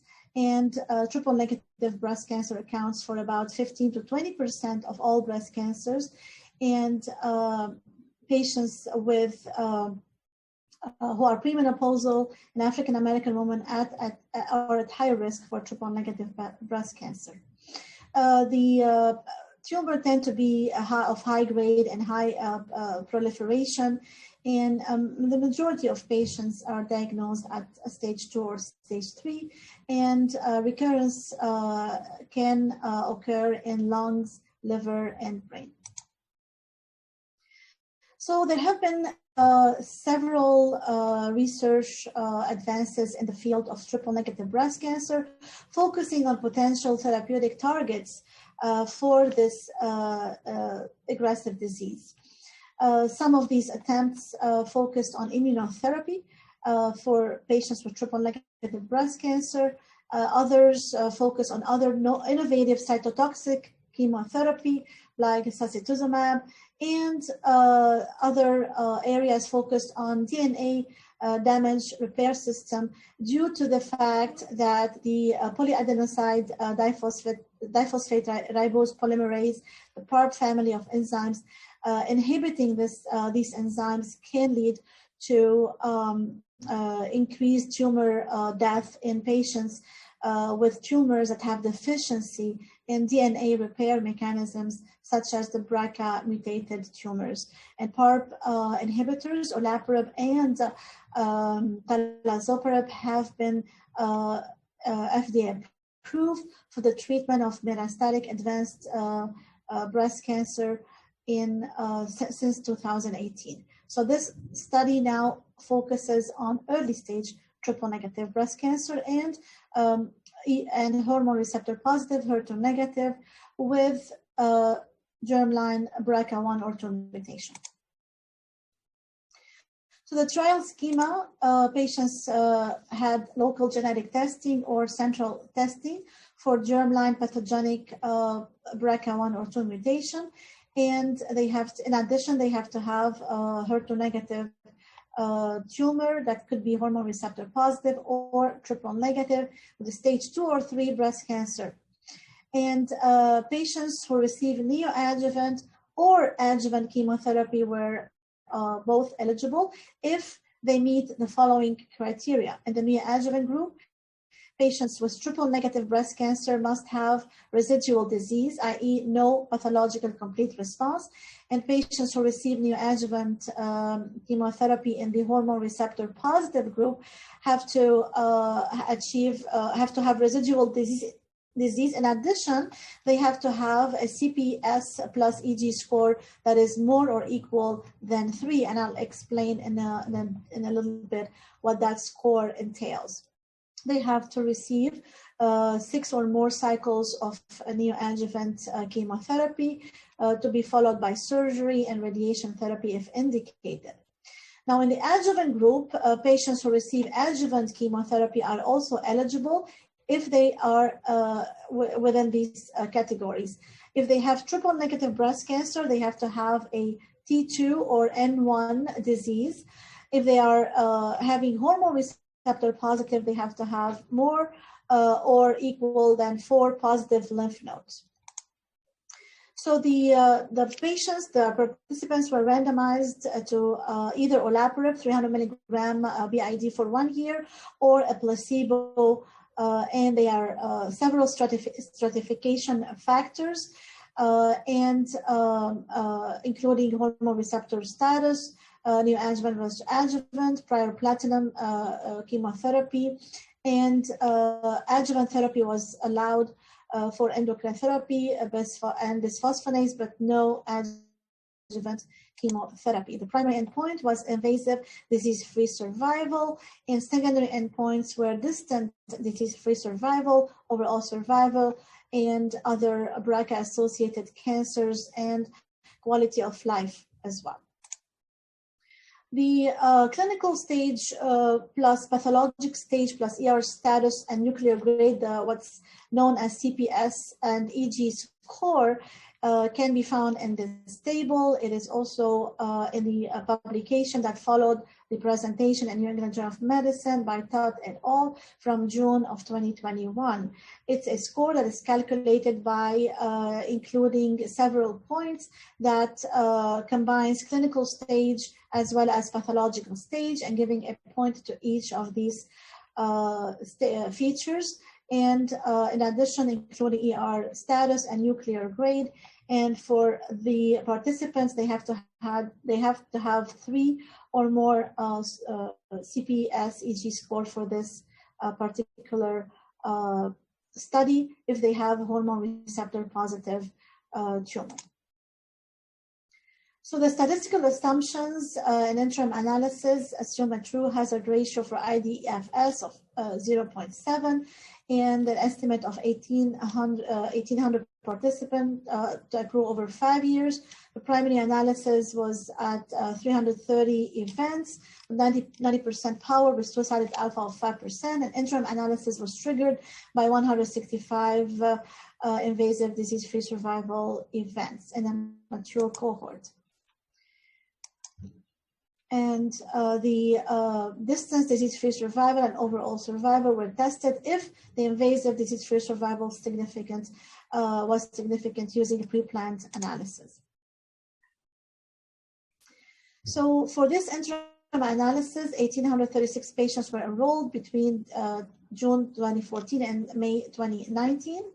And the median follow-up for the intent to treat population was 2.5 years, and the median follow-up for the mature cohort was 3.5 years. The patient characteristics were well balanced between the between the two treatment groups, olaparib and placebo, a median age of 42. Patients with BRCA mutations in both groups distributed as follows: BRCA1, 71%, and the olaparib, and 73% in the placebo; BRCA2, 28% in the olaparib, and 26% in the placebo arm. And the type of surgery was also balanced between the two, mastectomy or conservative surgery. In terms of hormone receptor status, as you can see, the majority had triple-negative breast cancer in both the olaparib and the placebo group at over 80%. And patients who were post-menopausal were 37% and 39%, and the majority were premenopausal at 62% and 60% for the placebo. And the prior adjuvant and neoadjuvant chemotherapy are distributed as follows. Patients received anthracycline and taxane regimen in over 90% of the time, and the platinum-based therapy was given in about 26% of the group.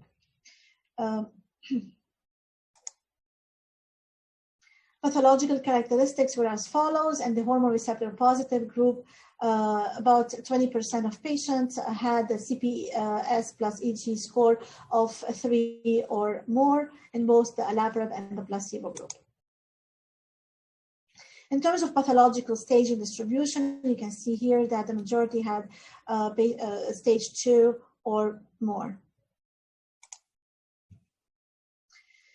So for the results, you can see that the invasive disease-free survival for the intent to treat population at interim analysis noted that patients who receive olaparib had an 85.9% disease-free survival versus 77% in the placebo group, which was statistically significant at a hazard ratio of 0.58 and a p-value of less than 0.0001. The type of first invasive disease-free survival event were noted, and as you can see here, they were less in the olaparib group for the recurrence, ipsilateral, and distant in several organs. The distant disease-free survival was also significant, as you can see here. For the olaparib group was at 87.5% compared to the placebo group of at 80.4%, with a hazard ratio of 0.57, highly statistically significant. The overall survival was not significant at this early interim analysis, but there was a trend for improvement in 3-year overall survival rate of 3.7%, favoring the olaparib group. Subgroup analysis was also conducted, and noting no statistical evidence of heterogeneity between any subgroup of the intent to treat analysis. The patients who received olaparib had a manageable toxicity, but was noted for nausea, fatigue, anemia, and vomiting. There were rare grade 3 or more events in those categories compared to placebo. 16% of patients had neutropenia and 16% leukopenia, and these are adverse events to monitor and watch for. If you look at the grade 3 events, there were 2% fatigue, 9% anemia, 5% neutropenia, and leukopenia of 3% considered manageable. The serious events, as noted before, was comparable, and there were no red flags noted, and area of interest was to monitor for MDS and AML. The serious adverse events were comparable between the two. The global quality of life score was not impacted by olaparib negatively. in the treated population. So as a conclusion, participants in Olympia A had high risk with high-risk HER2-negative early-stage breast cancer and germline BRCA mutation has significant risk of risk of invasive disease, increased risk of recurrence despite standard therapy. That's why olaparib for 1 year after completion of local treatment neoadjuvant chemotherapy significantly improved both invasive and distant disease-free survival, and fewer deaths were noted. Toxicity was manageable. Germline BRCA1 and BRCA2 sequencing is an important biomarker in early stage breast cancer. The take-home message is that Olympia A findings are practice changing, and in patients with germline BRCA mutation and high-risk breast cancer, adjuvant olaparib 300 milligram BID for 1 year should be considered. Following adjuvant chemotherapy, it improved invasive disease-free survival by 42% and distant disease-free survival by 43% compared to placebo with acceptable toxicity. And this highlights the need for genetic testing for BRCA mutation in patients with high-risk early-stage breast cancer. And to briefly touch on the ECOG abstract and the other GEPAR Nuevo, we're just gonna go to the take-home message.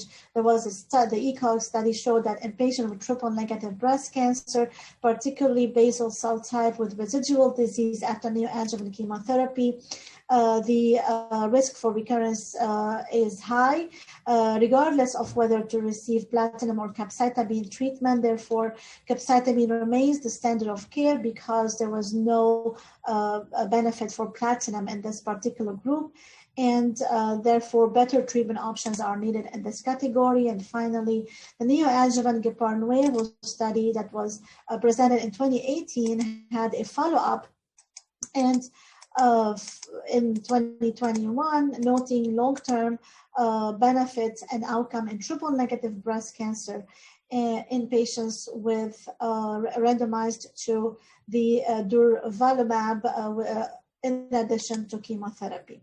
So this is something to take into consideration in the context of other awaited trials in the neoadjuvant setting. So as a final take-home message from the durvalumab study, the GEPAR Nuevo, that in addition to an intracycline taxane-based neoadjuvant chemotherapy, this PARP inhibitor, this checkpoint inhibitor improved long-term outcome in early-stage triple-negative breast cancer. Although there was no difference in PCR, but long-term survival outcome suggests that immunotherapy may play a role in triple-negative breast cancer beyond PCR. Further data is awaited from studies such as the Keynote 522 and Impassion 03, and to further clarify the role of immunotherapy in early-stage triple-negative breast cancer. And as an overall summary, for the Olympia A study, olaparib is a new standard of care for patients with germline BRCA1 or 2 mutation associated early breast cancer with high-risk features after adjuvant or neoadjuvant chemotherapy. And this highlights the importance of considering checking for BRCA mutation in those patients who fit that criteria for eligibility in the olaparib study, in the Olympia study. For triple-negative breast cancer with no BRCA germline mutation and residual disease post-neoadjuvant chemotherapy, adjuvant capecitabine remains the standard of care, with a caveat that the risk of recurrence is high in this patient population, who with patients who do not achieve complete pathological response in after neoadjuvant chemotherapy, which highlights the importance of continuing to explore further and better treatment options for this patient population. Immunotherapy in the treatment and neoadjuvant treatment of early stage triple-negative breast cancer has started, but more mature data is needed, and it needs further exploration. Thank you for your attention, and thank you for inviting me to the ASCO Symposium. Thank you, Dr. Nale, for your presentation. And now we are going to move forward with the panel discussion. If anybody has questions, please go ahead and send them through the chat system. So there are a couple of questions. One of those would be, and this can be answered either by Dr. Castrillon or Dr. Chavez-McGregor at this time, based on the current data available and the approval of trastuzumab deruxtecan, as well as the approval of tucatinib. What would be your choice of sequencing these two medications in patients with HER2-positive breast cancer in the metastatic setting? Do you want to start, Dr. Chavez-McGregor? Sure. Thank you. I think that either of the agents will be fine to use in third line. I've used them both.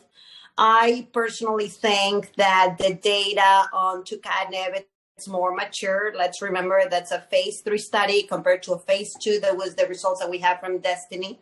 Also, the tucatinib data showed us improvement in overall survival in this phase 3 trial. So if we think about Cleopatra, Emilia, and HER2CLIMB, suddenly we have 3 trials that one after the other are showing us improvement in overall survival. And I think we still have to learn more about the toxicities of trastuzumab deruxtecan in terms of the lung toxicities. Having said that, I've used deruxtecan in third line with great results. We got it approved slightly before. A group of patients that we could probably think about tucatinib being a better option is those that have CNS disease. But I think the message has to be also that in this world of sequencing, what we want is our patients to receive all possible agents, right? So if we choose deruxtecan first, then we need to make sure that tucatinib-based combination comes later and vice versa. So I think what we want is for all the patients to benefit from these newer drugs. We also have margetuximab. We got recently approved, also relatively recently approved neratinib. I personally think as a TKI, tucatinib, it's more a potent drug and less toxic. So I will tend to use tucatinib if I'm going to use a TKI compared to neratinib or even lapatinib that we really don't use that much. But that's my personal sort of like overall approach and the one that we follow most of us at Anderson. Now that we're touching base on this subject, I find the combination tucatinib, capecitabine, and anybody can chime in into their experience, difficult to tolerate. And I have talked about this with other breast oncologists, and some of them end up tapering down capecitabine, sometimes having to completely remove capecitabine from the regimen and leaving tucatinib, Herceptin. I don't know what your experience has been specifically in this regard. How do you manage the toxicity? I don't know, Doctor, if any of the other two physicians, Dr. Nally, I don't know what your thoughts are. You're muted.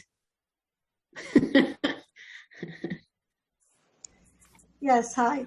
So I think you need to be able to manage the diarrhea mostly, and that's something to be on top of. And I've used the combination with with different, tolerance depending on the patients, but if managed appropriately, it can be given, and it leads to great results, obviously, as Dr. McGregor has said. So it is a matter of being very careful with the side effects profile and decreasing the dose, adjusting, adding the anti-diarrhea agents, and educating the patients.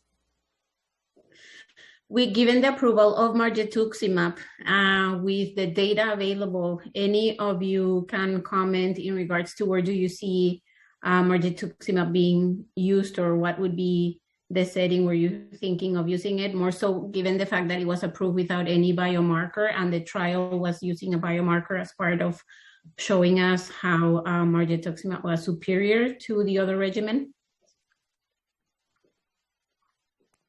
So I can pitch in. I think that margetuximab is another drug that could be used in third line or fourth or even fifth.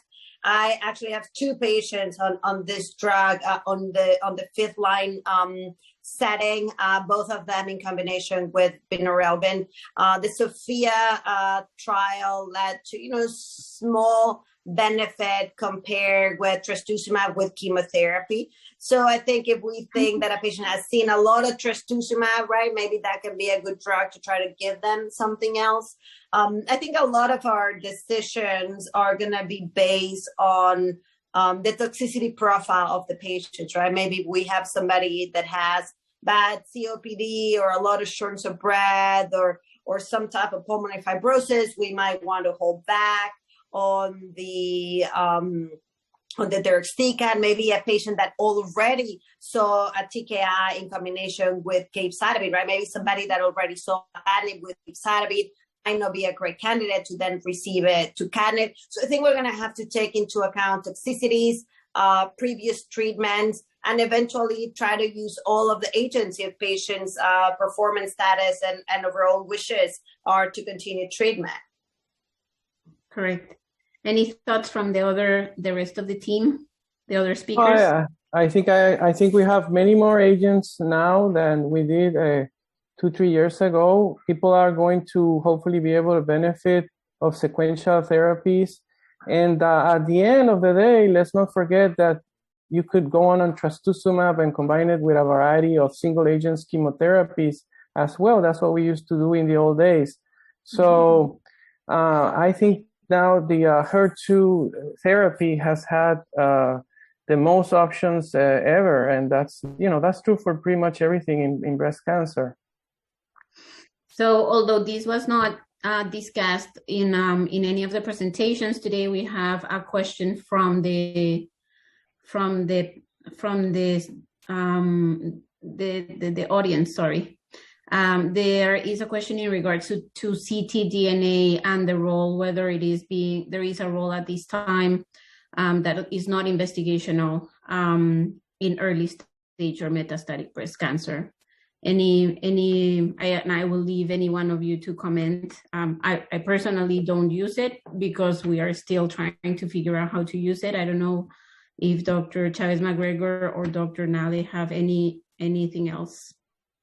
We don't use it at MD Anderson outside of a clinical trial, not for early stage, not in metastatic setting, not to change treatment.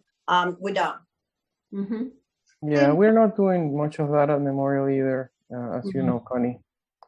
No, that Cleveland Clinic, we haven't used it and we haven't started using it until more data is available.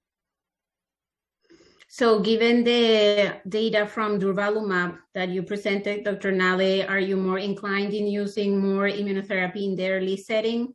Or how do you decide on when is the right time to add these to your neoadjuvant therapy? So, it's not ready for use in the early stage setting. It is interesting to observe this data until we have more mature data. As you know, the pembrolizumab combination with chemo is approved for unresectable locally advanced metastatic breast cancer. So that's the only setting we would use it, but not yet in early stage. Hopefully, we will have more mature data from the Keynote trial, but so far, it's not FDA approved. I think that those are all the questions. I thank you all for participating in our meeting, and I will let you enjoy the weekend. Bye. Thank you, everyone. See you in Miami. Thank you. See you next year. Bye, everybody. Thank you for joining. Bye.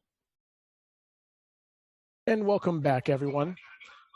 And at this time, I'd like to introduce Dr. Salzberg. All right. Hello, everyone. Nice to, quote unquote, see you all. It's a pleasure to be here. And I will go ahead and introduce the first speaker of this next discussion, Dr. Tani Seiwert. The good thing about watching these videos is that you're able to see them introduce themselves, and hopefully I introduced your name correctly. It's an honor to welcome you. Dr. Seiwert comes from Johns Hopkins University, where he is the director of the Head and Neck Cancer Program in the Bloomberg Kimmel Institute for Immunotherapy, and he's lead head of the head and neck cancer program. So we can go ahead and move on to the video. Hello, my name is Tongi Zivert. I'm the director of the Head and Neck Oncology Disease Program at Johns Hopkins University. It's my great pleasure to join you for the Best of ASCO Miami 2021. I wish I could be in Miami right now, but we'll make it do virtually, hopefully soon in person again. So we'll be talking about head and neck cancer, and that includes not just squamous cell carcinoma, but also thyroid and salivary gland cancers. Here are my personal disclosures, none of which are relevant. I also regularly get cookies from Genentech, but this is complete now. So there were a number of interesting abstracts for head and neck cancer in this year's ASCO. In fact, we covered multiple tumor entities, not just head and neck squamous, which I'll talk about first, but in particular, much data about NPC, nasopharyngeal carcinoma, salivary gland cancers, and thyroid cancers. And so it'll be a whirlwind of different diseases, different data. Let's start out with squamous cell carcinoma of the head and neck. I first want to talk about new agents, new immunotherapy agents. There were two interesting ones. And then in the second part, there were actually three abstracts that I'll summarize and put together, looking specifically at the neoadjuvant setting. How do we use immunotherapy in the curative setting? Let's get started. The first data was actually presented as part of the developmental therapeutics of phase 1 program. These were data from the National Cancer Institute around James Gully and presented by Julius Strauss. This is an interesting trial in HPV-positive malignancies, HPV-16 in particular, using a triple combination, so this makes it already challenging, of an anti-PD-L1 agent, bintrafusp, that has a bifunctional aspect. It also inhibits TGF-beta, a vaccine called PDS-010, and a novel IL-12. So here you already see the problem with these data. We have three agents, one of which is bifunctional, but the results speak for themselves. They were very impressive, and I wanted to show this to you. Just for background, PD-1 inhibitors have about a 16 to 18% response rate. We have both pembrolizumab and nivolumab approved for both head and neck cancer and also for cervical cancer. However, most patients eventually progress, and there's a large unmet need despite this. There is a link of HPV infections to TGF-beta signaling, and so it makes sense to potentially use an agent that also targets TGF-beta as the putative mechanism of resistance. So the first agent I wanted to introduce, and some of you may have heard about it, bintrafusp. This is a PD-L1 agent or front end, which has at the very tail, you can see this in the figure in yellow, a TGF binding trap. So it's a bifunctional PD-L1, very cool.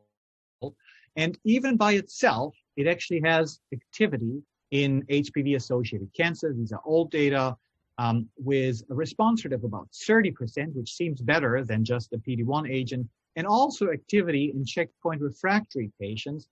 So by itself, this looks like a promising agent. But again, these are small numbers, only about 59 patients. And this is a mix of multiple HPV-associated disease. So not just head and neck cancer, but head and neck cancer here is in cyan or light blue. So to make this more complicated, but also maybe more effective, they combine this agent with something that could trigger an immune response. And this is a vaccine. This is a peptide vaccine called PDS-0101. And they also felt that it was important to have an IL-12 cytokine. This is targeted to the tumor. So it's complicated, triple combination. But they make a rationale, and I won't go into this, that this makes a lot of sense to prime the tumor, to strengthen the environment, and then give a PD-1 inhibitor with this additional factor. The data are quite stunning. You can see here the response rate circled in red, an overall response rate of 40%. Interestingly, in HPV-16 positive patients, only 18 patients, the response rate was 55%. And in patients that were checkpoint naive, the response rate is 80%. However, even in checkpoint refractory patients, the response rate was 40%. So stunning data, double, triple of what we would expect. Here you can see a waterfall plot. In red, you see checkpoint refractory patients. In blue, naive patients. Really interesting data. Interestingly, this was also quite well tolerated. There was a little bit of hematuria and some leukopenia, but this is truly immunotherapy. And many of these patients had durable benefit, small numbers of patients, but really exciting data that needs to be validated. The second mechanism that I wanted to show you is LAG-3 had a coming of age at ASCO 2021. You see here two agents that are being tested. One is relatlimab on the right side, which was presented in a phase 3 study in melanoma, and actually had a positive phase 3 study presented by my colleague Evan Lipson. You can see here that nivo plus relatlimab was superior to nivolumab, again with a very good tolerability. On the other hand, on the left side, you see eftilagimod, which is a different LAG-3 mechanism. This is a soluble LAG-3, but also inhibits LAG-3, for example, by binding to MHC class 2. There were data at ASCO for head and neck cancer as well as for lung cancer. Well, this is part C, the head and neck data.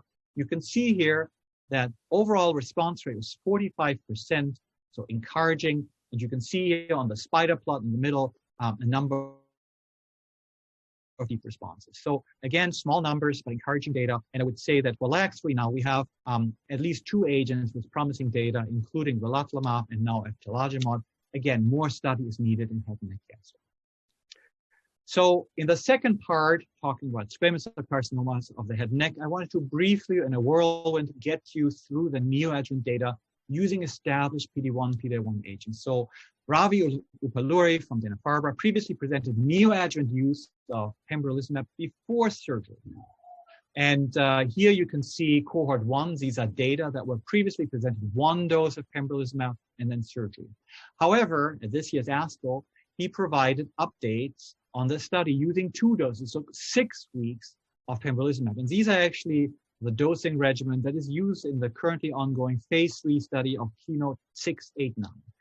I don't want to belabor the point, but more is better, at least looking at what is called a treatment effect or pathologic treatment effect, PTR. If you look at the table, you can see that PTR, so a high degree of efficacy, doubled when you give 2 rounds of immunotherapy before surgery rather than 1 round. Obviously, there's also some challenges with that because obviously you need to make sure it's safe for patients when it doesn't work. But overall survival was very, very good. And you can see this here at the bottom, exceptional overall survival. And about 30% of patients were downstaged, which is encouraging, which is again higher than just 1 dose. So what more treatment with immunotherapy may be better. There were 2 additional abstracts that I wanted to present very briefly. This is data from Markus Hecht in Germany, looking at combination of 2 immunotherapies with chemotherapy before curative intent treatment. We obviously have negative data on Javelin 100, which is giving immunotherapy concurrently with chemoradiotherapy or radiochemotherapy, and that was a negative study. KEYNOTE-412 is still pending. And so the question is there a different way of doing this? This is a smaller study that explores the question of doing it slightly differently. Here's the schema of the study. You can see here on the left side in the schema, they started out with chemoimmunotherapy. So durvalumab, a PD-L1 agent, combined with cisplatin docetaxel and tremelimumab, a single dose. Now there's a biomarker selection off at week 4. If CD8 density on a biopsy is increased, you continue the immunotherapy by itself with radiation. And so this is a chemotherapy sparing regimen. On the other hand, if there's no benefit by CD8 density, then it's standard chemoradiotherapy. You know, the data look very promising. This is the radiotherapy data. And I would say that looks very promising. 60 patients is significant, but it would have to be validated in a larger cohort, in a randomized study. But maybe that's a better way than giving cisplatin in combination, as was done in Javelin, and maybe we'll see in KEYNOTE-412. So that was the first data set from Germany. Here's the second data set. There's a slightly different approach by Trisha Weiss-Draper from the University of Cincinnati. This is a single dose of pembrolizumab, and then patients get stratified at surgery. And then if they look as having lower or intermediate risk, they receive, again, no chemotherapy with their radiation, but immunoradiotherapy. High-risk patients get the regular regimen of cisplatin with radiation and immunotherapy. You can see here that patients who have a good response to the immunotherapy do very well. Again, I think a small cohort of patients, but validation is certainly interesting. So my 2 cents on the data, we have 2 novel agents that are quite intriguing, targeting HPV positivity, stunning data, but validation needed, LAG-3 with eftilagimod. Neoadjuvant approaches seem to be promising. More is more time since they have more effect. Maybe we need to combine it neoadjuvant with chemotherapy, and maybe there are ways to combine with radiation still. In the next part of my talk, I wanted to focus on the other disease. So nasopharyngeal carcinomas are not that common in the United States, but extremely common in Southeast Asia, Southern China, Hong Kong, Singapore. And there were interesting data with pembrolizumab, not yet with tropalimab, but I want to show you the pembrolizumab data first. So these are presented by Sun Yat-sen University, Li Zhang, looking at a combination of this PD-1 agent in combination with standard first-line chemotherapy GemCis versus just GemCis. You can see here the schema of the study. GemCis, first-line recurrent metastatic NPC versus the same plus a PD-1 agent pembrolizumab, 200 milligrams every 3 weeks. The study was strikingly positive by progression-free survival. In green, you see the PD-1 addition with pembrolizumab versus the control arm. Hazard ratio of 0.5, really striking data. By overall survival, there was a strong trend. You can see here hazard ratio of 0.67. I would consider that clinically meaningful. You see the numbers are relatively small, 130 patients. However, that trend seems very convincing to me, and as the data mature, I think there is a chance that this will become positive. I would consider this a new standard of care for first-line NPC.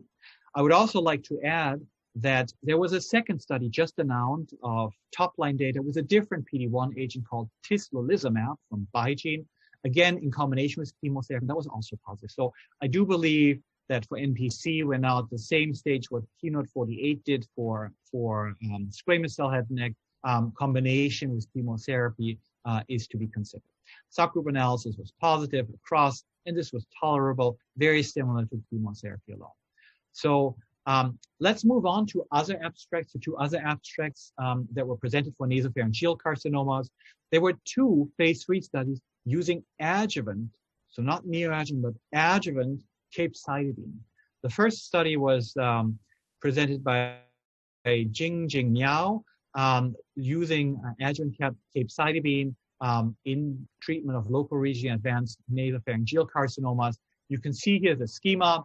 So these patients received concurrent chemoradiation, and then one group received adjuvant capecitabine, and the other one didn't. You can see this is a different outcome measure called failure-free survival, but it was again strikingly positive. So the addition of adjuvant capecitabine led to a failure-free survival benefit. By overall survival, there was less, there was also a trend. You can see a hazard ratio of 0.66, but it did cross 1. So we'll have to see how these data mature. However, there was a second study also looking at capecitabine. This was given slightly differently, presented again by Sun Yat-sen University by Jun Ma, looking at metronomic capecitabine. And this study is interesting because the prior study had no use of induction chemotherapy, but this one did have some use of induction chemotherapy. And you can see here, this is slightly different dosing.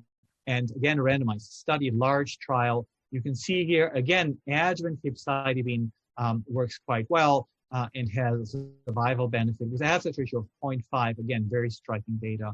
And by overall survival, there was also a benefit in this study. So this actually came out in the Lancet just a few weeks ago. So again, the big question is, what do we do for NPC? I think with these 2 phase 3 studies positive for adding PD-1 to first-line chemotherapy, this is probably a standard of care, whether it's with pembrolizumab or with tislelizumab. Adjuvant therapy with capecitabine seems to work, but how do we integrate this with the current neoadjuvant treatment standard? So I think additional data are needed, but this is probably practice changing already in both settings. So in the final part of my talk, I wanted to talk about salivary gland tumors, as well as thyroid cancer. So one study presented by Alan Ho's group, by Dr. Berman at Memorial Sloan Kettering, looked at the addition of nivolumab and ipilimumab in the treatment of recurrent metastatic salivary gland cancer. Salivary gland cancers are a very heterogeneous group of tumors. You see on the right side more than 20 entities, and it is very challenging to say this is a good one or not a good one for immunotherapy. So they enrolled all of these.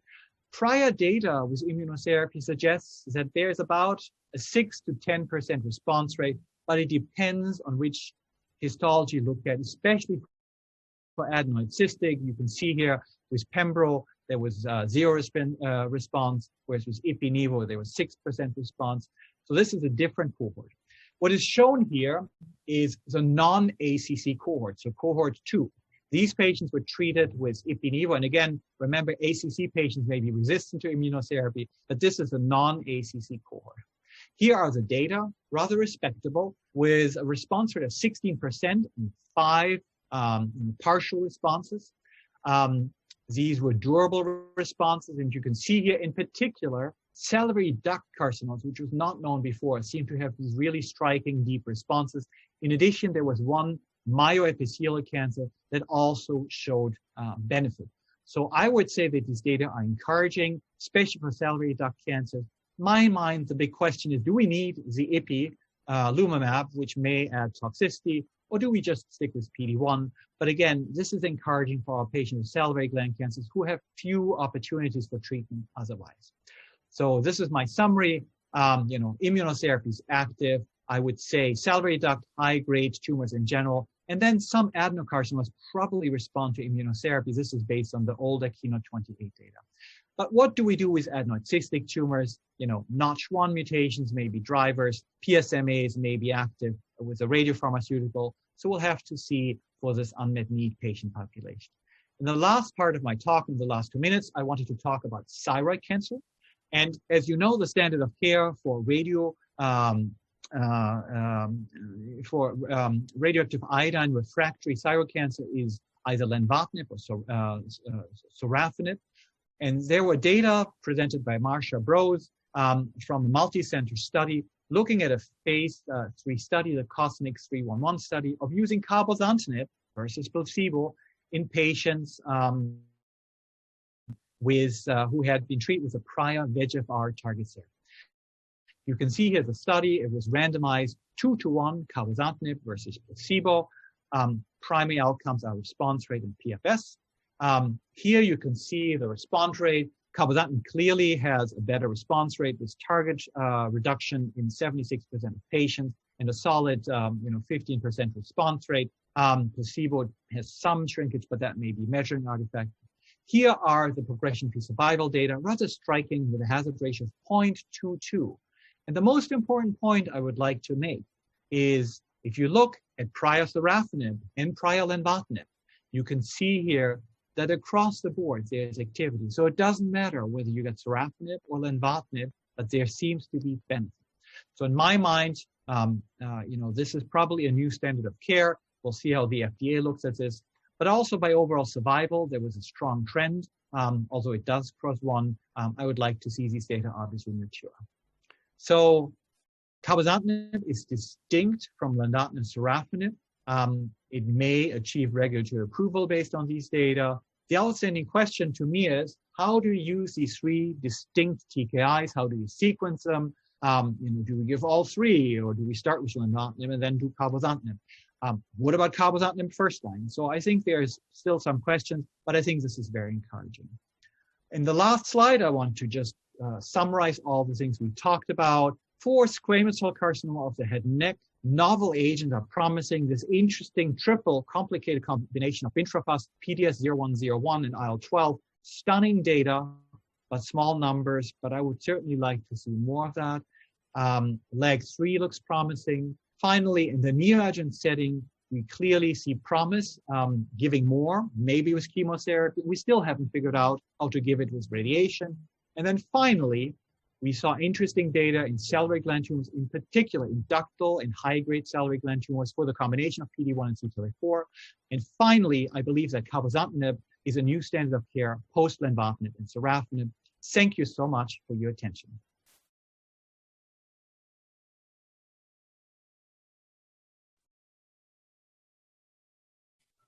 Okay, thank you, Dr. Seiwert. So next we will move on. It's with great pleasure to introduce Dr. Hussein. Dr. Hussein is the newly program director for the Hematology Oncology Fellowship. He's also the chairman of the Cancer Committee, chairman of the Pharmacy and Therapeutic Committee, and medical director of Oncology Clinical Research. He wears many hats. I probably speak to him more than I speak to my wife these days, so that's always interesting. But it's with great pleasure to introduce Dr. Hussein. Hi, everyone. I'm very glad to be participating in this annual meeting, although I would have preferred for it to be in person like we always do, and see you and chat with you and have an update how everyone is doing. But hopefully this is the last time we do this virtual, and God willing, next year we'll go back in person. I will be updating you today about CNS tumors and sarcoma based on the presentations during the ASCO 2021. We will go over some of the abstracts. I can tell you that most probably you are not going to hear from me anything that's really practice changing. However, some of this information is really important. Let's start with the CNS tumors. There were a couple of presentations about the grade 4 astrocytoma, also known as glioblastoma multiforme.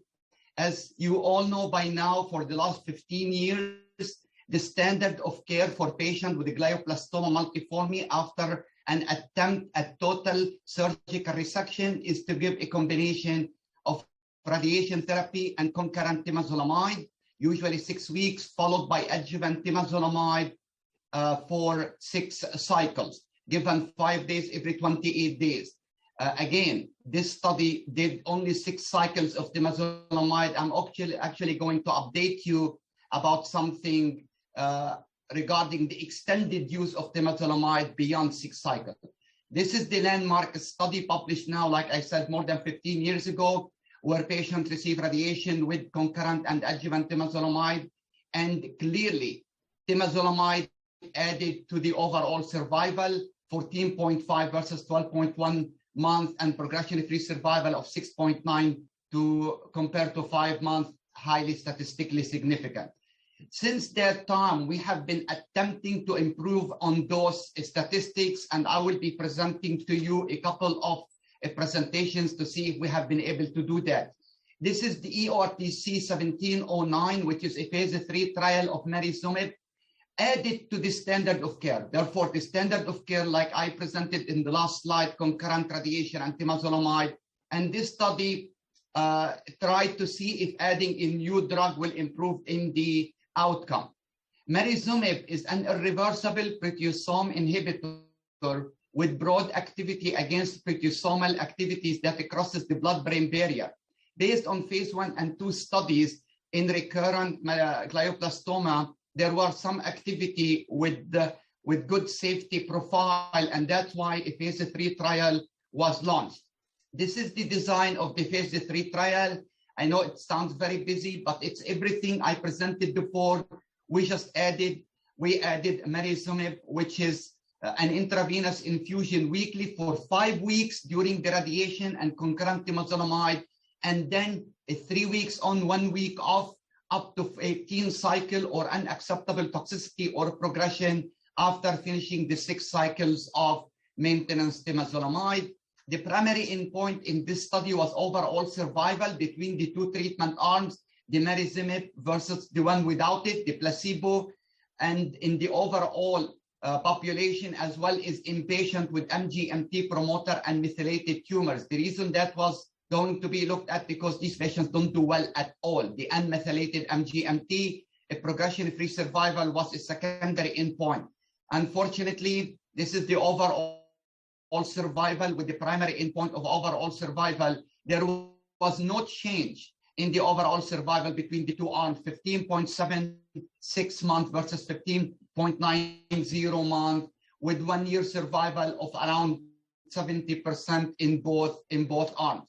In addition, there was no improvement in progression-free survival in the secondary endpoint, as you can see here, around 6 months in both arms. In conclusion, adding marizumab in this way did not really improve overall or progression-free survival. I really believe this drug has still promise, but probably we need to add it with something else and not use it as a single agent in addition to the standard of care. The other presentation is olaparib, which is a PARP inhibitor in patients with high-grade glioma with IDH mutant gliomas. This is the rationale for the study. We know tumors that are mutated in IDH, which is isostrate dehydrogenase, they accumulate 2-hydroxyglutarate, which is an oncometabolite, and that causes homologous recombination defect and what we call BRCAness. It's not BRCA positive, but the pathology and the histology looks like patients with the BRCA mutation and mutant tumors. This is a phase 2 olaparib in recurrent IDH mutant high-grade glioma. The primary endpoint is to test the efficacy of olaparib monotherapy 300 milligram POBID, and the 6-month progression-free survival will be used as the primary endpoint using the RANO criteria to evaluate response. Again, recurrent IDH mutant glioma, mainly grade 3 and 4, de novo or low grade that has transformed into grade 3. There is no limitation in the number of recurrences, and there were 35 patients accrued in 7 centers between March 2019 and October 2019. This is the characteristic of the 35 patients. As you can see, almost all of them, 91% mutant with IDH. Half of the patient had 1p19q co-deleted, and this is actually a very good prognostic sign. Therefore, the majority of people to start with, they were actually very good a group of patients. They are IDH mutant and 1p19q co-deleted. If you want to choose any patient, these are the ones you really should choose. This is the efficacy. 11 out of 35 patients, 31% were progression-free at 6 months. The median progression-free survival, 2.3 months. This may not sound to be very high, but in fact it is. To see even no progression or even stable disease is really remarkable in this group of patients who have received already so many lines of therapy. Actually, there were 2 partial responses again. Really encouraging. Is this going to solve the problem of recurrent IDH mutant high-grade glioblastoma? No. Is this a tiny step forward? Yes. This is the progression-free survival and overall survival. Again, it's hard to make anything out of it because this is a phase 2 study. There was another presentation comparing, like I presented last 6 cycles of adjuvant temozolomide to 12, and there was no improvement if you give 12. There was an update on that study in this meeting, and it showed the same thing. Unfortunately, there was no improvement for giving more than 6 cycles of adjuvant temozolomide versus 12. That doesn't mean no patient should receive the 12 cycles. That's not what I'm saying. That's not what the study concluded. But if you want to follow the standard of care, it is 6 cycles. Let's move to the soft tissue sarcomas. And this is a very complicated subject. Like you know, I always preface every time I present about sarcomas, how are we going to make a progress in this disease when we are dealing with 60 plus subtypes of sarcomas? But unfortunately, this is what we have for now. We're making some progress in terms of the genomics, but chemotherapy continues to be the cornerstone of the treatment of patients with adult soft tissue sarcoma, locally advanced, unresectable, or metastatic disease. This is a highlight of where we are with sarcomas. First line is still, again, the most active agent is doxorubicin, either alone or with ifosfamide. What ifosfamide does here, it definitely improves the response rate.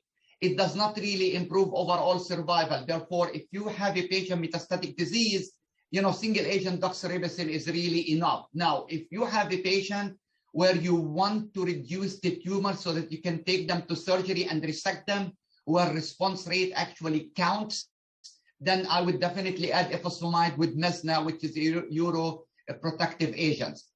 Another combination is gemcitabine docetaxel. I don't use this as first line if the patient qualifies to receive doxorubicin. If they don't, they have heart issues or they receive doxorubicin for other cancers, then I will use gemcitabine docetaxel. Second line options, and I will go over those very briefly to remind you. This is the first agent, pazopanib. This was studied in patients with metastatic soft tissue sarcoma who received up to 4 lines of treatment. Therefore, these patients are really almost at the end of their cancer treatment, unfortunately, and that's why they were randomized to receiving pazopanib, which is a multi-tyrosine kinase inhibitor, to either pazopanib 800 milligram PO daily or placebo. Yes, you can really justify using placebo in these patients because there is no other treatment after 4 lines of treatment. And as you can see, the progression-free survival was significantly better with pazopanib versus placebo. And that's why the FDA approved it in patients with advanced soft tissue sarcoma who have received the prior chemotherapy. It has not really been tested in adipocytic soft tissue sarcoma. It has not been tested in liposarcoma. And that's why this agent, pazopanib, is approved in leiomyosarcoma, synovial sarcoma, and others. But remember, it has not been tested in liposarcoma. That doesn't really mean it doesn't work, but at least on the pilot study, it was not tested. The other agent that was approved recently, eribulin, which is a drug we use, a microtubule inhibitor we use in breast cancer, metastatic disease, and this was tested in patients of both leiomyosarcoma or liposarcoma who received at least 2 prior lines, including anthracycline. And here, because it's only 2 lines, they were randomized to receiving eribulin versus dacarbazine, and the overall survival was significantly better with eribulin. And it was really limited only to patients who have leiomyosarcoma,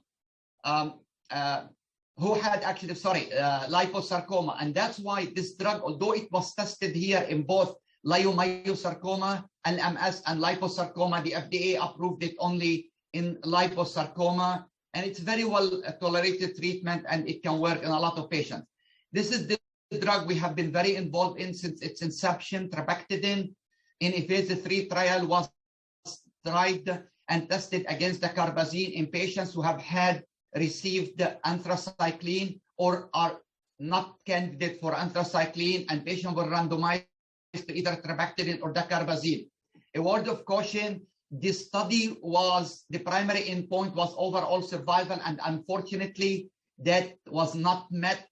But because there was an improvement in progression-free survival of 4.2 versus 1.5 months, the FDA approved the drug. And actually this drug worked in both liposarcoma and leiomyosarcoma.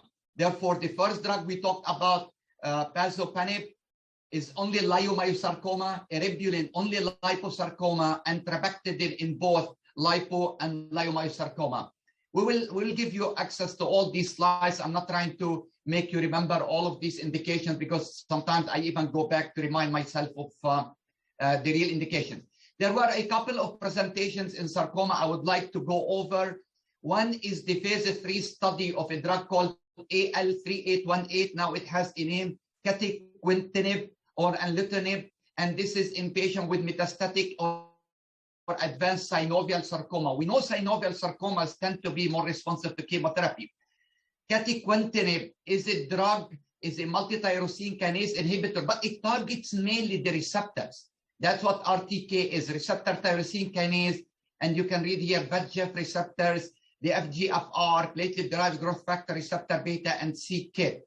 It has been shown in single arm activity phase 2 that it really works in synovial sarcoma based on oral presentations in ASCO in the last few years.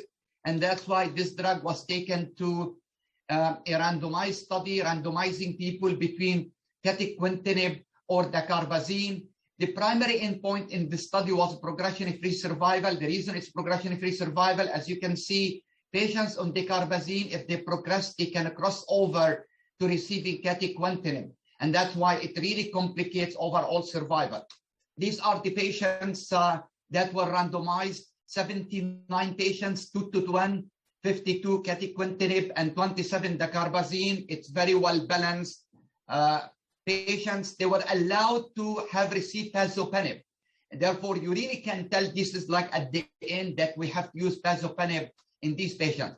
This is the primary endpoint, progression-free survival. Clearly, there was an improvement, 2.89 versus 1.64 months in favor of quetiquintinib in this study. Although if you look at numerical difference, is not very impressive, but the p-value is very impressive again. This is really patients who have been pre-treated heavily. And there was improvement irrespective of the patient, whether they took pazopanib or not. Therefore, you still can use this, this drug if approved. Of course, the drug has not been approved yet, and probably this data will take the drug into the phase 3 randomized trial. In conclusion, compared to dacarbazine, quetiquintinib significantly prolonged progression-free survival in synovial sarcoma who progressed after anthracycline, and this drug is going to be taken into the phase 3 trial to try to see if it really has a major role. The overall, the progression-free survival, as I said, it's significantly different, although numerically not, but the hazard ratio is reduced, the progression by 67%. Again, it really tells you how bad, unfortunately, these patients are in terms of their prognosis. The most common adverse events were hypertension, thyroid issues, increase in triglycerides, diarrhea, hand-foot syndrome. And as you can see, this is a group of side effects of multiple tyrosine kinase. These are really what we call on-target side effects because the drug really affects all these targets. There was actually an interesting phase 2 study of olaparib, which is a PARP inhibitor. You remember I talked about olaparib in IDH mutant high-grade glioma just a few minutes ago. This is actually using olaparib and temozolomide in uterine leiomyosarcoma. I think there is really a major rationale for this study. I like this study. That's why in malignant glioma, probably olaparib could work, but we really need to add it to something else. And this study in sarcoma, it did. Look, leiomyosarcomas of the uterus, of course, it's only in women. It's a different disease.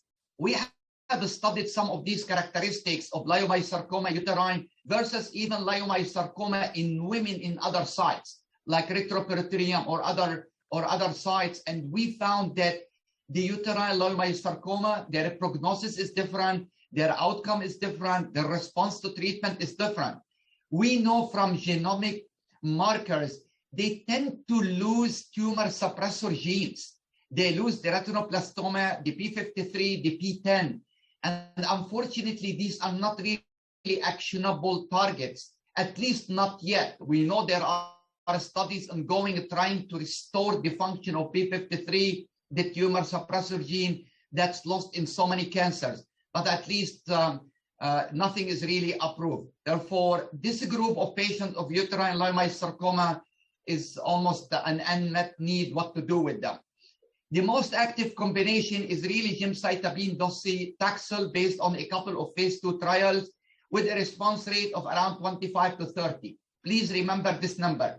This is really the highest response rate of 25 to 35%. And after that, you have doxorubicin 14 to 19, and then trabectedin, pazopanib, dacarbazine, really single agent activity. Therefore, once you give gemcitabine and docetaxel and then doxorubicin, unfortunately, you will end up with no really active agents. This is the study. Olaparib, the dose was reduced a little bit from 300 to 200 milligram POBID, and temozolomide 75 milligram per meter square daily. Both these drugs were given 7 days, every 21 days.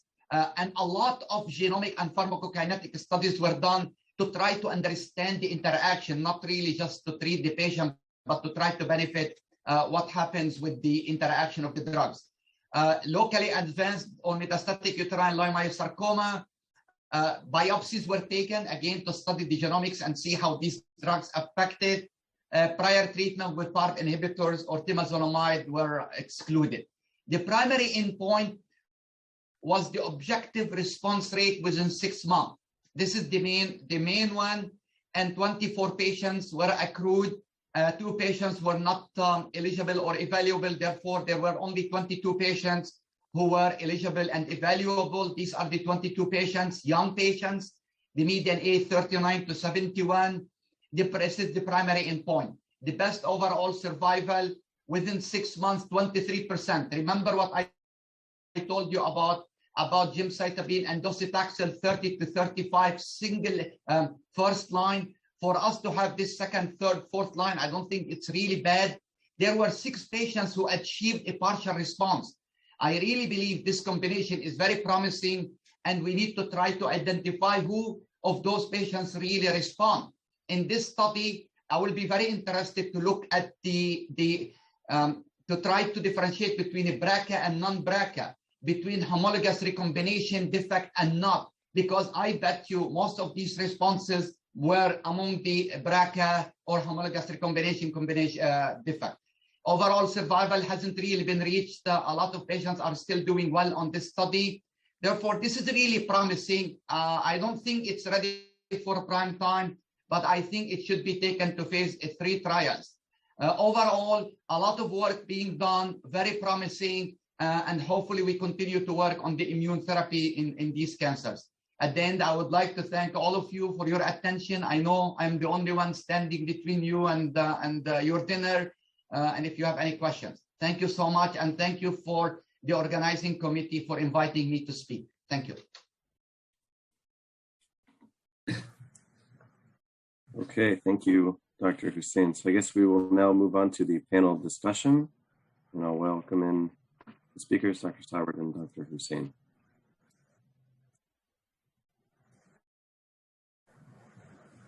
I guess we'll wait a second for questions. If there's not any questions, Dr. Saward. Yeah, can you hear me okay? Yes, we do. Hi, how are you? I am good. It's pretty amazing how, a year into the pandemic, we're still struggling with technology, but I hope we'll have this live soon again. So I don't know. Do you want to ask a question? Or you want me to answer something? Sure. Yeah, I don't see any questions, so I'll go ahead and I have a couple of questions here written down. In terms of the differentiated thyroid carcinomas, I know that this has certainly been potentially a game changer here. With the next generation sequencing, we've been finding out a lot more patients with BRAF mutations. I was just curious what your thoughts are. I know it's not approved in patients with differentiated thyroid carcinoma, but we're finding it more and more. These patients are pretty aggressive, don't respond very well to something like TKIs. I'm just kind of curious what your thoughts are about that. Yeah, it's a great question, actually. So both differentiated thyroid cancer and anaplastic thyroid cancer will have BRAF mutations at times. And the NCCN guidelines do recommend, especially for anaplastic thyroid, BRAF and BRAF-MEK inhibitor combination. So they're active. Right. It's definitely an option. That leaves you with the question, do you use an approved agent like lenvatinib, which is still active despite the BRAF mutation, or do you go with that first? So generally speaking, I will start with an anti-angiogenic first, and then would go to a BRAF inhibitor, second. It's actually interesting in anaplastic thyroid, if it's BRAF mutated, maybe you do that first with BRAF-MEK. And these are obviously terrible tumors. Right. Unlike large populations where you have BRAF mutations like colorectal cancer, lung cancer, and obviously melanoma, we just don't have the data to say that's the right sequence. But since lenvatinib and sorafenib are so effective, I usually start with that first. What about in papillary thyroid carcinomas? Because we find that too with BRAF mutations. Yeah, so I would start with lenvatinib. Typically, I did a lenvatinib to be more effective than sorafenib. And then I would keep the BRAF inhibitor for later. It's both a question of efficacy, but it's also a question of tolerability. And it's a bit of a, pick your poison type. If lenvatinib is completely lenvatinib can be great, and some patients tolerate it well, but other patients say it makes them feel miserable and they're so tired. And then I think a BRAF inhibitor is a good option. BRAF-MEK inhibitor combination is a good option. But again, you get your own unique set of side effects, and so that's how to talk to a patient. But they're both good options. And again, this is a relatively indolent disease. The exact opposite of anaplastic thyroid.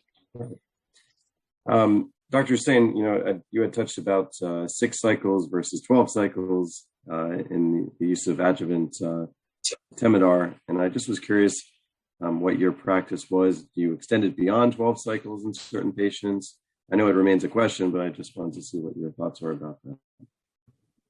This is actually a great question, and until a few months ago, I had a different answer. 2 years ago, we actually did a survey among the annual meeting, the attendees of the annual meeting of the neuro-oncology meeting. And we asked, the attendees, around 50 of them, how long they gave temozolomide. The study was done with 6 cycles. The options were 6 cycles, 12, or indefinite. And guess what the consensus was? 30%, 30%, 30%. There was no consensus. And I understand that. I don't really use it indefinite because you really induce resistance. These patients at one point, they are going to need more treatment. You can even go back to temozolomide. So I'm a moderate guy. I always gave 12 cycles. However, it really depends on the situation. If there is still a lot of disease, if a patient is MGMT and methylated, if they are IDH wild type, these people are not really going to do well. And just delaying a progression in these people, it may not improve overall survival. Just delaying the progression, delaying the years, and the swelling, it really would make sense. So I really discussed that. It's now at least a 15 to 20 minute discussion. I would say that now I am half and half. Half of the patient, I will give them 6 cycles. The other half, I discuss 12 cycles, but I tell them exactly the data. Okay, thank you. I'm just looking to see, I just want to make sure I'm not missing any questions here. I think we still have a few more minutes left. Maybe people jetted to go get their dinner if that's what's next on the agenda. Dinner might be more important, Yeah, sure. Absolutely. I'm always the last one to do. I know my friend Louis does that on purpose. And Yeah. Right. And they just, you and me actually, we do the last 2 presentations and they're like standing at the door and they'll just have out. Yeah.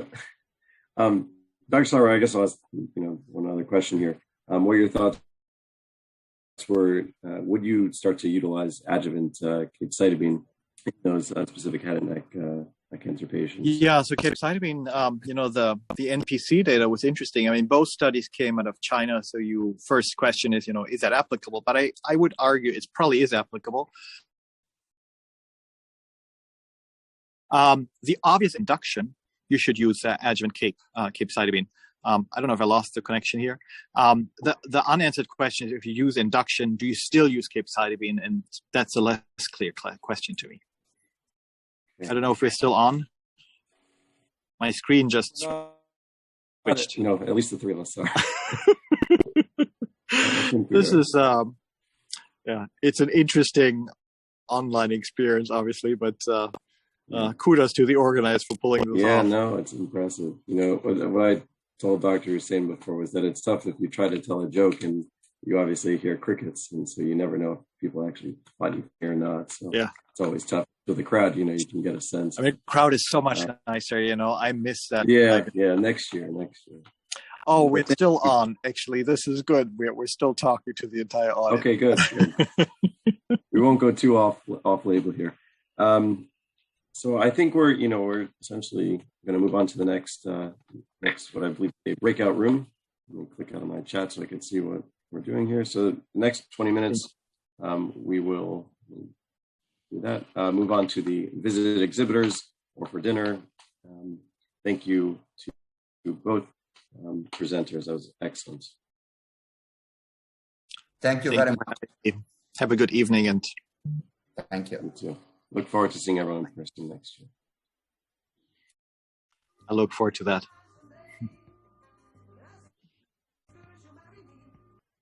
Well, good evening, everyone, and welcome to the GI malignancy session. This is the last session of the conference, and we're going to be talking about GI malignancies. My name is Pablo Ferraro. I'm a medical oncologist at the MCI, and I'm from the GI malignancy program. We will have 3 great speakers today, Dr. Kusner, Dr. Marshall, and Dr. Rosa Lima, to talk about esophageal, gastric cancer, colorectal, and pancreatobiliary, in that order. A few things. This is the last session of the day.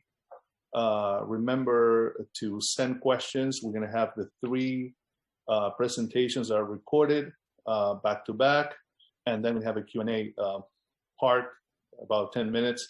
So please send all their questions and everything, all the inquiries, so I can ask questions at the end.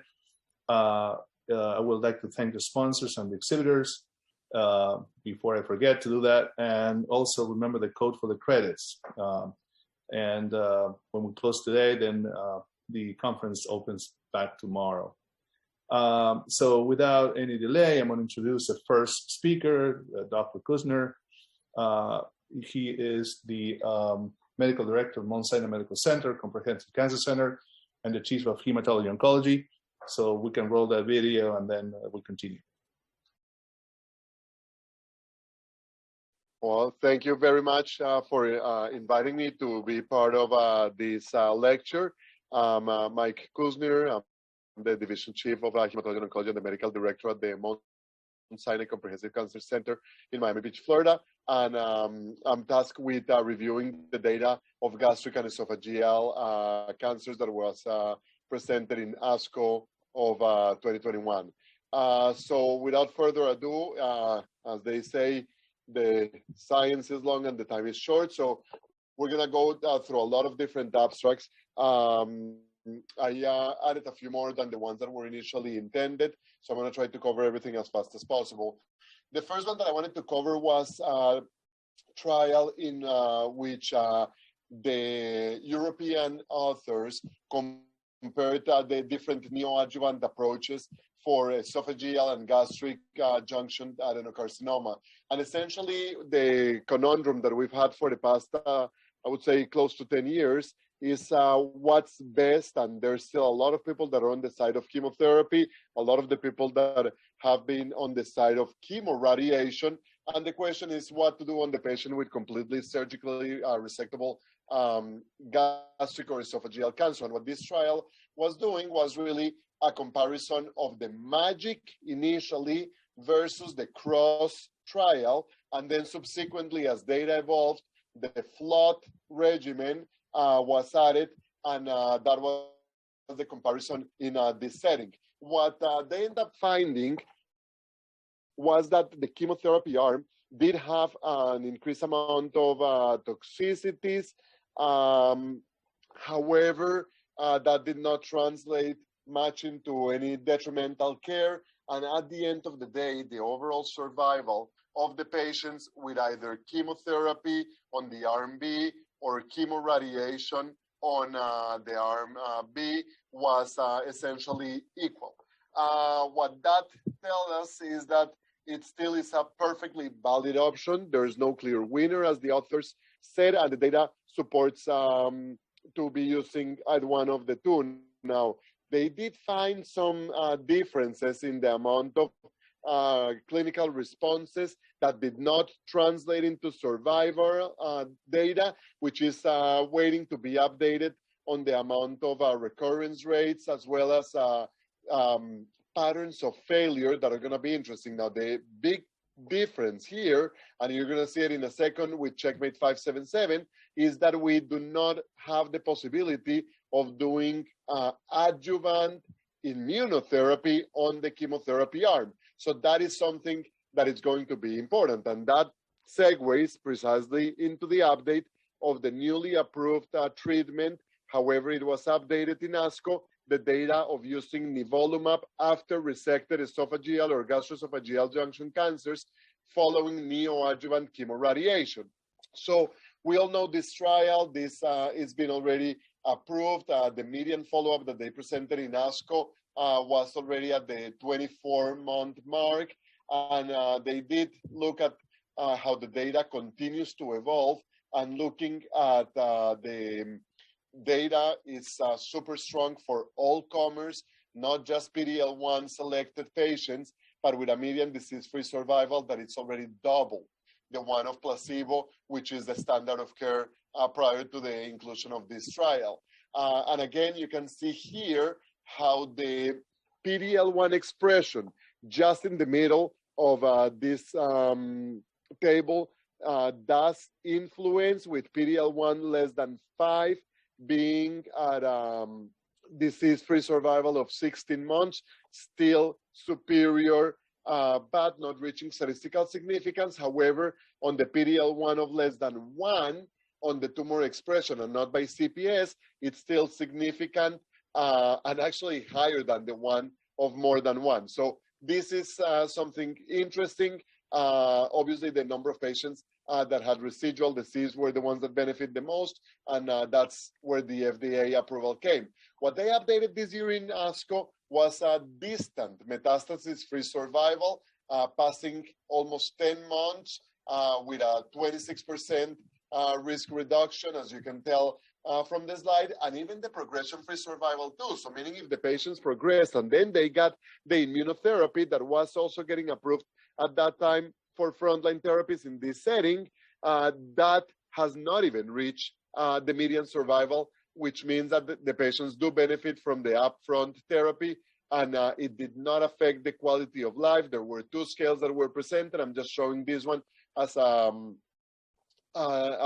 illustration, that patients that get the treatment in this setting versus patients that are getting no treatment whatsoever did not get the quality of life affected. So that's actually amazing, because this is one of the first times that we see that no treatment versus a treatment does not affect at all quality of life. Now, as I mentioned, it reduces the risk of recurrence by 26%, distant metastatic-free survival by 10.7 months, progression-free survival too, improved and does not affect the quality of life. Now, the incorporation in the neoadjuvant setting. So can we add it even further earlier before the adjuvant setting? It's pending to be answered by Keynote 975 that we're waiting. Now, let's move on to metastatic disease. And again, this type of best of ASCO meetings, we have to be really fast. But again, the data that was presented, it's going to be divided over the next 5 minutes on squamous cell carcinoma of the esophagus, and then subsequently adeno of GE junction and gastric. So let's start with Checkmate 648. That was the data for squamous cell carcinoma. So the data for this study was comparing 2 different groups to chemotherapy. So it's important to realize that even though that the design is of nivo plus chemo and another arm of nivo ipi and the comparison arm of chemotherapy, nivo plus chemo versus nivo ipi were not compared to each other. The study was designed in a way that each arm was compared actually to chemo alone. Okay, so that's important on the whole design. This is what was presented by the authors, and they did stratify with PD-L1 positivity of more than 1. And at the end of the day, what you can see is that the nivo plus chemo had an improvement that was statistically significant, with a progression-free survival of close to 7 months on the group that was positive for PD-L1, and all randomized patients not reaching that level of significance, but it was still significant. The biggest thing that I want to point in this slide is that the crossover that we seen between the curves earlier, and I'm going to point here on the laser here, usually we see a crossover.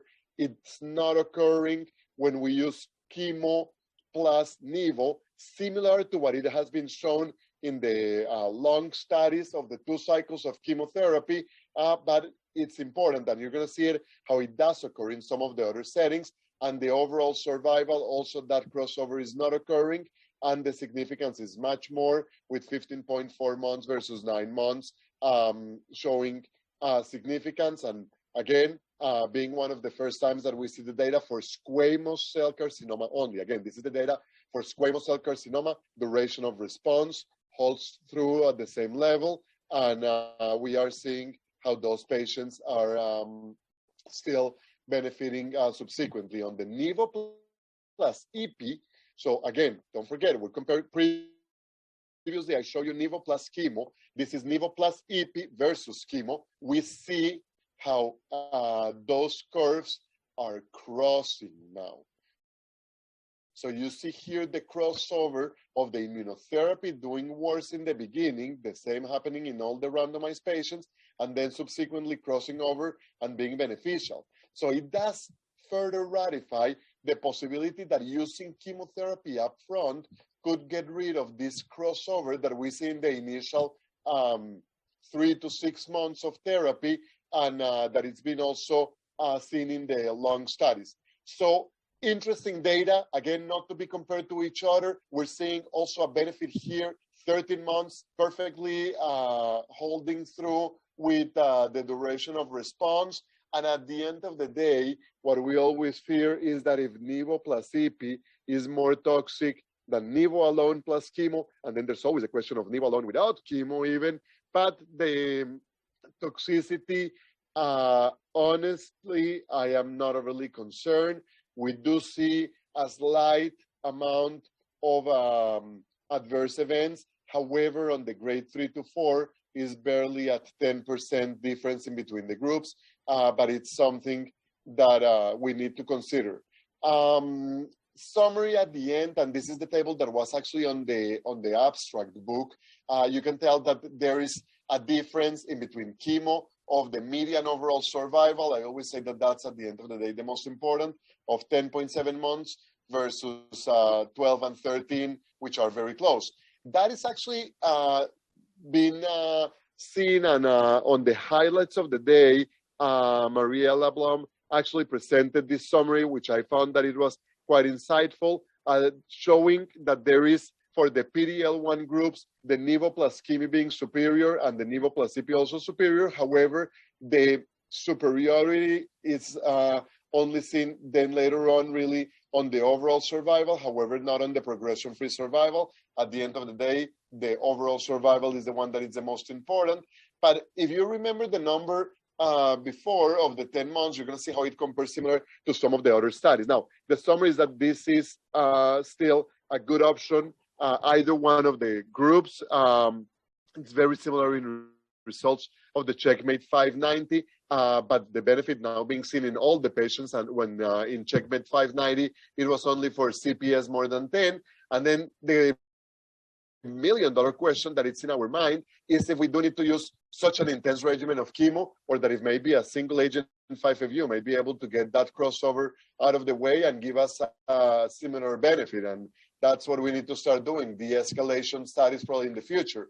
And this is the summary of what I was telling you of some of the other studies that have been done and shown, and the overall survival of the squamous cell carcinoma patients in some of the other immunotherapy medications that were presented, it still is not as good as what it was seen in these large studies, with some of them showing 13 months. Again, cross-trial comparisons are not fair, but just to illustrate what we have. Now, what happened in the adenocarcinoma side? So this is kind of like, I would call it the companion trial, in which Checkmate 649 did Nivo plus chemo on the setting of adeno and G-junction adeno studies, and similar design, Cellox or Folfox, Nivo plus CP on different doses, and then Nivo at different doses with Cellox and Folfox, kind of like based on the timing of the protocols, 360 milligrams versus 240, based on 2-week regimen versus 3-week regimen. Significant, but not as impressive, but it's still, and we know that we already have that approval already of immunotherapy on the front line for gastric carcinoma. But again, this is the data that was presented. And I think that it's important. This is for patients with PD-L1 prognostic scores of more than 5. So again, this is where we are. The duration of response appears to be a little bit better and much more comparable to what we saw on the other studies. Now, the interesting thing is that time to symptom worsening, and in gastric cancer, we see that quite a bit was not worse on these patients. And again, as we intensified the regimen, in this one, the time to symptom deterioration was not even reached the median time. So this is actually quite interesting. I'm going to switch gears in the last 5 minutes to two other studies of targeted therapy, which I found that were important on the different oral sessions. The one that probably is kind of like raised the most questions was the phase 3 Keynote 811 of adding pembrolizumab to HER2 positive population with chemotherapy. So now we're talking here of the ultimate of targeted therapy, chemotherapy, and IOs. So the study had a background of obviously the TOGA trial, the Panthera study that had been done already by the same groups. And what they did was to randomize the patients to a standard oxaliplatin-based regimen with trastuzumab versus adding pembrolizumab to the same regimen. It was actually noted that they chose the regimens to be every 35 days in general, but this is the initial report, not all the population, even though that the number is 692 patients that are to be randomized to this study. This is the first interim report of the study. And at this time, it's not a small population. We're already at more than 200 patients, and the differences are already looking striking. And I actually have the feeling that the data safety monitoring boards is going to be looking at this data and quite likely holding the study at any time, where we're seeing already a difference in complete responses and overall responses of more than 20%, but the response rate being with a very, very highly statistical significant basis. Now, the interesting thing is that the duration of response doesn't look initially to be that much in this part of the graph. However, at the 6-month mark, and we've done that in the past in some of the patients with gastric cancer to put fixed points instead of median survivals, it's starting to look like if it's going to translate into difference. So I have the feeling that this is going to be here to stay and that we're going to be seeing it. We had this data in ASCO GI, but it's also important that it was presented on the oral session. We have some of these drugs already for some of the other GI malignancies, the fibroblast growth factor receptor inhibitors. This is with one of the newer ones on the market, that it's actually not yet on the market, but that was reported to be actually significant already on the number of patients that this targeted therapy could be seen as beneficial in gastric cancer. And again, we don't have to go much more on the data, but the drug, it's an antibody that inhibits the different FGFR2 fusions and the receptors, and the response rate has been already evaluated in a phase 2 design, but looking quite interesting for a population that we didn't have something to offer on targeted therapy, with the median overall survival of a group of patients that it's not been reached at more than 12 months. So this actually, the reason that I'm putting this is because comparison of this targeted agent to even the anti-HER2 therapies, it's looking almost like what we would have seen in the setting of the more than HER2 expression and HER2 3+, which was on the original TOGA trial. So this is similar on the immunohistochemistry of the expression of some of these patients. But again, it's likely also here to stay. And at the end of the day, it's been seen with the toxicities that are usual for these drugs, with changes in phosphorus levels as well as corneal toxicity that we're going to have to be looking, and obviously a phase 3 study is being planned. That's most of the data that was presented, and without any other issues, we'll probably leave some time during this lecture for the question and answer section. So I thank again the group for inviting me to present this data. I'll be available for any questions at any time. Thank you.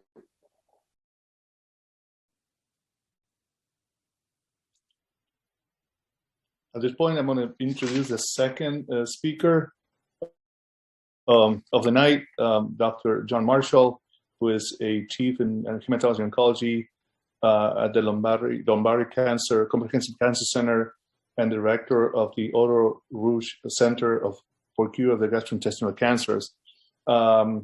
This is about colorectal cancers.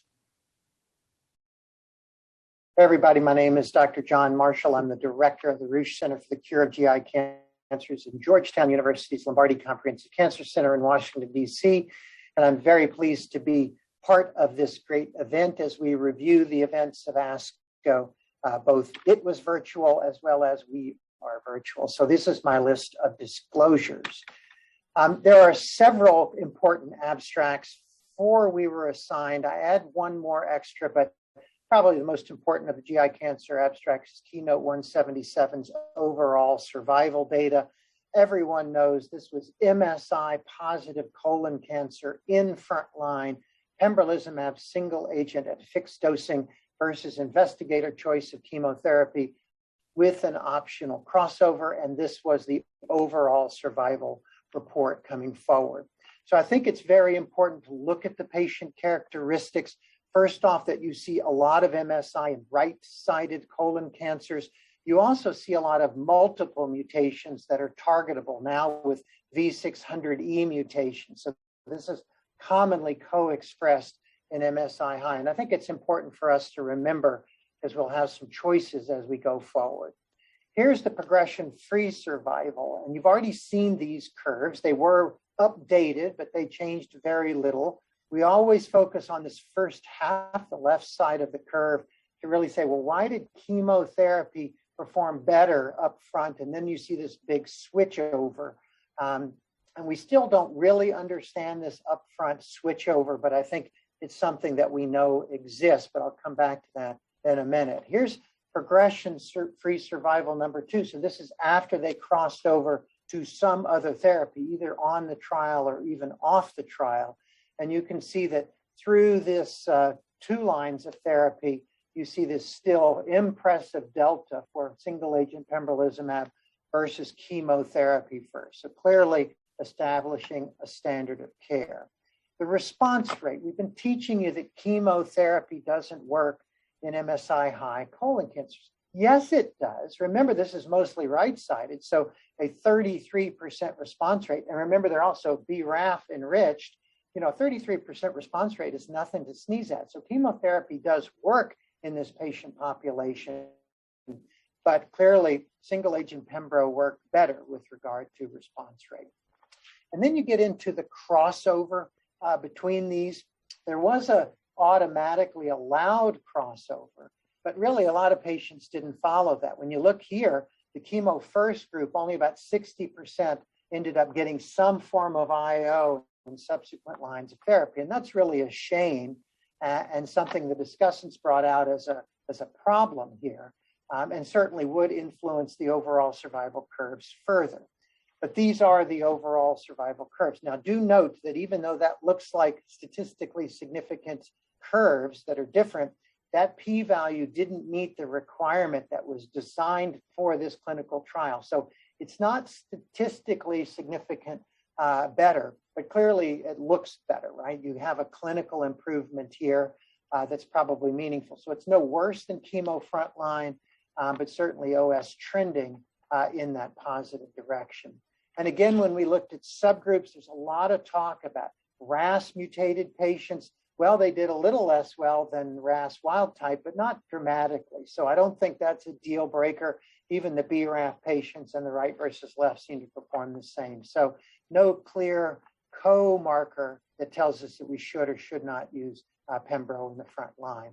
Side effects clearly different, with chemotherapy having chemotherapy side effects, Pembro being much simpler, but with IO-related side effects.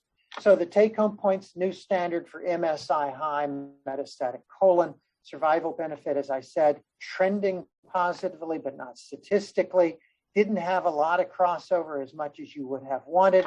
And why is there that frontline dip? And it really could be, what are the subgroups? We haven't looked at what those kinds of patients are, right versus left, immunoscore, RAS mutations, to understand if there's a molecular predictor for who benefits and who doesn't. So I added in this trial, and this is out of Japan, and really a very strong study looking at frontline FOLFOXIRI plus Cetux or Bev in a RAS wild type patient. And I think it teaches us some fairly important lessons in the chess game that is the management of metastatic colon cancer. So you know that FOLFIRINOX FOLFOXIRI is increasingly becoming a standard in frontline because of the data showing response rate and even progression-free and overall survival benefit. Well, this study was trying to say, is there one better biologic to put together in these patients? And so one-to-one randomization, and their primary measure was depth of response, how much shrinkage was seen. And clearly in this really cool waterfall plot, they showed that the cetuximab addition did increase the response rate, the depth of response across these patients. But I think one of the things that I really took away from that is this right versus left. Because remember, we've also been saying you shouldn't use cetuximab in right-sided colon cancers. But look here, I mean, even here, the depth of response and the response rates are pretty good for cetuximab versus bevacizumab. Yes, they're lower in general for right than they are for left, but it still works. So I think this sort of goes against some of the data that we attest to, that cetuximab shouldn't be used in right-sided colon cancers. And it is possible, as this is an all-Asian trial, that there is something different about different populations around the world in this right-sided versus left-sided question. So more to come from there. The complete response rates and the PR rates are there, but really if you look at the overall response rates, Bev performs very, very well. So very similar response rate and disease control rate with either of these frontline regimens. So the take-home points are both are options. You get a little bit more response with cetuximab, but in terms of overall benefit, they're very comparable in frontline treatment with the combination. Now, the third abstract is a maintenance question done in Britain by Adams et al. And these are frontline patients who initially got combination chemotherapy and then went to a maintenance of either traditionally dosed 2 week on, 1 week off CAPE or no active therapy, just monitoring. And what it basically showed is the CAPE did perform better, but there wasn't a big delta at all in overall survival. And so I really do think the discussant brought this out as well, that this isn't really how we would practice. So while the abstract said, well, you don't have to give maintenance therapy, this isn't really what we do. We use continuously dosed capecitabine, we use bevacizumab, and it was clearly underpowered. So I don't think this translates to us in our market of how we manage in the maintenance setting. Doesn't mean that everybody needs therapy in the maintenance setting, but I think the standard still remains CAPE-Bev in this space, all right?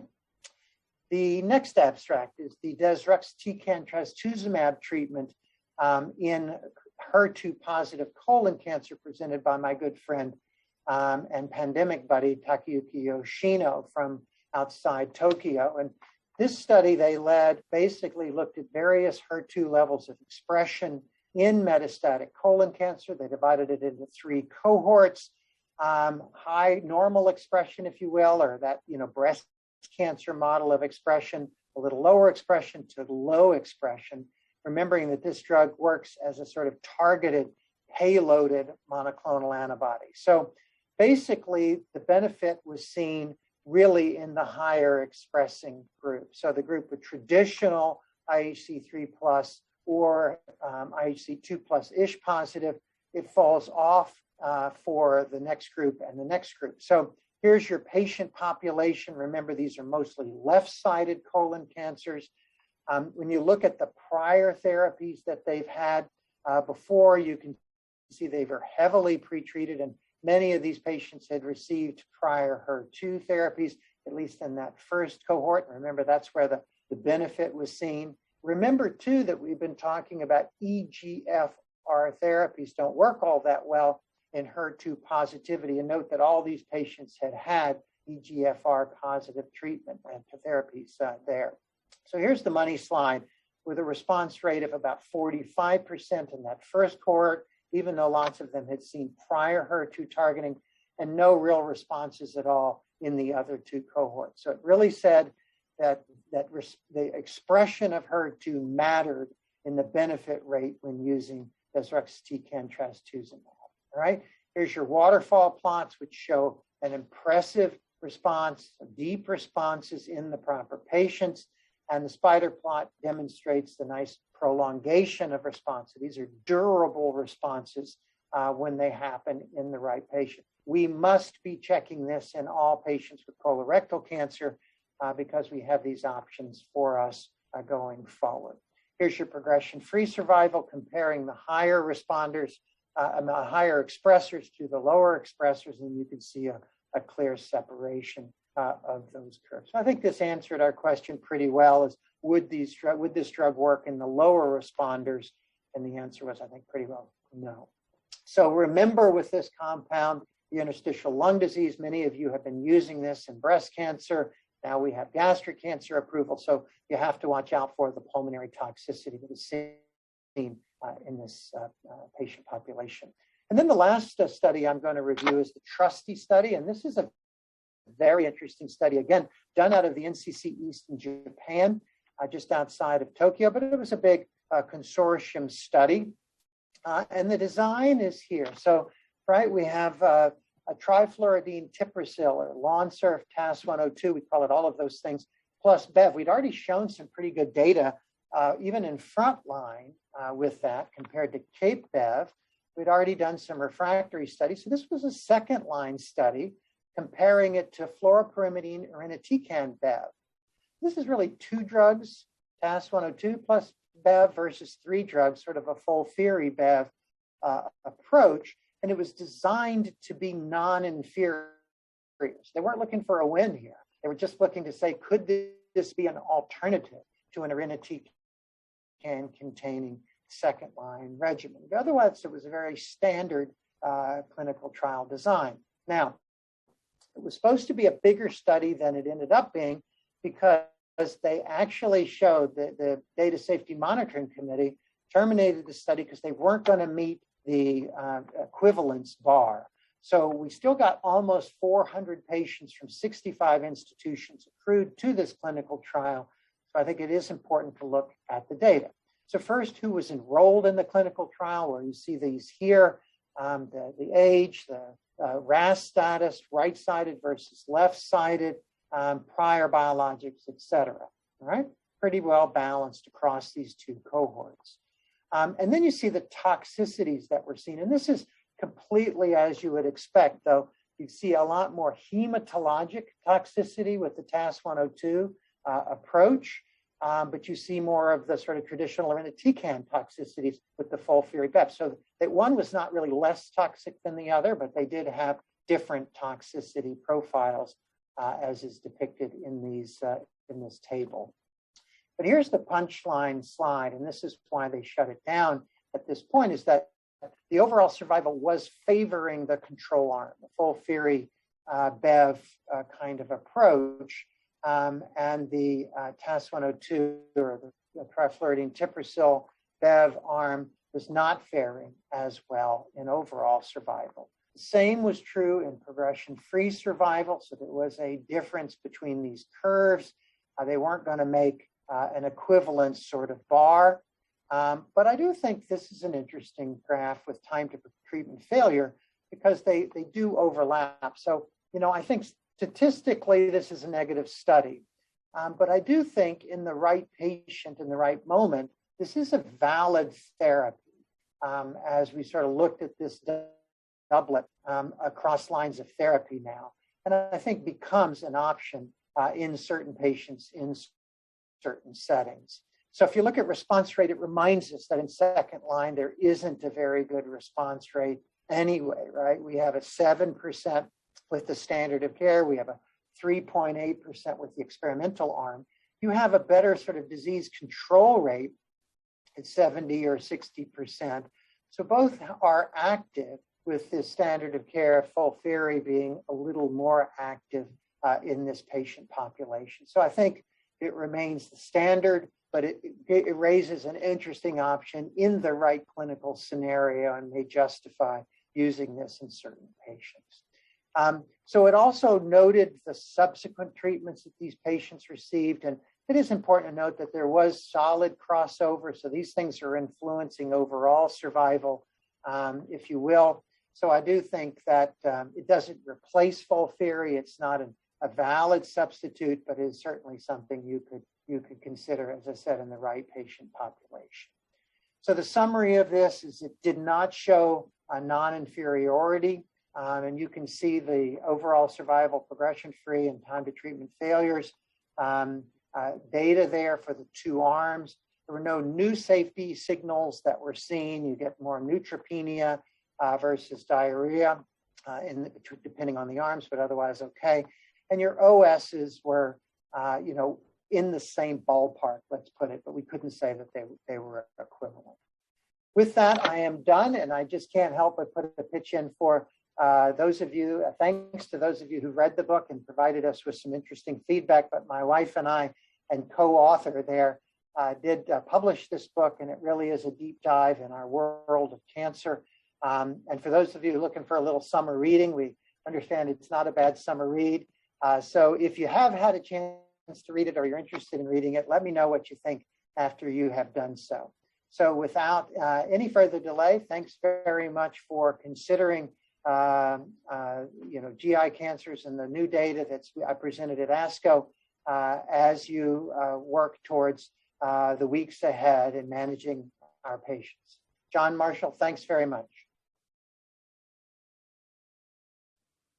And I'm going to present the last speaker of the night today.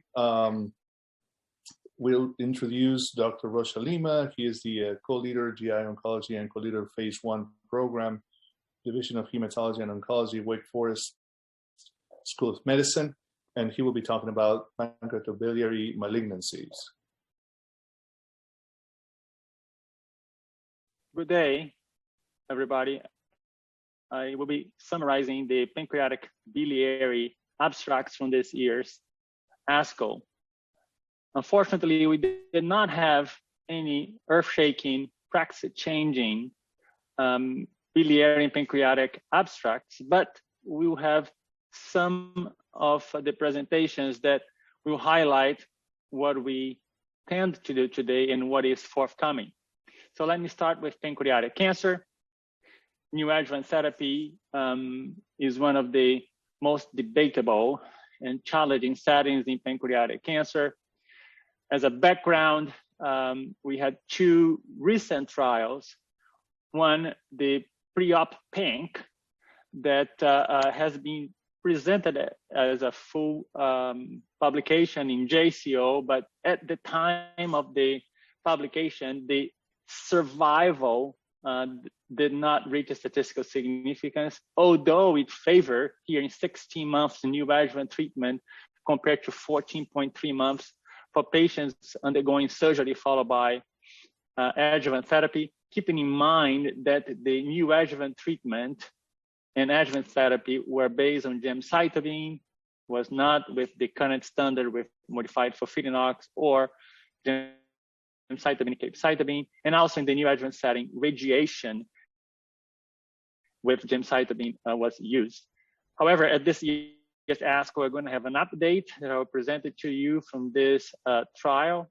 And the second trial is from the Far East, where the combination of gemcitabine and S1, this is an oral fluoropyrimidine, in the perioperative setting, and preoperative followed by adjuvant setting, was superior than the same chemotherapy regimen in the adjuvant setting for 6 cycles. In this trial, the perioperative setting, neoadjuvant followed by adjuvant, was associated with superior survival. Moving on to this ASCO, as I mentioned, the update of the pre-op bank was presented. This trial was from 16 centers in the Netherlands. Primary endpoint was survival by intent to treat. Secondary endpoint was resection, R0 resection, and toxicity. And the design again was surgery followed by 6 months of adjuvant gemcitabine, and the study arm of neoadjuvant approach of gemcitabine followed by gemcitabine radiation followed by an additional cycle of gemcitabine, then surgery, then 4 cycles of gemcitabine. And the resection rate was improved by the neoadjuvant approach. The R0 resection rate was improved by the neoadjuvant approach. And at this year's ASCO, the update of the survival curve in the intent to treat analysis favored neoadjuvant treatment over upfront surgery, and the 5-year survival was almost 4-fold higher in the perioperative approach, neoadjuvant gem followed by gem, radiation followed by gem, followed by surgery, followed by additional gemcitabine compared to adjuvant gemcitabine. If you analyze the data, not on the intent to treat analysis, but based on the patient that underwent resection, the gap in survival is even higher, 33.7 months compared to 17.3 months, favoring the neoadjuvant approach. And the gap is also higher here by almost 4-fold, actually 4-fold in the neoadjuvant approach. And in patients that started adjuvant therapy, when analyzed the data, in that same way, again, superiority for the neoadjuvant approach. So the NCCN guidelines in patients with resectable disease brings the option for neoadjuvant therapy, the word saying in the NCCN guidelines to consider neoadjuvant therapy, particularly in high-risk patients. And when you go to letter J and M as outlined over here, the high-risk features are very vague. They say it states very high, very highly elevated, say 99, doesn't give us a threshold. Large primary tumors does not give us a threshold in size. Large regional lymph nodes, again, does not give a size of the lymphadenopathy. Excessive weight loss and extreme pain. All these definitions are very vague and is in the eye of the beholder. And then when you go to the other reference, letter M, it states that it's limited evidence to recommend a specific neoadjuvant regimens of study. In practice, vary regarding the use of neoadjuvant treatment, chemotherapy or chemoradiation. Most of us favor chemotherapy. Modified FOLFIRINOX tends to be the reference chemotherapy regimen, although some patients we consider others regimens that could be gem, nab-paclitaxel, gem, capecitabine. But this is where we stand on the neoadjuvant approach for patients with resectable disease. And in this population of patients, the so-called standard approach, although again, the trend is to move more and more to the neoadjuvant setting, it's either the gem cape based on the SPEC4 trial, in preferential in patients that can tolerate FOLFIRINOX, now using the modified form based on Project 24 as the probably reference regimen in the adjuvant setting, as outlined over here, with improvement in disease-free and overall survival with unprecedented results in that population.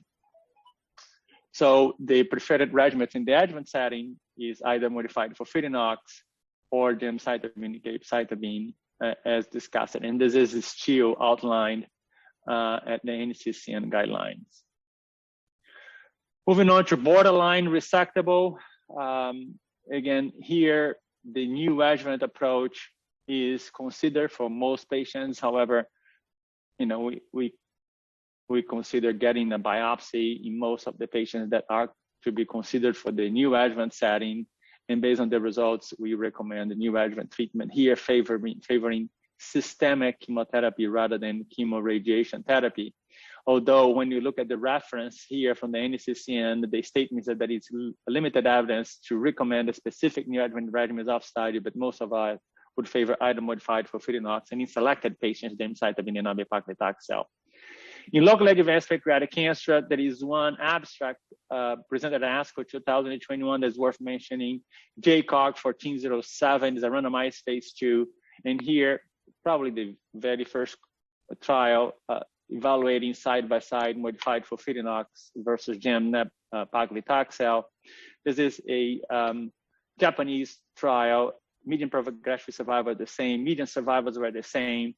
The changes in 1 year and 2 years outcome initially favor gem-nab-paclitaxel and later favor modified FOLFIRINOX. It could be just a numbers game, a small number of patients, difficult to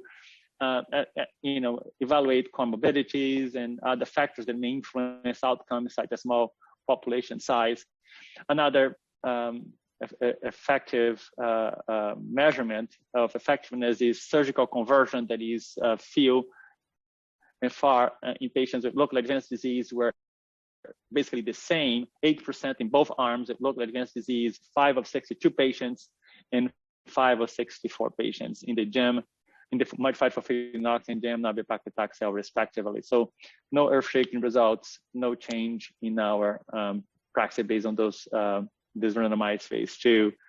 And in the metastatic pancreatic cancer, a trial from Korea using a vaccine GV1001 studying patients with high eotaxin levels, as is a blood test that showed an inflammatory marker.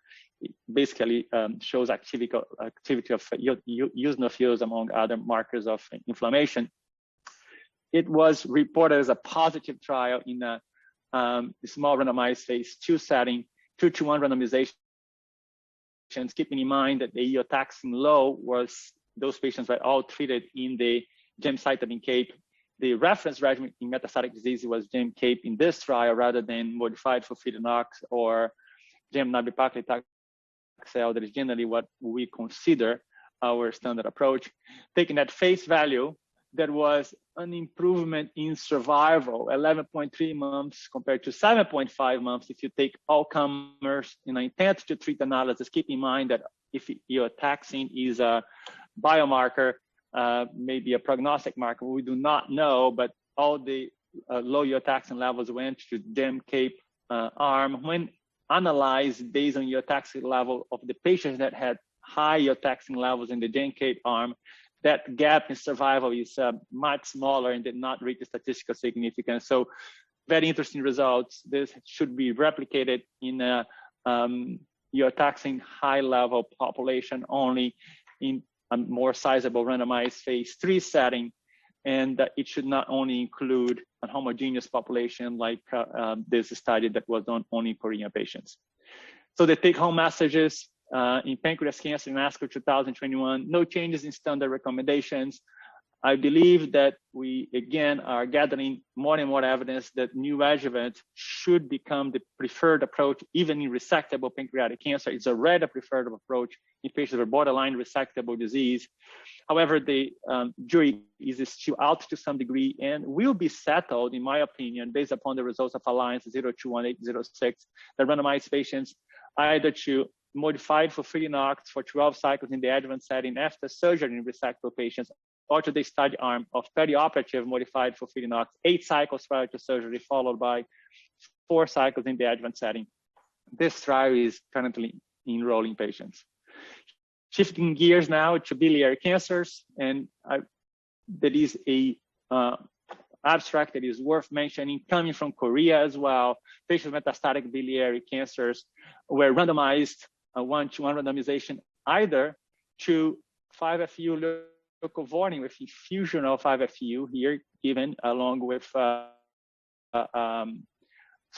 with leucovorin, or to the Naliri, nanoliposomal irinotecan plus infusional 5-FU and leucovorin. Noted that no bolus 5-FU is present in either of the arms.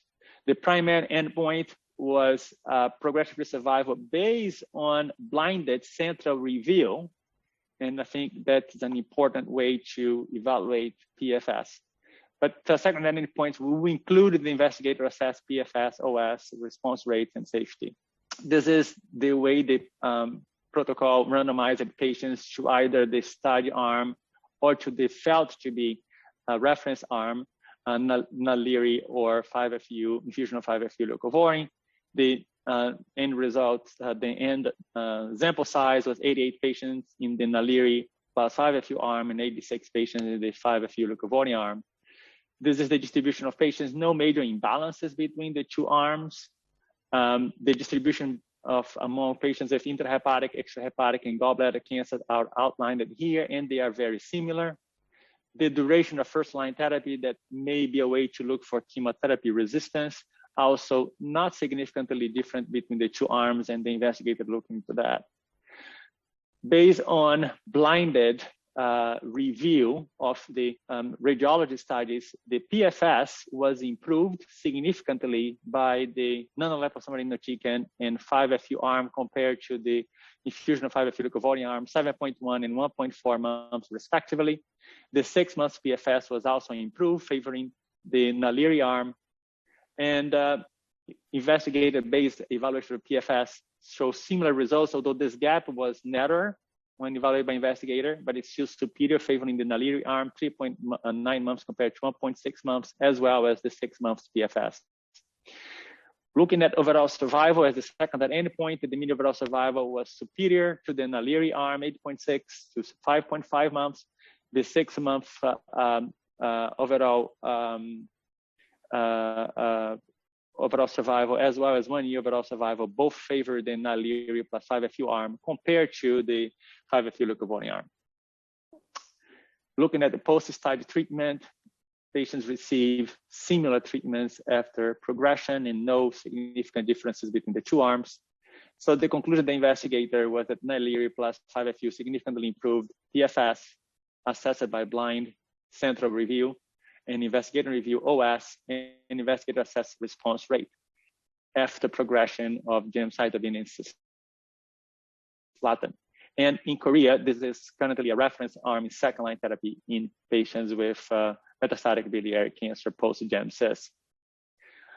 One trial that we want to kind of compare and contrast, although it's not fair to compare two separate trials, but to give some light, is that the reference arm in NCCN is modified FOLFOX6 based on the ABC06 trial. And in that trial, patients are randomized either to modified FOLFOX or to supportive care. And the difference in 6 months and 12 months survival rate favored the modified FOLFOX. However, the median survival was different by less than a month. So when we look at the results of the modified FOLFOX6, you just wonder, how relevant this reference arm is.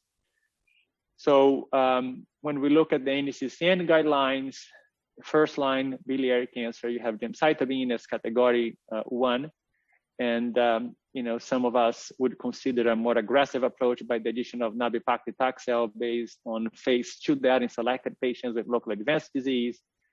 For patients with some molecular findings, including NTRK fusion gene, we can consider entrectinib or larotrectinib. In patients with MSI high, deficient mismatch repair, pembrolizumab can be considered early on rather than GEM-CIS. In second line, based on the ABC06, NCCN still lists FOLFOX as the reference regimen.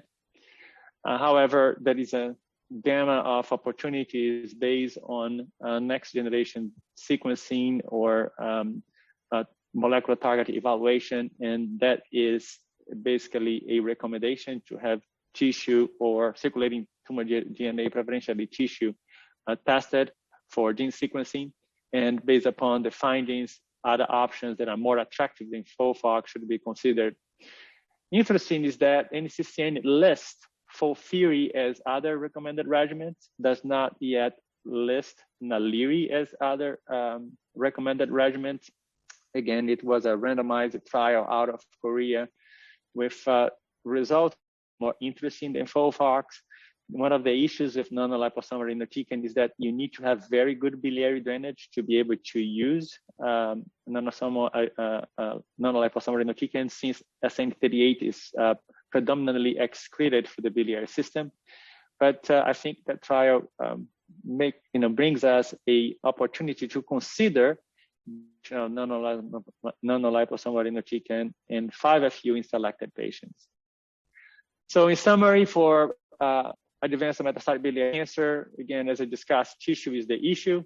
MSI testing and next generation sequencing should be routinely done for the definition of targeting opportunities, particularly IDH mutation, FGFS, favorable factor fusion and rearrangements, BRAF targeting, HER2 targeting, and consider also checkpoint inhibitors for patients with MSI high, a high tumor mutation burden, and there is some evidence that even for patients with high PD-L1 positivity, some of those patients may benefit from checkpoint inhibition.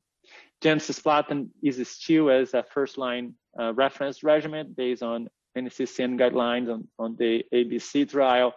However, in selected patients, some of us consider adding nab-paclitaxel.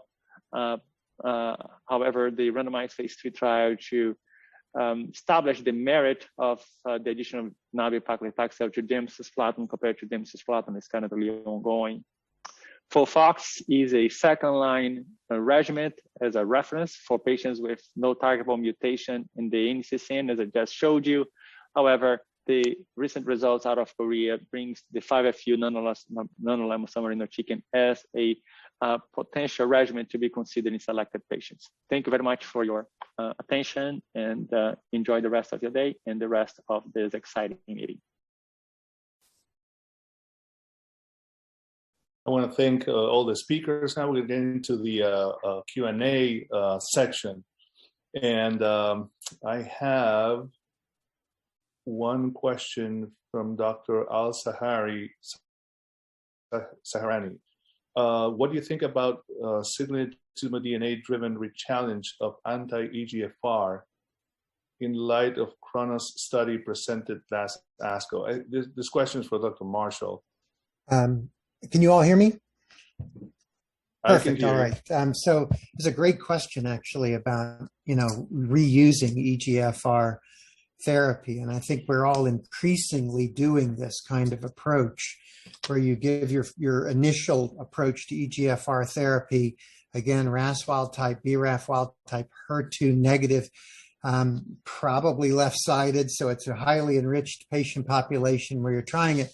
And you usually will get a response. I mean, the response rate is high when you select there.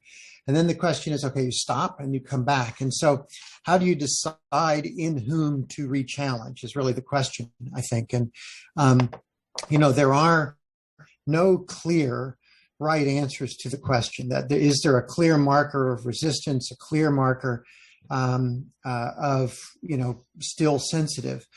There are some clinical trials trying to address this issue of trying to refine this better.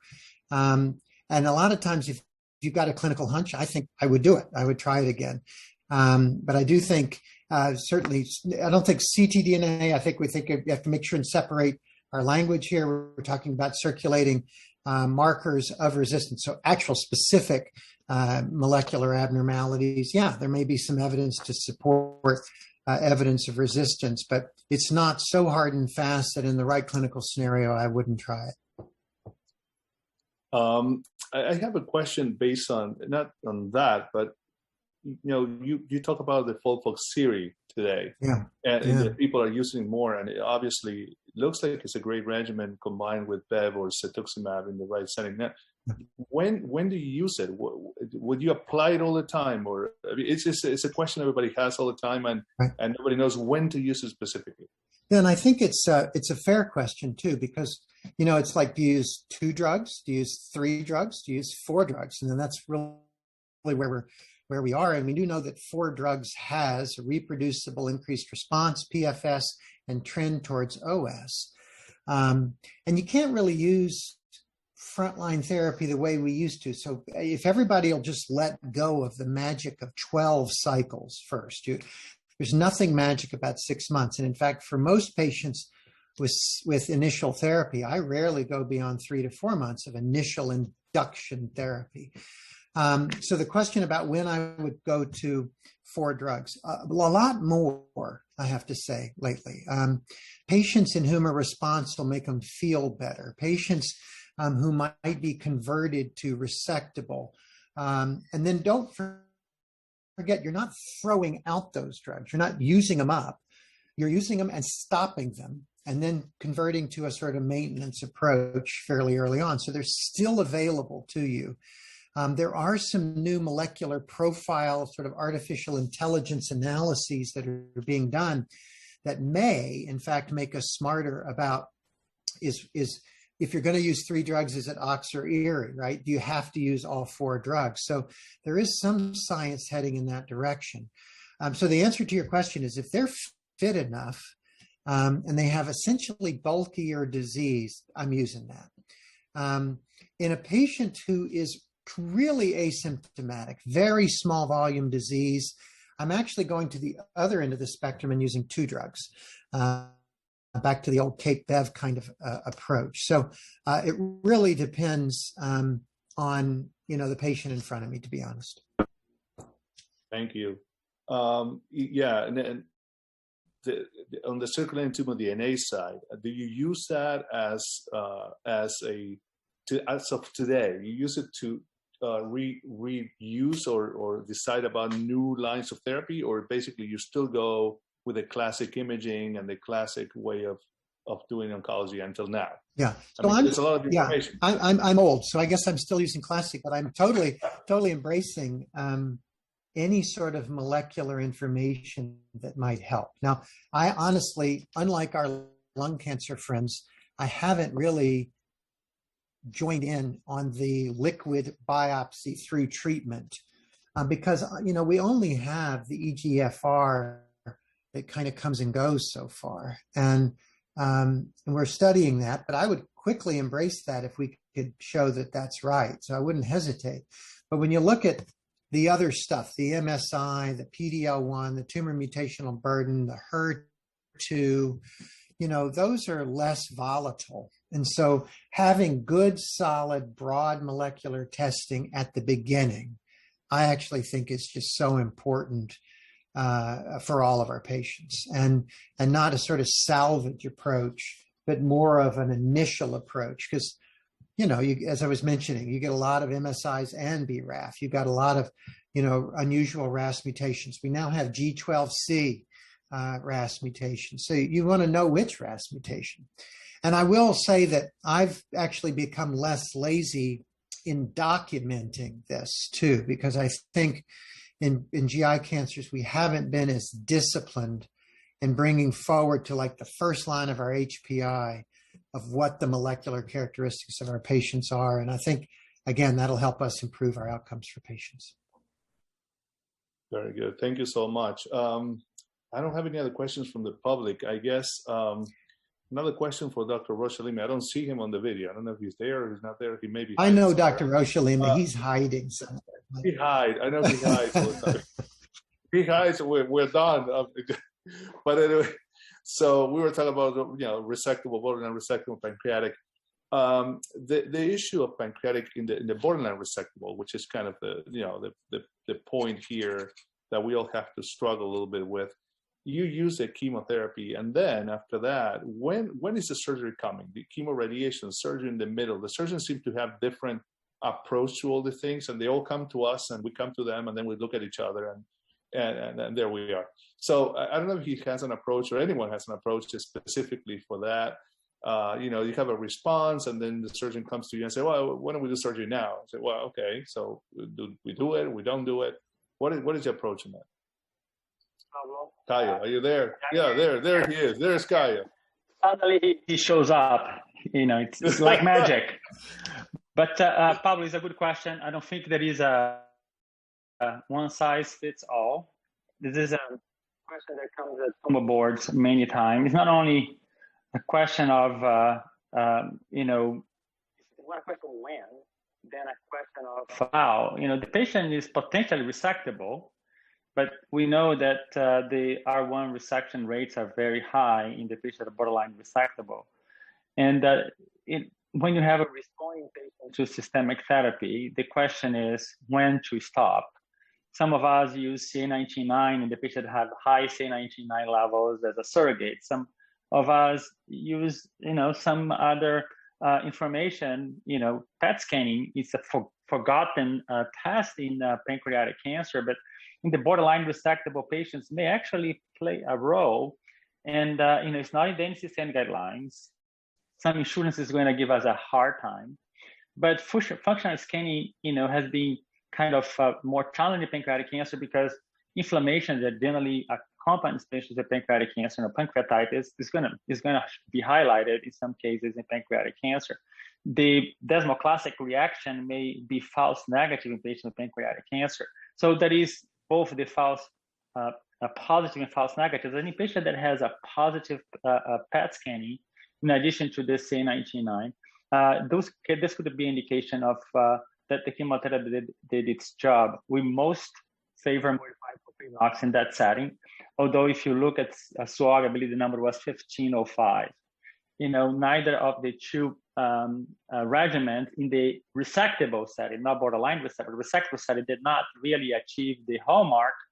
But the pathologic responses were interesting, particularly because the significant pathologic response was surprisingly in that small population of patients even higher in the GEMNAD paclitaxel. So this brings us another regimen to consider. In patients borderline resectable, the SPEC trial also presented the last year's ASCO suggests that chemotherapy may have the edge than chemoradiation, and the Alliance trial presented by Dr. Katz also suggests that modified FOLFIRINOX is the reference regimen in this side. So to summarize, in patients that can tolerate systemic chemotherapy, modified FOLFIRINOX is my reference regimen. I do not have a number of cycles, but is a compositive of patient symptoms, CA19-9, and in the patient that I can get, I use functional scanning. The response rates by regular scanning are very challenging and many times misleading. Actually, there is a very interesting publication analysis from MD Anderson that in patients that did not have a response in borderline resectable disease, many of those patients had clearly resectable disease, and many of those patients did response. So it's a challenge. All right. Okay. So I think we're on time. 9 o'clock, time to eat, time to go home. Thank you so much, everybody, for showing up and doing your presentations. Were excellent. And I see you guys around. Thank you so much. Cool. Thank you. Bye. Bye, guys. Bye. Bye.